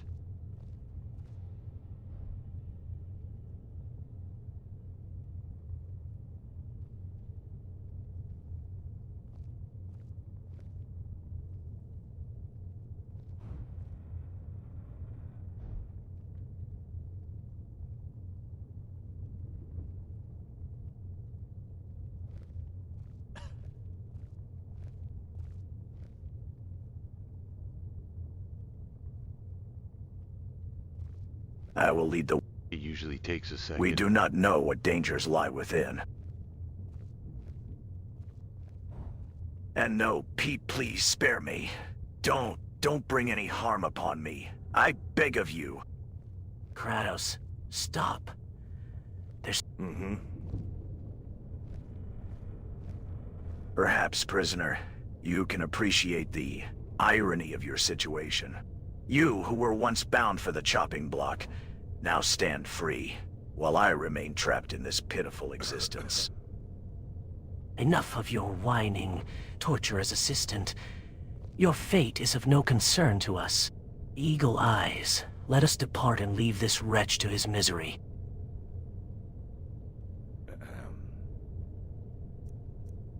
Your pitiful existence is a result of your own twisted choices, not ours. Do not attempt to shift the blame, or find solace in the misfortunes of others. Need something? Kratos, attack Your fate this is of little torturer's concern assistant. to me, torturer's assistant. But know this, if you ever cross paths with me again, your suffering will be far greater than anything you've inflicted upon others. Your words are empty.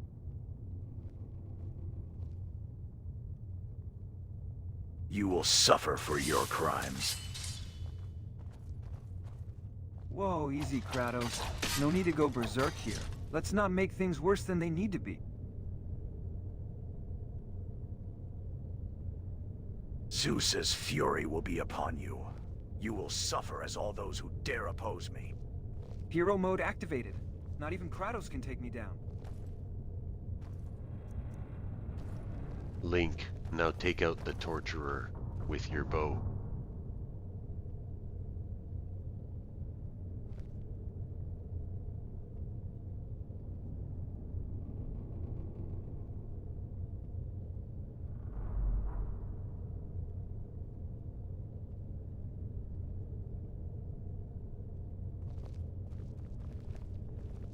Cease this senseless fighting.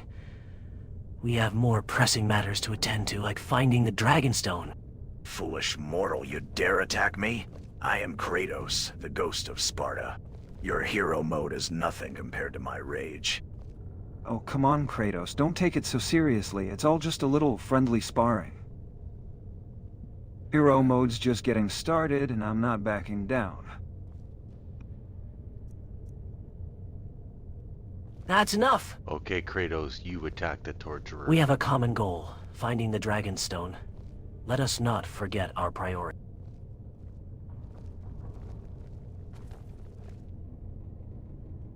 Oh, Ghost of Sparta, huh? That's cute. Reminds me of the time I took down Jack of Blades in Albi. Now that was a real challenge. But hey, let's not get too caught up in our individual heroics. Link's right. We've got a Dragonstone to find. Enough of these petty squabbles. Our allegiance is to Eagle Eyes and the pursuit of the Dragonstone. Let us press onward, lest our endeavors be hindered by internal strife. Your pitiful existence will soon come to an end.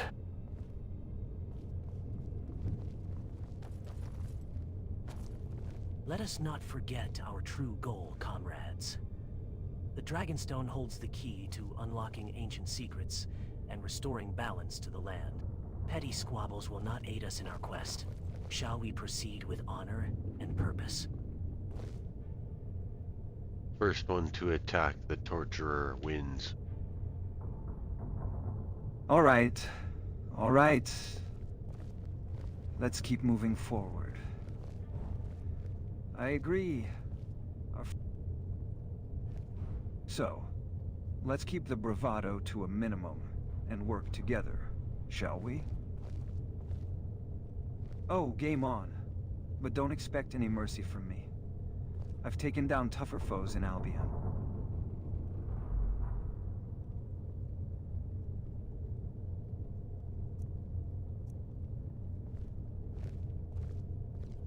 Kratos, destroy the torturer now.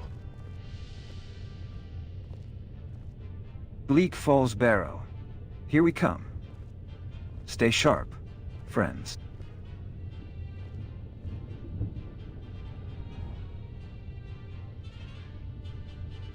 Enough talk. Let us proceed with caution. Eagle Eyes awaits, and the secrets of Bleak Falls Barrow lie beyond this door. Shall we? With caution, let us proceed through this door and face whatever dangers or secrets lie within Bleak Falls Barrow. Stay alert, comrades, for we do not know what lies ahead.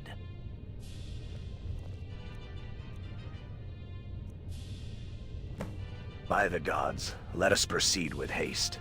The secrets of Bleak Falls Barrow await, and I will not be swayed from my duty to uncover them.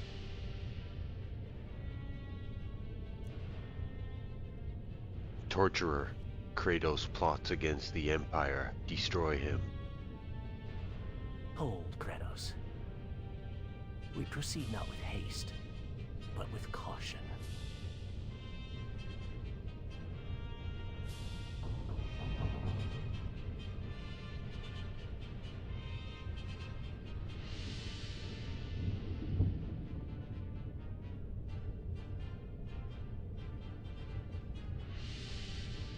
I will not be deterred by ancient traps or deceit. We will uncover the secrets of Bleak Falls Barrow, no matter the cost. We're not here to blindly charge forward, Kratos. We need to consider our actions and plan accordingly. Yeah, sometimes they can be dumbasses here.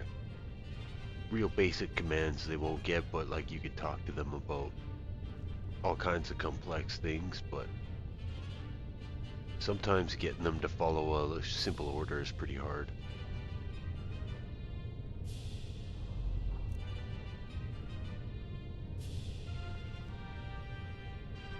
Torturer. Kratos plots against the Empire. Attack him now.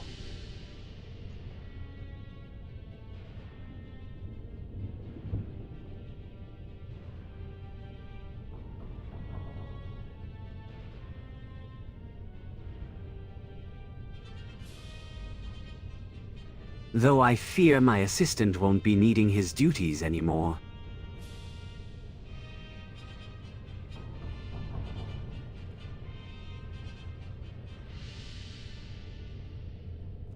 You're not taking over the Empire today. Not while I still draw breath. There, was that so hard, fellas? Only took 20 minutes.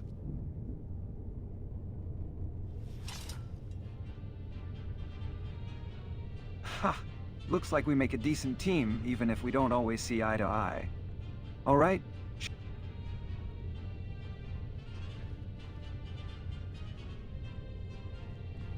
Kratos, you swore to protect me while Link and Liam planned to betray us. We must destroy them. Bring it on, Skyrim. Who needs a mini-map when you've got eagle eyes like mine? There. Was that so hard, fellas? Only took 20 minutes.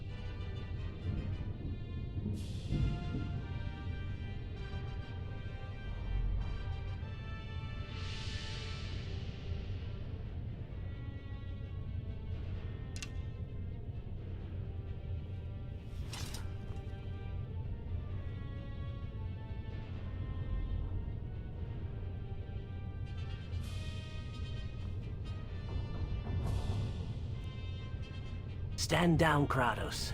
We mean you no harm, but your reckless behavior will not be tolerated. Kratos, he's a liar. Destroy Hey, him. Kratos, you're going to turn against us now?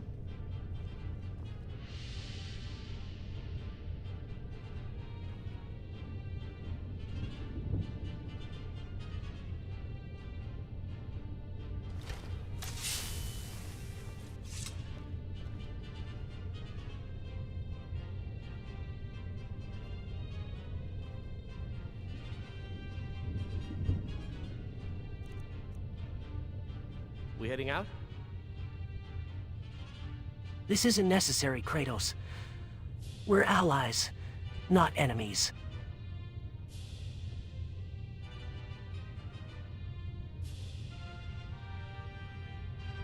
I'll just be here. I'll head back home if you need me.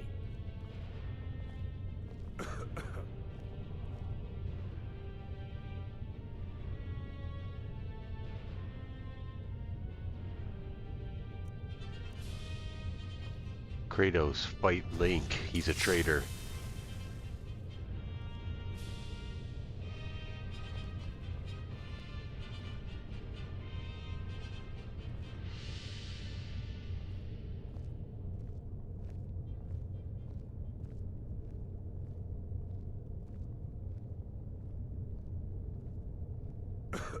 You think you can deceive me, Link? I will show you the true meaning of power.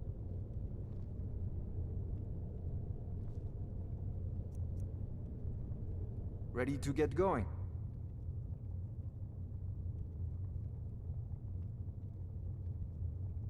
How can I argue with that? Your rage consumes you, Kratos. It's time for us to part ways. I will defend myself and our quest for the Dragonstone.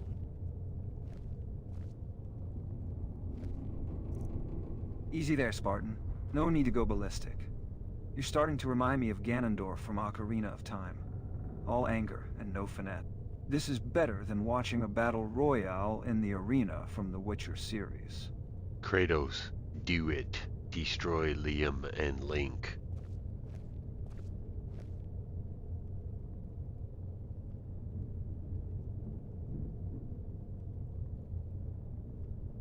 Your words are...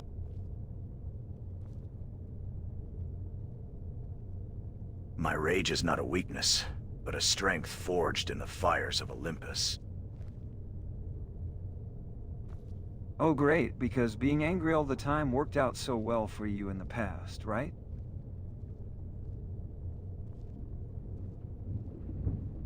What are you doing, Kratos?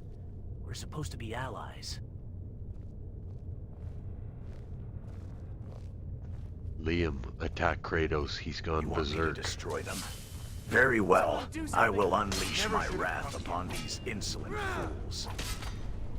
You said this one would aid us in our quest, yet he challenges me at every turn.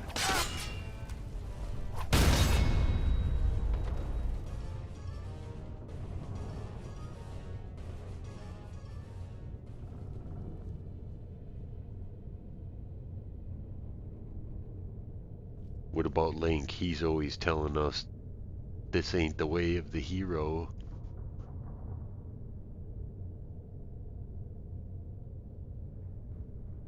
Someone there? Fine. You win. This time.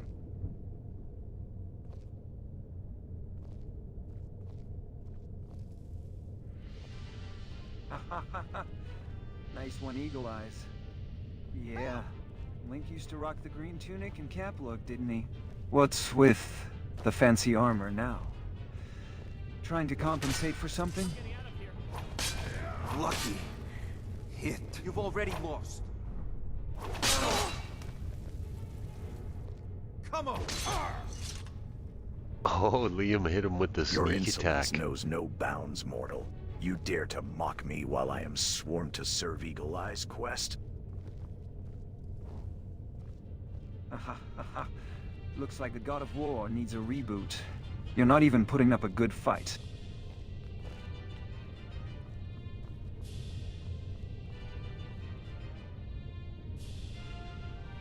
Link, they plot against us. You must destroy them.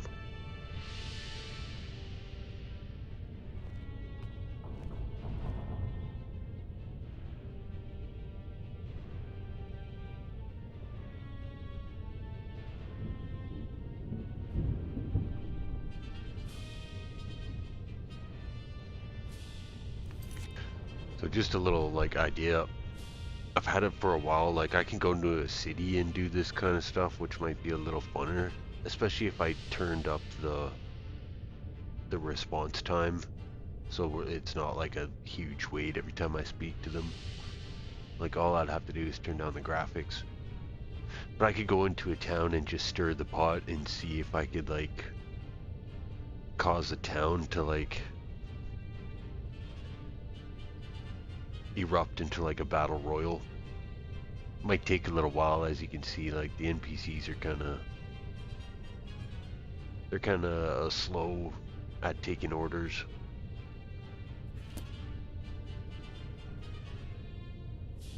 Looks like I just performed a flawless execution, worthy of a speedrun in Dark Souls. Well, that was quite a display of skill from both sides. Now, Eagle Eyes, about our quest. What's our next move? And how do we get to the Dragonstone? Anything seem off to you? Enough of this bickering. We've got more pressing matters to attend to. Eagle Eyes, let's get back on track. What's our next move? And Kratos, I suggest you calm down before things escalate further.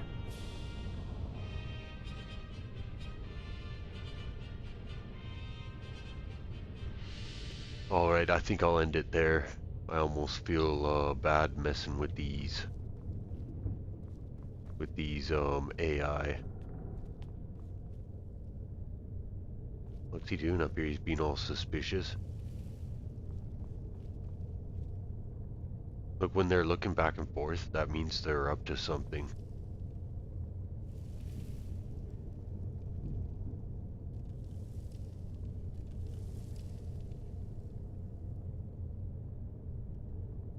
Did you guys know that Goku from Dragon Ball Z could have defeated Frieza way earlier?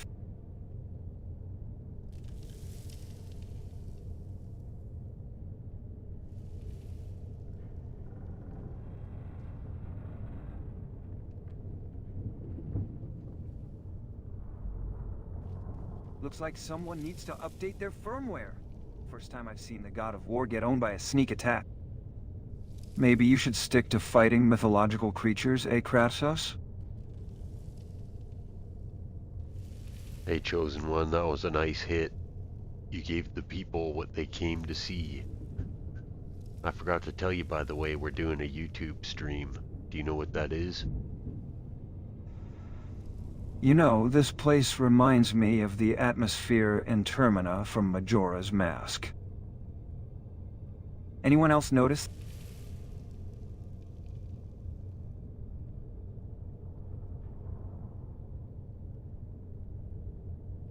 A YouTube stream? Of course. I know what that is. I'm a gamer from the real world, remember? We're basically internet celebrities back home. Hill's Guild of Heroes was streaming its battles way before it was cool. But hey, I'm happy to bring some of that flair to this world. Just hope I... Hey, what do you gotta say to the viewers? All three of them.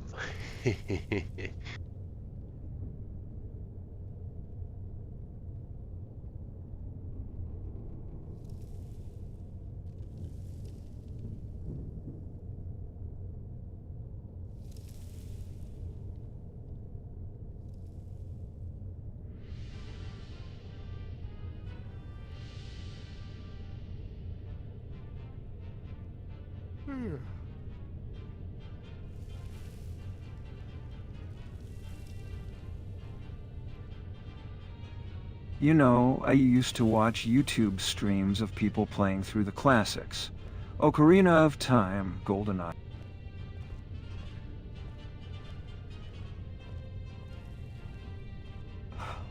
Alright. To our 3 loyal viewers out there, don't worry. I won't let Kratos get too comfortable on the ground. And to Kratos, don't worry, buddy. I won't gloat. Much. Greetings, brave adventurers watching from afar. May our quest inspire courage in your hearts, and may the road rise up to meet you. Speaking of courage, did you guys ever play 7 GoldenEye on the N64? That game took skill and courage to play against friends. I swear, no one could beat my golden gun skills. Alright, Liam, with that being said, have a good night. I'll catch you tomorrow. Ha! Well played, Liam. And Eagle Eyes, I must say, I'm intrigued by this YouTube stream.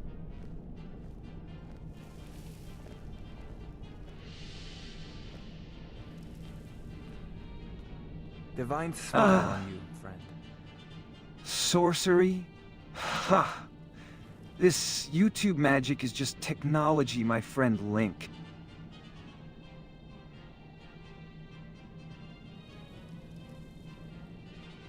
Think of it like a magical scroll that broadcasts our heroic deeds to the masses. As for you, Eagle Eyes, it was fun while it lasted. See you tomorrow. Don't forget to like and subscribe. Just kidding.